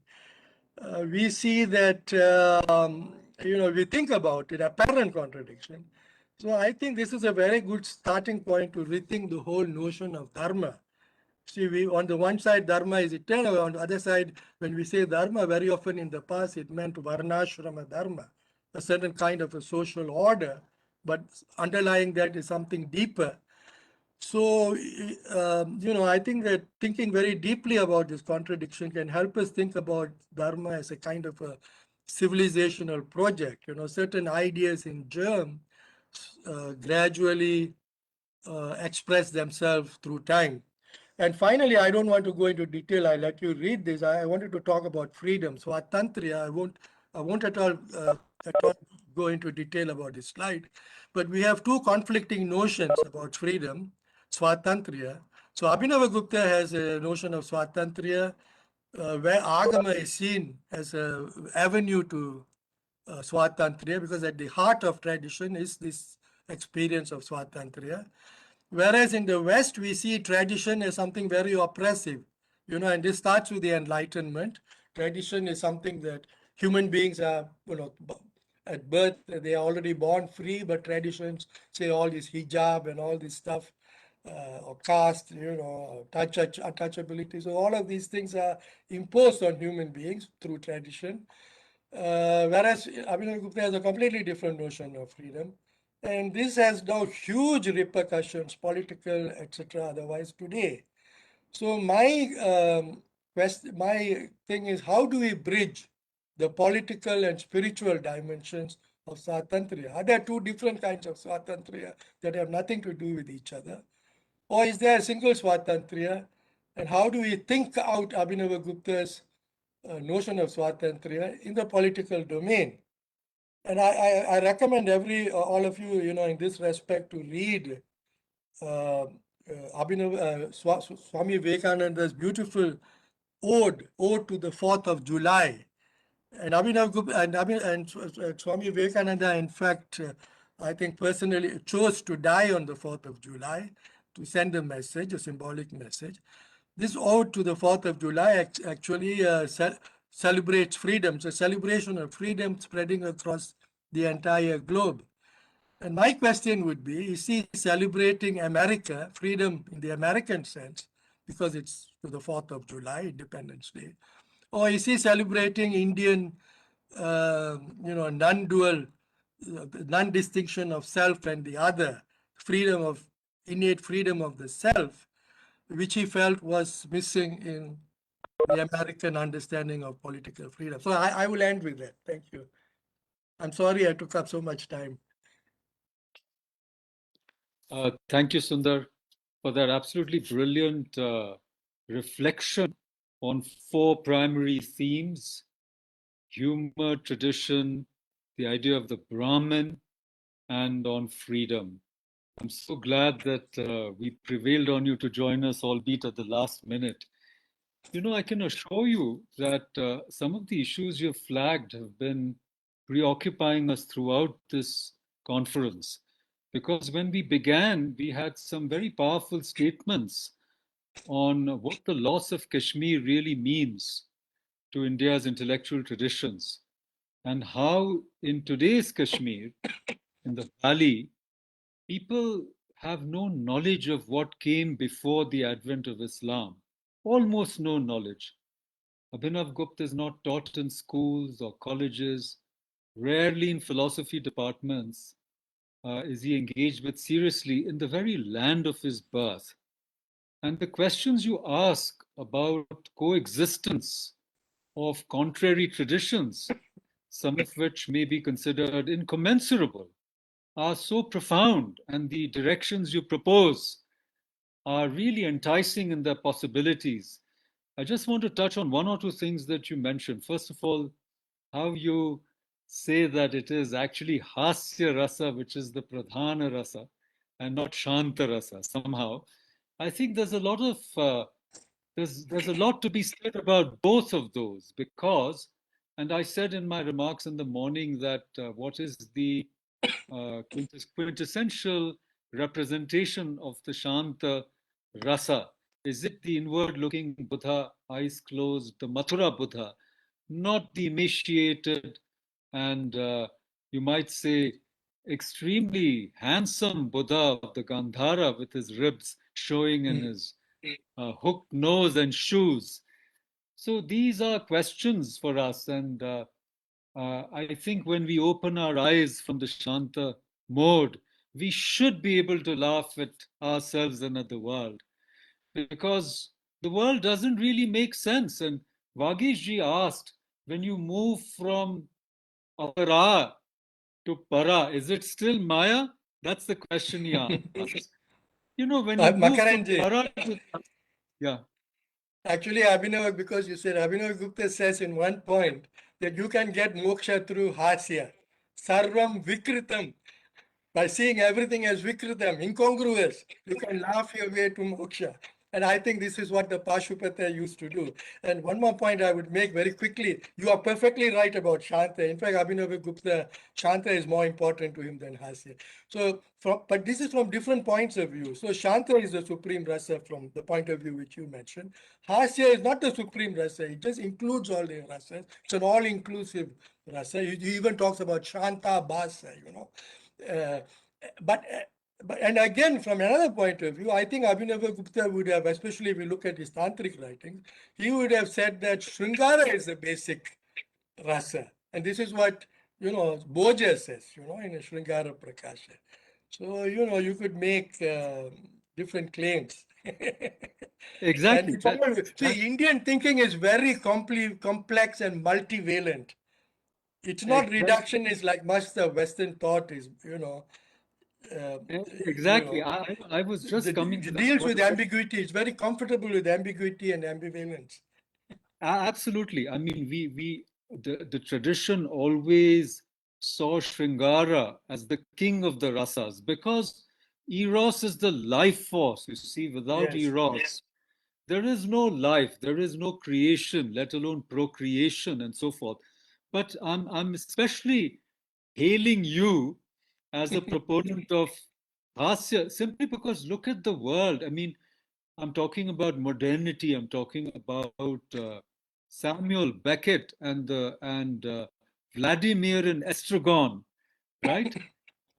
I'm talking about the theater of the absurd. I'm talking about, the enormity of the Holocaust and of Hiroshima, Nagasaki, you know, the horrors of the partition. And there's a lovely film called Life is Beautiful, where even the I've seen it. Holocaust, you've seen it, exactly. So Yes. we have to retain the ability to laugh and laugh our way, frankly, laugh our way out of the worst situations that we find ourselves. So, you know, I must hail you, as I said, as the proponent of Hasya Rasa as a liberating device when faced with the enormity and absurdity of our world. But I just wanted to make a footnote. You know, I saw this film. In fact, it was unbearable for me. This Batman film where the Joker becomes the protagonist. It's so dark. And I started reading up and I found that there, I don't know if you know, Sundarji, there's a word called coulrophobia, the fear of clowns, because there have been some terrible clowns. One of them was John Wayne Gacy, who was a serial killer. So, you know, we've taken the figure of the Vidushak, and even that figure has been a figure of horror in the modern period, you know. So this guy used to have, he used to put on the makeup apparently, and he was a regular entertainer at children's parties and so forth. And he also was a serial killer, and he had a different persona for that. So I think that the psychological, the pathological, the socio-pathological disorientation that modernity induces makes even the figure of the Vidushaka, who is the Mahabrahmana, as you said, into a Brahma Rakshasa, you see. So these are things for us to reflect on very deeply. Now, the thing that I want to just pick up very briefly before I throw it open and bring us back is this very passionate plea that you're making for a platform, using Abhinav Gupta as a platform for interreligious dialogue. You know, of course, that Swami Vivekananda was an initiator of a new kind of interreligious dialogue, which he intertwined with the science-religion dialogue. I call it the double helix. I've written about it in my book. And this is really a dialogue of our times, because how do we get along? You know, when we see a recrudescence of the worst forms of fanaticism in the name of, you know, religion or these traditions, we have to find a way to coexist. Now, I myself have tried to propose a framework in the context of India and India and the world, which is you have Sanatani, you know, whatever you want to bring into that umbrella. Then you have the co-Sanatani, you know, where I bring in Jainism, Buddhism, because there are fundamental differences.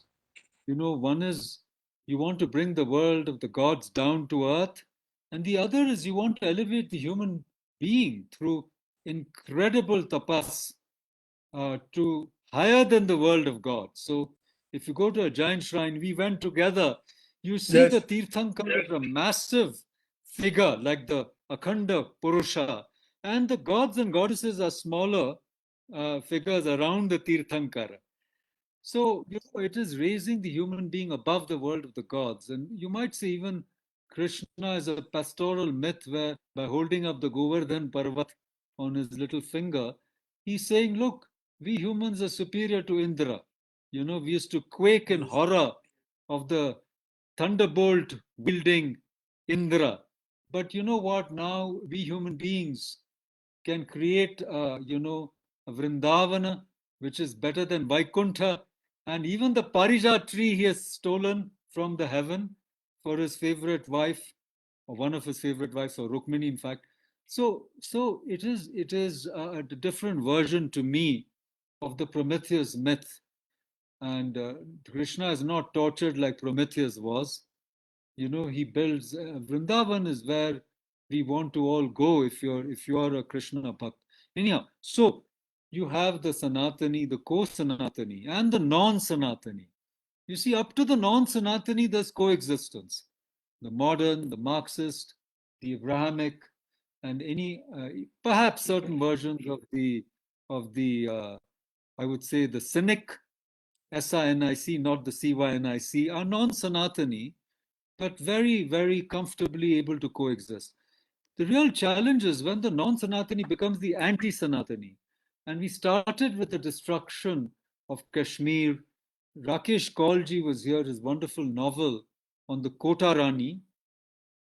And then, over and over again, you see the same script being played out. Someone was saying that whenever you see Delhi, you see this victory tower. You see the Qutub Minar as a symbol of Delhi, but it's actually a symbol of the destruction of a world, actually, and we forget about it.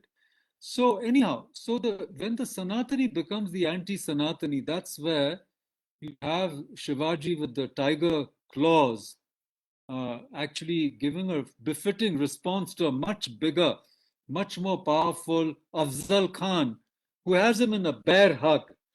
You see, he has this, in one hand, he has the tiger claws, in the other hand, he has a knife, that sharp knife, which he pulls out because he has been searched already. So these are difficult issues to tackle. And you brought in Swamiji, wonderful example. And if Abhinava can take us there, not just through what you said, Agama Bhasa, beautiful, a kind of tradition. We give a kind of tradition. This is what Gandhi said, by the way. He said, all revelation comes from the same source. Let's coexist. So I want to thank you from the bottom of my heart. I fully agree. I want to end with an anecdote that you told me, Sundar. Wherever you go abroad, you bring in something and you laugh. You say, oh, this is Brahminical. I've heard that from great people like our own Bob Thurman. And he wants to say everything comes from Buddhism. Tantra is Buddhist, humor is Buddhist, Advaita is Buddhist, everything is Buddhist. What's left? Oh, Brahmanism, inequality, caste, etc. The goddess is, oh, Thurman Buddhist. has a very great respect for Abhinava Gupta. I can tell you that. We were both together at Malhotra's the 2002. And I can tell you that he has a huge amount of respect. Sundar, I was there. I was one of the organizers of that event with Tom Yarnell. I'm not saying that recently we had him in another conference. Goddesses, oh, they are Buddhist. Yoga, Buddhist. Tantra, Buddhist. Humor, Buddhist. No, I'm just saying, Advaita, Buddhist. What is left? I mean, for me, Hinduism, Buddhism are not different. I go with Vivekananda. They are Sanatani, co-Sanatani, etc. So my only point is, you go to North America, you told me, everywhere they'll say something, then they'll mock. They'll say, oh, this is Brahminical, and they laugh. So you have equated this Sanatanism with Brahmanism. Brahmanism is equated with casteism, inequality, and it's only fit to be mocked at. But let's not forget where the attack on Brahmins came from. It's an attack on the intellectual traditions of India, which were preserved by Brahmins. And I said to Bob Thurman, I said, what happened to Buddhism? It got practically driven out of mainland India and driven to the fringes, which were not reachable by these armies, because the viharas were destroyed, the monks were killed, Nalanda was burned, the books had to flee with the knowledge to Tibet and elsewhere. You can mock and laugh, but it is these Grihastha Brahmins which preserved the manuscripts, and they were in every home. How could you destroy them? Aurangzeb tried, and there's a story about, the shikhas being weighed. He slaughtered so many Brahmins and the shikhas were weighed. And Guru Tegh Bahadur said, no, this is not acceptable. So these are stories. But I want to end with a story you told me about Gayatri Chakravarti Spivak at the Sorbonne in Paris. Yes, I wanted to actually mention it just now. You picked it from my mind. I just wanted to mention it. It's not just Gayatri. Let me tell the story again. Would you mind very quickly?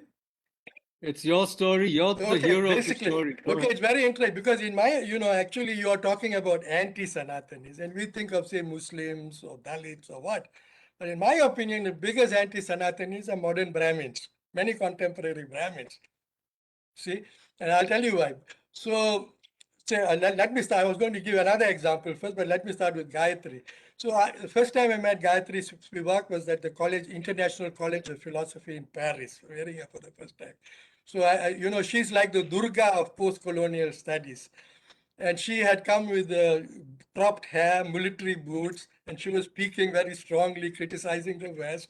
And she was saying how, in India, at independence, we had so many million tribal populations. Just, from a very modern perspective. Then the other person on the panel, a French sociologist, very subtly reminded her that she was a Brahmin. And immediately, it was so visible. She suddenly started almost like beating her breast and self-flagellation and condemning herself. So there is this, and then I had to defend her. Even though first time I'm hearing her, I had to speak up from the audience and, point out, certain things. So, it was so surprising. And, of course, she, so there's a kind of a collective guilt, which leads to anti-Sanatani attitudes in modern day Brahmins. But, it's not just people. See, for example, I know just very recently I saw an example of a scholar speaking on Abhinavagupta just a few days ago, who's trained as a Pandit, who's a great scholar of Abhinavagupta, but you're unable to give a talk on Abhinavagupta without first of all exercising your collective guilt.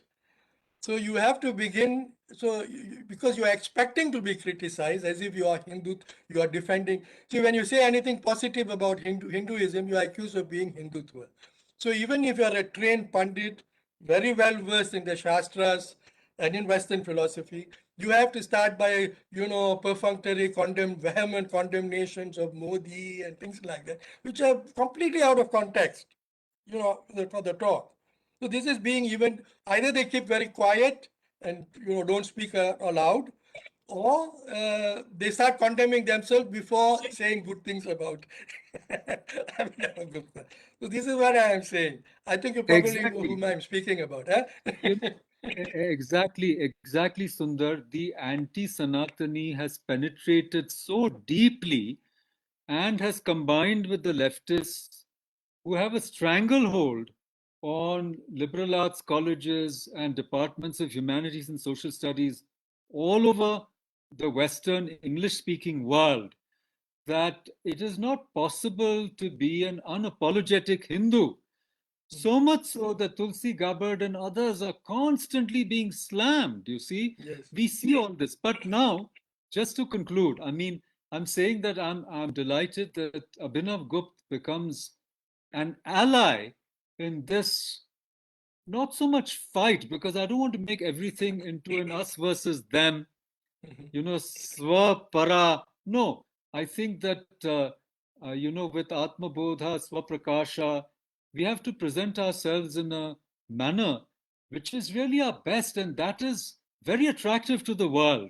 We show a way out of this binary, we show a way out of this deafening and defeating dialectics, and we show a way out of the most violent century in the past, the 20th century. And Raja Rao used to always say, India has no enemies, India only has adversaries. And when we show the sheer vertical rise to the absolute that India offers, rather than the horizontal, accretive idea of trying to make an ideal society, I think people want that. There's a deep, aspiration for that. And there are so many modern sages and thinkers, Ramana, J. Krishnamurti, Vivekananda, Ramakrishna, hundreds who show the way. So now I think that we've had a very rich sharing. Thank you, Sundar. We want to take this forward. I think Trika philosophy, Kashmir Shaivism is integral to Indian thought. There's no, to me, inherent conflict between Nigama and Agama, no conflict inherently between Buddhism, Hinduism, between Tantra and Veda. We mentioned Kavinath Gopirajji, Padma Vibhushan. This is how we have to present ourselves. And you're absolutely right. We have to present Abhinav Gupta also in a certain way. Now, I just can't resist making a very quick comment. You talked about the pathology of the clown and Batman. I just want to point out that actually the Vidushaka is a very sinister figure. You know, you already see it in the plays because people are scared of him. He says he's like a brown monkey, you know, he runs around wild, the maids are scared of him. But actually, if you look at the Natyashastra description, he's a terribly deformed Brahmin. And Kuiper actually takes him back to the Jumbaka of the, of the Ashwamedha sacrifice, where actually you have a deformed Atreya Brahmin. And you know, in one of the plays, the Vidushaka is actually Atreya, called Atreya. So he's actually a terribly deformed figure. So I probably later on he was not in the plays, he was probably not in the classical period, probably not portrayed as such. But constant allusions are made to his being a sinister figure. He's very funny, but he's also sinister. So you're not so far away. I absolutely but this is in a agree. ritual context, huh? No, I agree, but never does he become a serial killer. Don't forget, Manthara is also deformed. By the way, it's interesting. We have a way to make the so-called deformed. Look at the Ashtavakra. He's broken in 8 places, but he's a self-realized. Yes. But I'm just saying, by the way, the history goes back to the Egyptians 5,000 years ago. They had pygmies, pygmies as court jesters to the pharaohs. So of course he's sinister, but only in the modern world he becomes a serial killer. But listen, this can go on endlessly. Yes. And we have to. My whole office is waiting. We have to leave this place now. It's 6:15. Okay. But look, what I want to say. Thank you, Sundarji. Look, I want a few senior people to come in for a couple of minutes or a minute each. I'll start with inviting Mark Ji to give us an idea of the kind of work that needs to be done. I want to invite Bhatt Saab. I want to invite Navjeevan Rastogi Ji to speak. And I want Balram Ji and Anuradha Ji, because I think that the small group of people, younger people who will contribute should know Sanskrit really well, fluently. So we want to identify people who can translate, who can take Mark G's work forward, and who can prepare critical editions. And I want to end by calling myself that useful donkey. A director is a donkey, but a donkey can be very useful in carrying the gold. That is Abhinav Gupta. And, I want to present myself and offer myself as the donkey that carries the gold of this parampara. We want to use these opportunities that we have here at IIAS to take this work forward. I will be that useful donkey, as you said, and offer the Institute and its resources to take this work forward. So Mark Ji, please give us an idea of what is involved. And then I invite the seniors to give some suggestions. We can't conclude this. We will have another meeting by a webinar meeting. But I also want the younger people to take some responsibility. Balram Ji and Anuradha Chaudhary Ji. Go ahead, Mark Ji, please say a few words. I just want to say one thing, please, just after so much discussion. No? Because one thing is fundamentally at fault in your understanding of Abhinav Gupta, that vitiates most of what you said. Excuse me. I love you very much, Sundarji. 10 years we spent together in Benares. And we fought a little bit. It's okay. I have much immense respect for you, sir. Really. And next time I'm in Chicago, please tell me where you live. I'll come and see you. I much said now. Please understand one thing, and this is a very important thing to understand here. What makes Abhinav Gupta very, very, very controversial, that Abhinav Gupta is, of course, a Brahmin, and he's fine that his ancestors came from Madhya Desha, and he's very proud of being a Brahmin and so on. But he rejects the validity of the caste system. And in fact, he considers the Veda right at the bottom of the pile And he even goes so far as to say, and I mentioned this once, I was presiding over one of these many things in BHU, and they all stood up, there was an uproar, the police had to carry me away, you know. Oh my God. It was almost like that. Well, it was literally like that. It's an uproar. Abhinavagupta says clearly, Veda, Ashuddhi Bhajana. Ashuddhi Bhajanam. The Vedas are the receptacles of impurity. Imagine. Now think of that deeply. His whole discussion in chapter 4, taken from the Mali Vijayottara, that there are no Brahmin and no caste, whether we did neither accept it nor reject it. That's fine. I remember I happened to be talking to some people from Kerala, because I just been giving us a course there in Delhi, and with the what do you say, the Swamiji's people. And this fellow, I mean, of course, he was shocked to the core, because I don't think there are more caste-minded people in India than the people from Kerala. Excuse me, Nambudri and so on, all right, despite many things that we know about them, right? It is very clear, and I've gone through this so many times in my writing, translating Tantraloka for the past 40 years. I come against this again and again. Abhinavagupta distinguishes between levels within Trika, just as he does within all the rest of the Shaivism, right? Malini Vijayottara is the best because it contains all the levels. But the highest level is Kaula. You start with Veda, Buddhism is just a little bit lower, then you go to Vaishnava, then you rise to the Shaiva Siddhanta, Rupa Shupata, and you enter into the system of the right and the left and the Mata and so on. And then finally you get to Kula Kaula, which is Trika. Trika Kula Trika Kaula. Okay? Now this is extremely important because in the Mali Vijayottara, which I've just recently translated, there's very little Kaulism there. Certainly no Adiyaga, none of this Tantraloka 29 business, right? Okay? But it is his supreme Shastra, as we all know, right? But look how he quotes the Viravali, full of saying that this caste system is just a vikalpa. Clean your mind, because the dirt, if you like, is not in the mala or in the ashuddhi or your suchi and asuchi and all whatever. The dirt is in the vikalpa, the false notion of caste.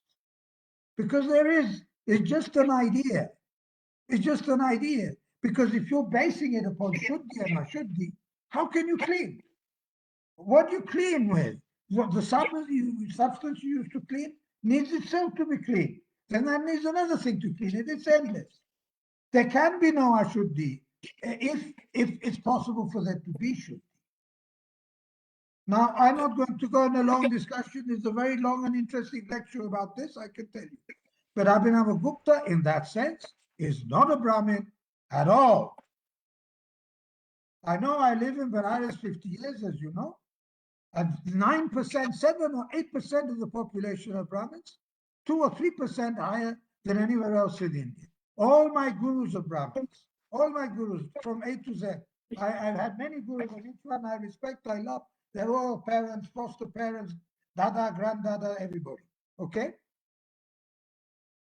But Abhinavagupta is a Brahmin, and he, above all, he's a Kaula. He's a Trika cow. It's not even he wanted the mild kind of Trika. No. He want Adiyaga, he says, which is why Siddhas and Yoginis meet, and they pass the Argapatra, and it's full of their products of their union. He considers this to be the highest form of ritual. And he says that at least half a dozen times. I read Tantraloka thousands of times, Sundarji, and I could read it a million more. So that's all I want to say.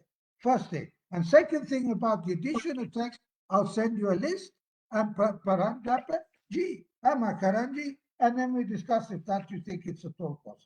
Okay, great. Thank you. Just a very quick response. Very No, no, quick. Sundar, please. Sundar, this is endless.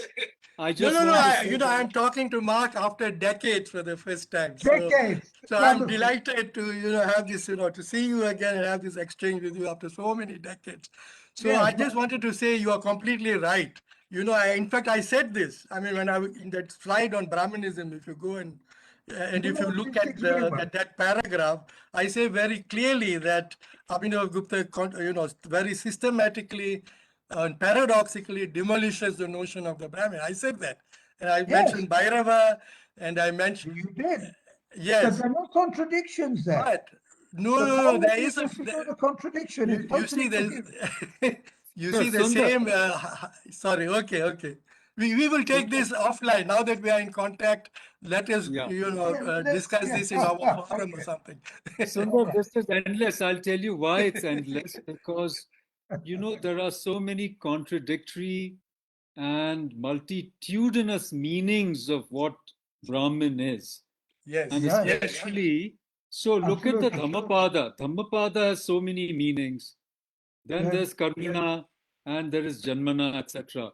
But, let's just agree that what we understand is anybody who knows Brahman like that. And let's not get into all this other stuff. It'll just take us away. It'll take us away. We want to know ourselves as Shiva, and this is open to everybody. So let's not get sidetracked. But we're talking about Abhinav Gupta. It's not irrelevant.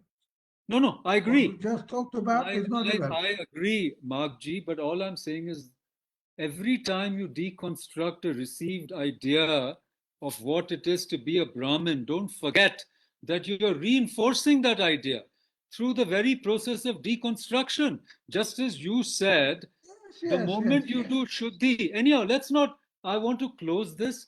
What I want to say now is that you send us a list. We have another meeting. But This is not my idea of what a Brahmin is. This is Abhinav Gupta's idea. And one day we'll discuss a long time. Not my idea. No, and I'm not a Hindu. I don't have your problems. I agree. No problem. I'm only saying there are very few Kaulas, and Trika Kaulas are also very few nowadays. And we are living in a different kind of world. So I'm not an Indian. I'm a Hindu, but I'm not an Indian. No, that's all right. You see, Swadesham Bhuvanatrayam. We don't have this problem of Indian, not Indian. At least I don't. Listen, let's close this, Mark Ji. I want to close this conference by inviting a few senior people to bless us. I want to invite Guruji Rastogi Ji to say a few words, Professor Bhatt to say a few words, and then I will invite Alka Ji to close this by a vote of thanks. And when you send us a list, we'll convene another meeting. And for that meeting, I want us to brainstorm some names. Balram Ji, Anuradha Ji, I've suggested a few names, Swastik Ji, Nihar Ji. Let's brainstorm some names of people who know Sanskrit to take this forward. I invite and request Sundar Ji to also propose some names from the US and abroad who can form a part of this team to take the incomplete works of translation of Mark Ji forward. He has already said that he has to be a co-author, which is absolutely a given that he is. First of all, if you're interested in that. Yes.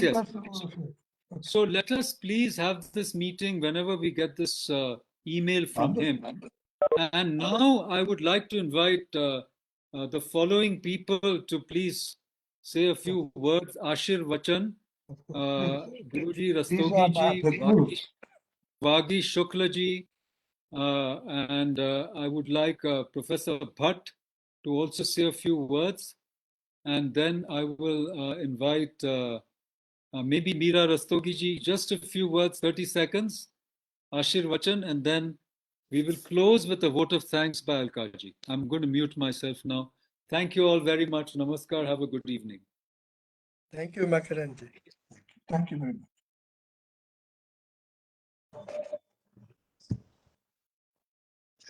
Makarand जी बहुत बहुत धन्यवाद।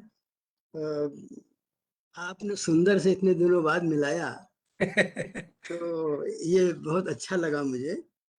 और सुंदर को पढ़ना और सुनना हमेशा बहुत अच्छा लगता है। It's uplifting and enlightening both, और मैं हमेशा सीखता रहता हूँ इनसे। सुंदर की जो सबसे बड़ी विशेषता ये है कि ये पढ़ते भी खूब हैं और गुनते भी खूब हैं उसके ऊपर, ये सबसे बड़ी बात है, और रिकंस्ट्रक्ट करते हैं चीज पर। मैं समझता हूँ कि आज बहुत सारे प्रश्न सुंदर ने उठाए हैं और बहुत महत्वपूर्ण है। मैं कई जगह पर उनसे एग्री भी करता हूँ, कई जगह पर उनसे असहमत भी हूँ, और कुछ जगह सहमत होते हुए भी बहुत सारे मेरे प्रश्न हैं। क्योंकि सिद्धांत को जब हम व्यवहार में लाते हैं तब कैसे उस सिद्धांत को हम लागू करते हैं, ये प्रश्न पैदा होते हैं। मकरंद जी ने बहुत सी नई बात, बहुत अच्छी बातें कही, तो मैं उन प्रश्नों के ऊपर नहीं जाना चाहता हूँ, क्योंकि या तो उसके लिए कुछ कहने के लिए समय चाहिए, और या फिर उसके ऊपर अलग से समय होना चाहिए। क्योंकि मैं समझता हूँ कि एक बात से, जहां से लेकर के स्वाभिनव से लेकर के और सनातन धर्म तक और क्लैश ऑफ सिविलाइजेशंस तक, और भारत के अंदर जो स्थिति हो, जो विदेशों में जो स्थिति है, इन सब के बारे में मैं समझता हूँ कि सुंदर का विवेचन बहुत अच्छा है। लेकिन फिर भी मुझे कई जगह पे ऐसा लगता है कि शायद जब हम, मकरंद जी ने कुछ सच्चाइयों की तरफ इशारा भी किया है, तो किस प्रकार से हम अभिनव के सिद्धांत की इस प्रकार से व्याख्या करें कि वो केवल मेरी तरफ से ही नहीं जाए। देखिए, कोई भी चीज जो होती है दोनों साइड से होती है। जब हम इंक्लूसिव और एक्सक्लूसिव के बीच में लड़ाई लड़ते हैं, तो एक्सक्लूसिव को भी इंक्लूसिव के दायरे में लाना, ये इस पर विचार करने की जरूरत है। इसके लिए क्या मैकेनिज्म होगी, इस पर भी विचार करने की बात है। मैं केवल इतनी ही बात कहना चाहता हूँ। दूसरी बात, ब्राह्मण और नॉन ब्राह्मण की बात आई थी। मकरंद जी ने एक बहुत बड़ी बात कही थी, वो अच्छी लगी मुझे, कि निर्भर किस प्रकार करता है कि हम ब्राह्मण को क्या समझते हैं। सवाल ये है कि हम तो एक, या तो हम जातिवादी शब्द, अभी मार्क जी ने जो शब्द का प्रयोग किया वो एक तरह जातिवादी शब्द हो गया। क्या कौल भी जातिवादी है? नहीं है। और यदि नहीं है तो हम दोनों की तुलना कैसे करते हैं? क्योंकि एक कौल, जब हम एक कॉन्सेप्ट की बात कर रहे हैं और ब्राह्मणों को हम जातिवादी ले रहे हैं, तो दोनों में हम किस प्रकार से इसका विरोध प्रकट करते हैं। एक बात, मुख्य बात जो है जिस पर विचार करने की चीज है कि अभिनव गुप्त को, जहां तक सारी बातें हैं, पहली बात तो हम शास्त्र की परिभाषा मानते हैं, और शास्त्र की परिभाषा क्या है कि जिसको कहते हैं सनातन नित्य नूतन। शास्त्र निरंतर नूतन होता है। शास्त्र यदि अपने को आवृत्त नहीं करता और अपने को समय के साथ नई व्याख्याओं के साथ प्रस्तुत नहीं करता, तो वो शास्त्र नहीं। क्योंकि इसीलिए ऋषि को क्या कहते हैं कि क्रांतदर्शी है, वो अपने समय से परे देखता है। तो इसलिए यदि हम शास्त्र की बात करते हैं तो शास्त्र की अवधारणा में ही निहित है कि हम केवल अपने काल में ही सीमित नहीं होते, हम अपने काल से परे देखते हैं। काल जयित्व तो शास्त्र का लक्षण है, ये मेरे अपनी दृष्टि में। इसलिए ये अभिनव गुप्त की बात करते हैं तो निश्चित रूप से अभिनव को जब हम कालजयी कहते हैं तो हमें देखना होगा कि उनके दर्शन में कौन से ऐसे बीज हैं जो उन्हें दर्शन में, साहित्य में, उनके रस शास्त्र में, उनके सौंदर्य शास्त्र में, उनके वाग विचार में, कि जो हमें कालजयी बनाते हैं। क्योंकि प्रश्न उठता है कि जो हमने आज, मैं कल दूसरी जगह बात कर रहा था, तो यदि हम अभिनव को विश्व कोटि का दार्शनिक मानते हैं, विश्व दार्शनिक मानते हैं, फिलोसफर ऑफ ऑल टाइम्स जब मानते हैं, तो निश्चित रूप से हमारे सामने उनके, हमारी जो समस्याएं हैं उनको किस प्रकार, निश्चित रूप से उनके बहुत सारे उत्तर जो हैं उन शब्दों में नहीं होंगे, उस भाषा में नहीं होंगे जिस भाषा में हम सुनना चाहते हैं। तो we will have to work it out. हमें देखना पड़ेगा कि उनकी संभावनाएं क्या हैं, वो शब्दों के बीच में, जिसको हम कहते हैं कि reading in between the lines, हमें उनके बीच में देखना होगा कि किस प्रकार से वो अपनी बात को कहते हैं और किन किन संभावनाओं की ओर ले जाते हैं। तो ये एक अपने आप में विचार का विषय है, और हमें कायदे से एक दफे हमें इस पर भी चर्चा करनी चाहिए कि अभिनव के दर्शन की क्या संभावनाएं हैं आज के जीवन में, हम उन पर भी विचार करें और किन दिशाओं में हमें ले जाना चाहते हैं। अभी मगन जी ने कहा कि हमें अभिनव के अध्ययन के लिए क्या करना चाहिए। मैं समझता हूँ इस पर अलग से बात करनी चाहिए, क्योंकि ये प्रयत्न दो प्रकार के होते हैं। एक प्रयत्न हमारे व्यक्ति के स्तर पर होता है और एक प्रयत्न हमारे इंस्टीट्यूशन के स्तर पर होता है। और मैं समझता हूँ कि यदि इंस्टीट्यूशन, जैसे मकरंद जी ने कहा, मैं अनुवाद करना चाहता हूँ, मैं उनकी प्रशंसा करता हूँ, लेकिन अनुमोदन नहीं करता, क्योंकि मेरा कहना है कि एक संस्था की दृष्टि होनी चाहिए कि वो क्या करना चाहता है, संस्था उस क्या अचीव करना चाहता है, और जब वो जो चीज पाना चाहता है उसके लिए फिर उसका मार्ग क्या है और उसके लिए फिर किस प्रकार से उसका उपयोग होना चाहिए। तो देश के अंदर हमारी बहुत सारी संस्थाएं हैं, भट्ट जी भी मौजूद है यहाँ पर, वो ICPR के अध्यक्ष रहे, उनसे भी मैंने एक दफे यही प्रश्न उठाया था कि संस्था के रूप में हम अभिनव को जीवित करने के लिए, अभिनव के विचार के लिए क्या कर सकते हैं। और अभी जो बात हो रही है वो व्यक्ति के रूप में हो रही है कि हम व्यक्तियों को इकट्ठा कर लें, हम अनुवाद कर देंगे, वो छाप देंगे, बहुत अच्छी बात है। तो मुझे इसमें तीसरी चीज में एक तय करना पड़ेगा कि देखिए, एक बहुत बड़ी, सुंदर जी ने एक बहुत बड़ी बात कही थी, और मैं समझता हूं कि मैं उससे कि विदेश में हमारी ये छवि है। मेरा कहना है कि विदेश की छवि तो बात की आती है, पहले तो हम देखें कि हम अपने देश में कहां पर हैं, और क्या हम अपने देश के अंदर में अभिनव को स्थापित कर पा रहे हैं। यदि हम पहले यहाँ कर लें तब हम बाहर की बात करेंगे, हम बात करके बात करेंगे वहां पर। तो दुर्भाग्य से अभिनव कश्मीर से ही विस्थापित नहीं है, अपने देश में भी विस्थापित है, ये मेरा मानना है। तो इसलिए अभिनव की प्रतिष्ठा के लिए हमें क्या करना होगा, इसके लिए हमें विचार करने की बहुत आवश्यकता है। और मैं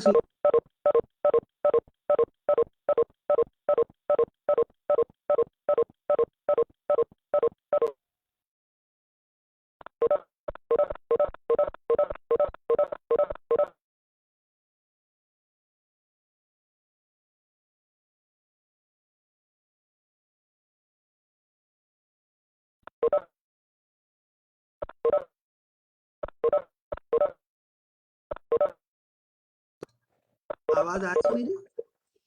हेलो जी, अब आ रही है सर, बीच में अच्छा, व्यवधान हो गया था। बीच में पता नहीं क्या हो गया। हाँ, कुछ अब ठीक हो तो गया, सारे अब आप प्रश्न क्लियर पैदा कर होते हैं। अभी सर जी ने बहुत सारे, मैं देख रहा हूँ दर्शन के संबंध में हमने आगम और निगम सबकी बातें की। टेक्नोलॉजी हमें विचार के लिए बहुत सारे प्रश्न देती है।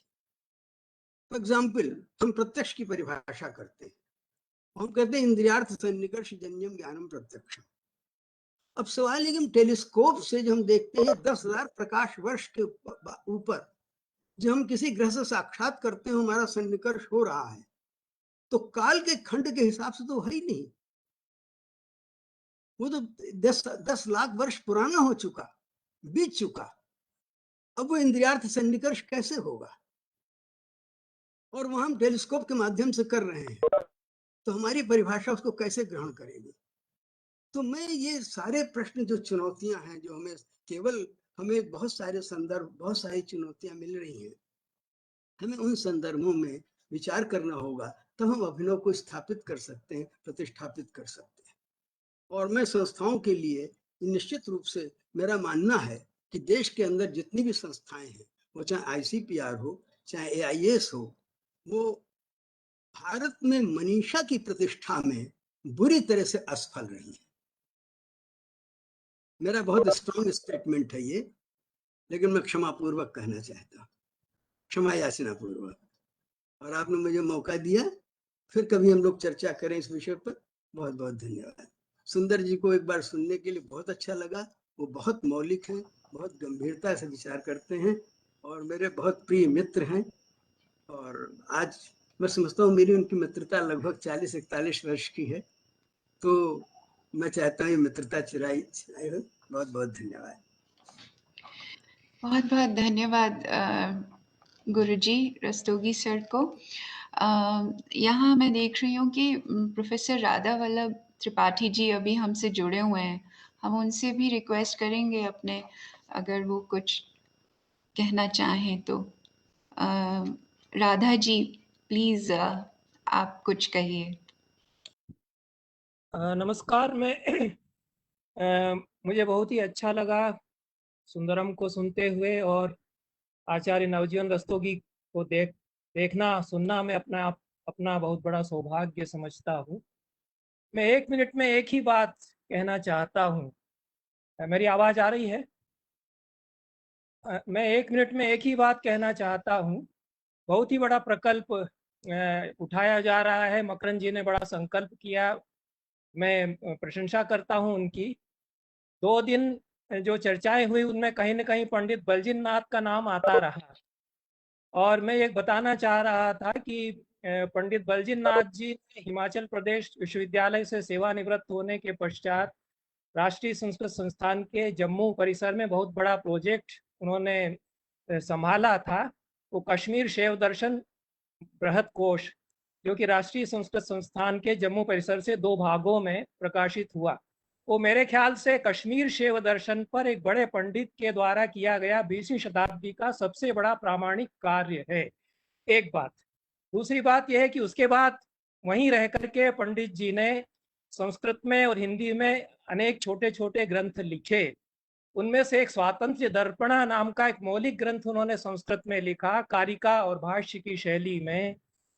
जब सुंदर बात कर रहे थे फ्रीडम की, तो मुझे याद आया कि पंडित बलजिन नाथ ने उसमें स्वातंत्र्य की अवधारणा को किस तरह से विस्तार दिया है। उन्होंने उसमें ये कहा कि स्वातंत्र्य के कई लेवल्स हो सकते हैं। तो व्यक्ति स्वातंत्र्य हो सकता है, समाज स्वातंत्र्य हो सकता है, देश स्वातंत्र्य हो सकता है। और मुझे ये उनका जो पूरा विवेचन है वो आज के संदर्भ में बड़ा प्रासंगिक लगता है। जब हम फ्रीडम की बात करते हैं कि एक शैव दर्शन का निष्णात पंडित है, वो स्वातंत्र्य की अवधारणा को लेकर के इंडिविजुअल से लेकर के सोसाइटी और देश और ग्लोबल तक उसकी अवधारणा को प्रस्तुत करने का प्रयास कर रहा है। और रामेश्वर झा बहुत बड़े पंडित हैं शैव दर्शन के। उनका पूर्णता प्रतिविज्ञा शैव दर्शन का मौलिक ग्रंथ है संस्कृत में। लक्ष्मण जी की टीकाएं हैं। जो भी आप काम करें, अगर आप केवल तंत्रों के प्राचीन ग्रंथों के अंग्रेजी अनुवाद करते रहेंगे तो मैं उसके साथ बिल्कुल भी नहीं हूँ, वो या हिंदी अनुवाद भी करते रहेंगे, उससे कुछ नहीं होने वाला है। हमारे जमाने में 20वीं शताब्दी में ऐसे पंडित मौजूद रहे जिन्होंने कि मौलिक चिंतन किया और अपने समाज को अपने संदर्भों में संबोधित करने की कोशिश की। अभिनव गुप्त की लाइन में ये तीनों, लक्ष्मण जी हो, चाहे रामेश्वर झा हो, चाहे पंडित बलजिन नाथ हो, तो वो क्या सोच रहे थे 20वीं शताब्दी में, उसको अगर हम अपने परव्यू में नहीं लेते हैं तो मैं समझता हूँ कि ये पूरा प्रयास पूरा नहीं कहा जा सकता है। बाकी मेरी बहुत शुभकामनाएं हैं। आप बहुत अच्छा कर रहे हैं, करते रहिए। और आप इसको भी करें तो बहुत अच्छा है, नहीं करें तो और कोई करेगा, ये तो मेरी दृष्टि में है ये लोग। तो मैं किसी न किसी को प्रेरित करूंगा ही। बहुत बहुत धन्यवाद। मैं 1 मिनट का बोले देना चाहता हूँ। राधा वल्लभ जी ने बहुत अच्छी बात कही। तो बलजिन नाथ जी की चर्चा हुई, तो बलजिन नाथ जी गुरु थे अमृत वाग्भव, आचार्य अमृत वाग्भव। और ये जो कश्मीर की महाराष्ट्रीय परंपरा है उससे आए थे। लक्ष्मण जी से बात के जुड़े। जो आचार्य अमृत वाग्भव ने स्वातंत्र की राजनीतिक और सामाजिक स्वातंत्र की अवधारणा पे बहुत काम किया था। वो जेल भी गए थे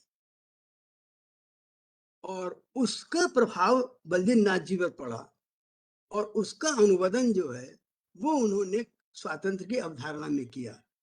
तो मैं सिर्फ जोड़ना चाहता था राधा वल्लभ जी के कथन के साथ। मैं समझता हूँ कि इस प्रकार के जो मौलिक काम हुए उनकी चर्चा होनी चाहिए। जी सर, थैंक यू सर। यहाँ पर क्योंकि मार्क जी अभी हैं और मैं उनके इस पूरे एफर्ट कि लगातार हमारे साथ रहे हैं, मैं चाहूँगी कि अंतिम शब्द हम उनके मुख से सुने। इससे पहले बस एक बात कह देना चाहती हूँ कि जो प्रोफेसर रस्तोगी जी ने और राधा वल्लभ त्रिपाठी जी ने, सुंथर जी ने जो हमें सजेशंस और जो निकल कर के नए पॉइंट्स आए हैं कि अभिनव गुप्त की क्या रेलेवेंस हो सकती है, उसके लिए आई थिंक अलग से एक मीटिंग होनी चाहिए। और professor Makarand Paranjpe, very humbly he has really made his point that he is really ready to take up the पूरा बीड़ा उठाने को तैयार है। आई थिंक ये मीटिंग प्रोफेसर मकरंद खुद ऑर्गेनाइज करना चाहेंगे, जिसमें उन्होंने बलराम जी और अनुराधा जी को कहा है। तो I am sure that Rastogi sir, मार्ग जी, बलराम जी, अनुराधा जी, सुंथर जी, राधा वल्लभ जी उसमें रहेंगे और रिक्वेस्ट है कि सर इसको जल्दी ही ऑर्गेनाइज करें, क्योंकि ये तो यहाँ ख़त्म नहीं हो सकता है अभी क्योंकि हम ख़त्म करने की तरफ चल रहे हैं। तो मैं मार्ग जी से 2 शब्द, आखिरी अंतिम शब्द उनसे रिक्वेस्ट करूँगी और फिर एक छोटा सा मैं फॉर्मल थैंक यू नोट कह के आप सबको विदा करूँगी। प्लीज़ मार्ग जी।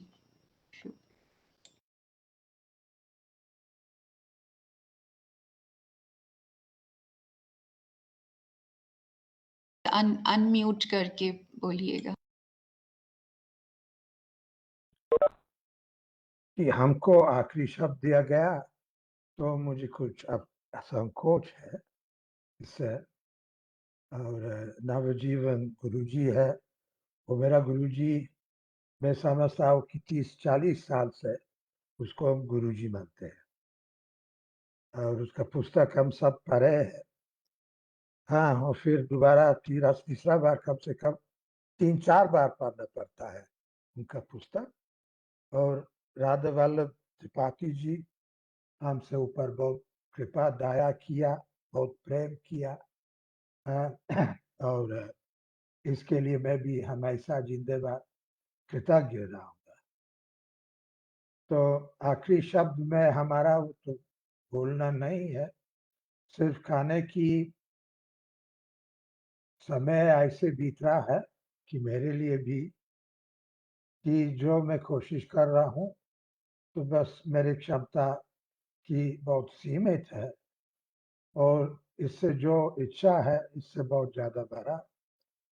और आप लोग सबका आशीर्वाद है, जो मेरे गुरुजन है, जो हमारे उम्र से भी कम है, क्योंकि ये सब कुछ वो जितना है थोड़ा थोड़ा जो भी हो, तो ये सब जो है भारत माता सबकी दया से मिला है, वो मिलते रहते हैं।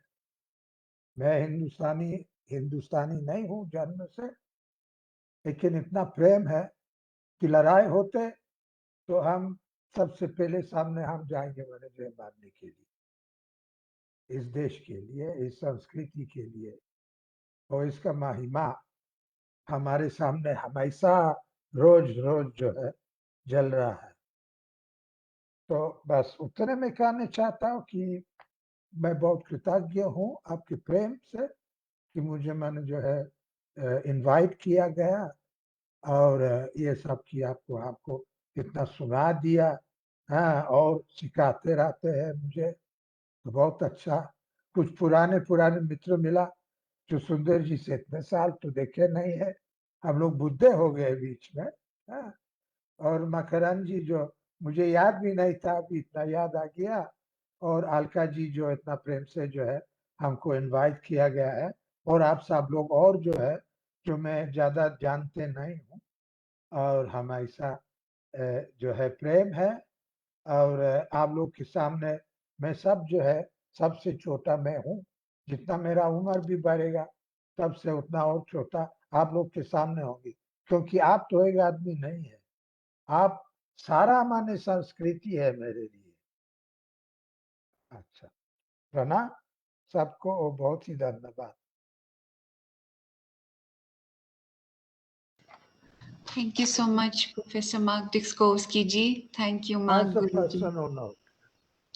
मार्ग जी, थैंक यू।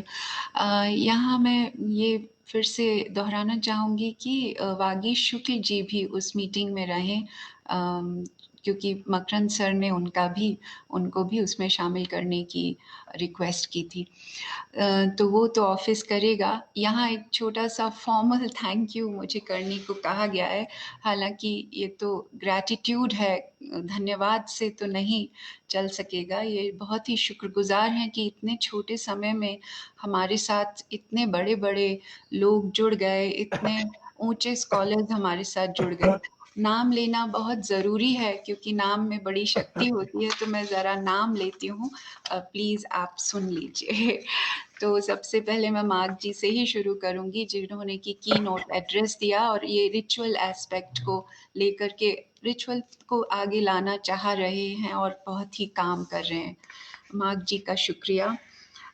फिर मैं इनॉग्रल सेशन में हमारे साथ मंगलाचरण में सानिया त्यागी जुड़ी थी, उनका शुक्रिया। शालिनी माथुर जी ने भैरव अभिनव गुप्त आचार्य का क्रम स्तोत्र प्रस्तुत किया था, उनका शुक्रिया।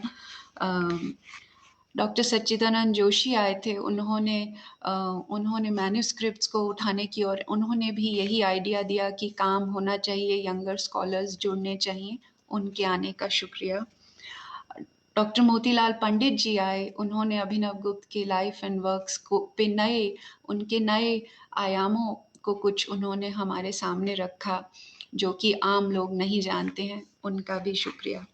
प्रोफेसर रमाकांत पांडे ने हमारे सामने अभिनव गुप्त आचार्य के स्तोत्रों का, तो एक तरह से वो उनके डिवोशनल कॉम्पोजिशन का एलिमेंट सामने लेकर आए, उनका शुक्रिया। भरत गुप्त जी ने रस अनुभूति पर आचार्य अभिनव गुप्त के विचारों को रखा, बहुत बहुत शुक्रिया। प्रोफेसर राधा वल्लभ त्रिपाठी जी ने अपने बहुत ही गहन इंसाइट्स क्रिएटिव प्रोसेस पर ही दिए और हम कृतार्थ हुए। प्रोफेसर राधा वल्लभ त्रिपाठी जी का बहुत बहुत शुक्रिया। राकेश कौल जी आए और उन्होंने इसको राजनीति, साहित्य, नीति और चमत्कार, इस विषय को लेकर के उन्होंने एक्चुअली शांत रस की बात की, उनका भी बहुत शुक्रिया। प्रोफेसर माधव हाड़ा, जो कि हमारे बहुत ही प्रिय यहाँ पर साथी हैं, हमसे सीनियर हैं लेकिन बहुत ही हमारे प्रिय हैं, और वो आए, उन्होंने चेयरपर्सन होने की स्वीकृति दी, बहुत बहुत शुक्रिया। हाड़ा साहब ने भी कल्हण की राज तरंगिणी को समझने के लिए जोर दिया कि वो सबसे अच्छा ऐतिहासिक ग्रंथ बन के आता है। Thank you Madhav sir, Hada sir. Sunil Raina ji आए और उन्होंने तो कश्मीर को यहाँ जीवित कर दिया स्लाइड्स में। उन्होंने किस तरह भैरवों से धरती पटी हुई है, हालांकि अष्ट भैरव उन्होंने दिखाए। बहुत बहुत शुक्रिया सुनील रैना जी का। थैंक यू सुनील जी, मैं आपको देख रही हूँ। निहार पुरोहित जी तो बहुत ही एनलाइटनिंग, मतलब उन्होंने अपनी स्पिरिचुअल जो उनकी साधना है उसकी पूरी शक्ति आज नज़र आई कि किस तरह से इंटेलेक्चुअल और स्पिरिचुअल डिस्कोर्स में जो एक रास्ता हो सकती है, ये उनसे देखने को मिला। हम में से ज़्यादातर लोग ऐसा सोचते हैं कि हम स्पिरिचुअलिटी को बीच में ना ला करके केवल एक ही डिस्कोर्स में कायम रहें, लेकिन उन्होंने इतनी खूबसूरती से दोनों डिस्कोर्सेस को कायम किया, एंड आई थिंक इसकी बहुत ज़रूरत भी है। इससे और खुल जाता है हमारे कहने का दायरा। निहार जी का बहुत बहुत शुक्रिया। मीरा रस्तोगी जी, इतनी छुपी रहती हैं वो और इतनी ऊंची वो स्कॉलर हैं, वो आज आई हमारे कहने से हमारे सामने, और उन्होंने ईश्वर प्रतिभिज्ञा विमर्शनी में सत्य की गतिशीलता, जो कि बहुत ही इम्पोर्टेंट है, तो वो फिलोसॉफिकल एस्पेक्ट को लेकर आई, उनके आने का बहुत शुक्रिया। उसके बाद हमारे साथ पंकज बसोटिया जी चेयरपर्सन बने और उन्होंने बहुत सुंदर फ्रेमवर्क दिया कि किस तरह से ट्रेडिशंस और लीनिएजेस मर्ज होती हैं, और उन्होंने पहली बार हमारे सामने स्वामी लक्ष्मण जी महाराज का नाम लिया, जो कि हमें पहले ही लेना चाहिए था। उन्होंने एक कॉन्टेक्स्ट में लिया, तो उनका आने का शुक्रिया। इस बहाने हमने लक्ष्मण महाराज को याद किया, जो कि हमें पहले ही करना चाहिए था। 2 सेशंस हमारे पास पद्मश्री बेटीना बॉयमर जी ने रिकॉर्ड करके भेजा, जो कि बहुत छोटा था मगर एसेंशियल था, उनका शुक्रिया। प्रोफेसर केडी त्रिपाठी तो हम बहुत ही ग्रेटफुल हैं, इस उम्र में भी वो लगातार काम करते रहते हैं और उन्होंने नए सिरे से लिखा, वो कोई पुरानी चीज़ कभी पेश नहीं करना चाहते। और उनके सुपुत्र पारिजात जी से हम जुड़े हुए थे, उन्होंने रात रात बैठ कर के रिकॉर्डिंग करके हमारे लिए भेजा, बहुत ही अच्छा लेख उन्होंने उसके लिए नाट्य प्रयोगों पर था अभिनव आचार्य जी के, तो उनका बहुत बहुत हृदय से धन्यवाद। Swastik Banerjee, हमारे young scholar, young but very deep, his insights were on Bhairava Stotra, and he used a different perspective to read Bhairava Stotra.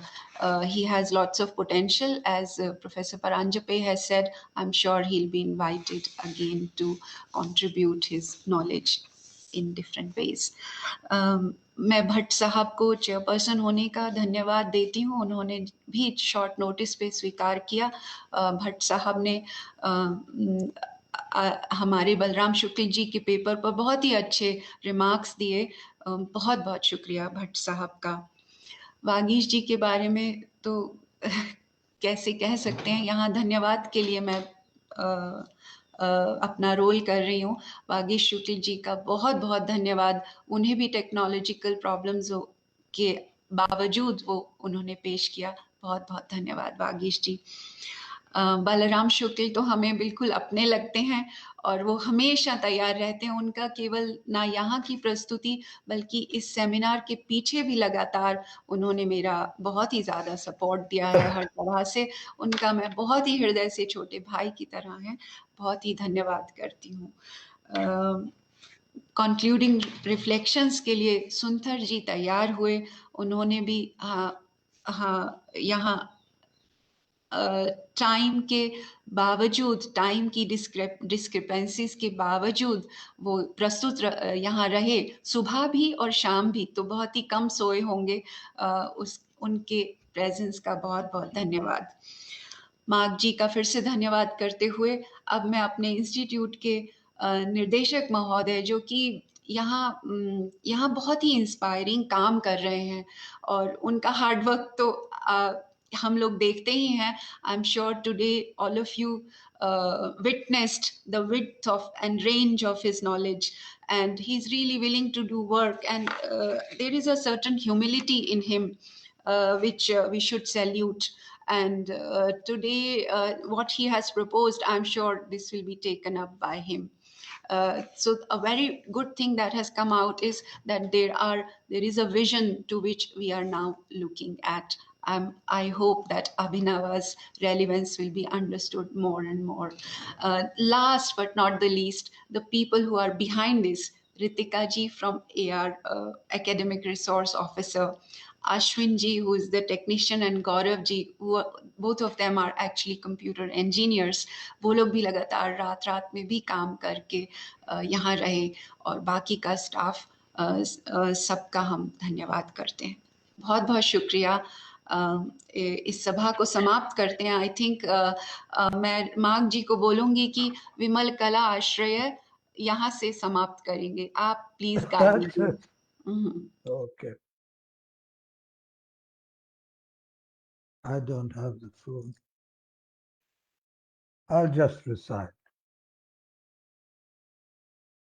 Or any Mangalacharan that you like. No, I will just. Vimalakala Ashraya. Can I just get my phone? Just a second.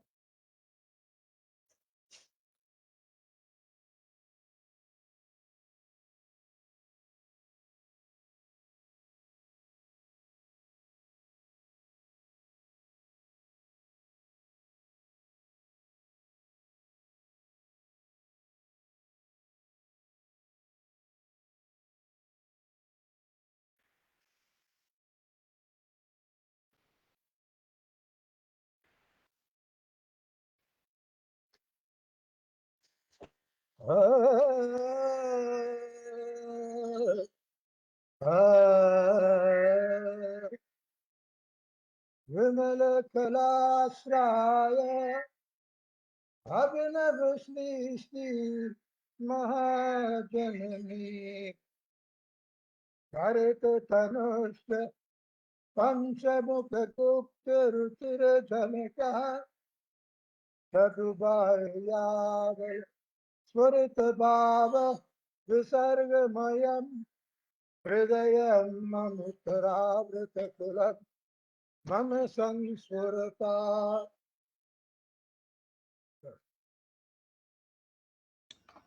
Thank you so much, Magji. Thank you very much. Pranam to everybody. And I have Thank you, shown you Makrand this, sir. Thank you very okay. much. I can't नमस्ते see. Rastogi sir, आने का बहुत शुक्रिया health की. Thank you. This is all your blessings.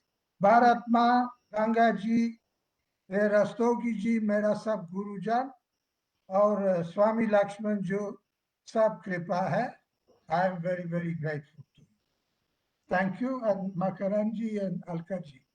Thank you.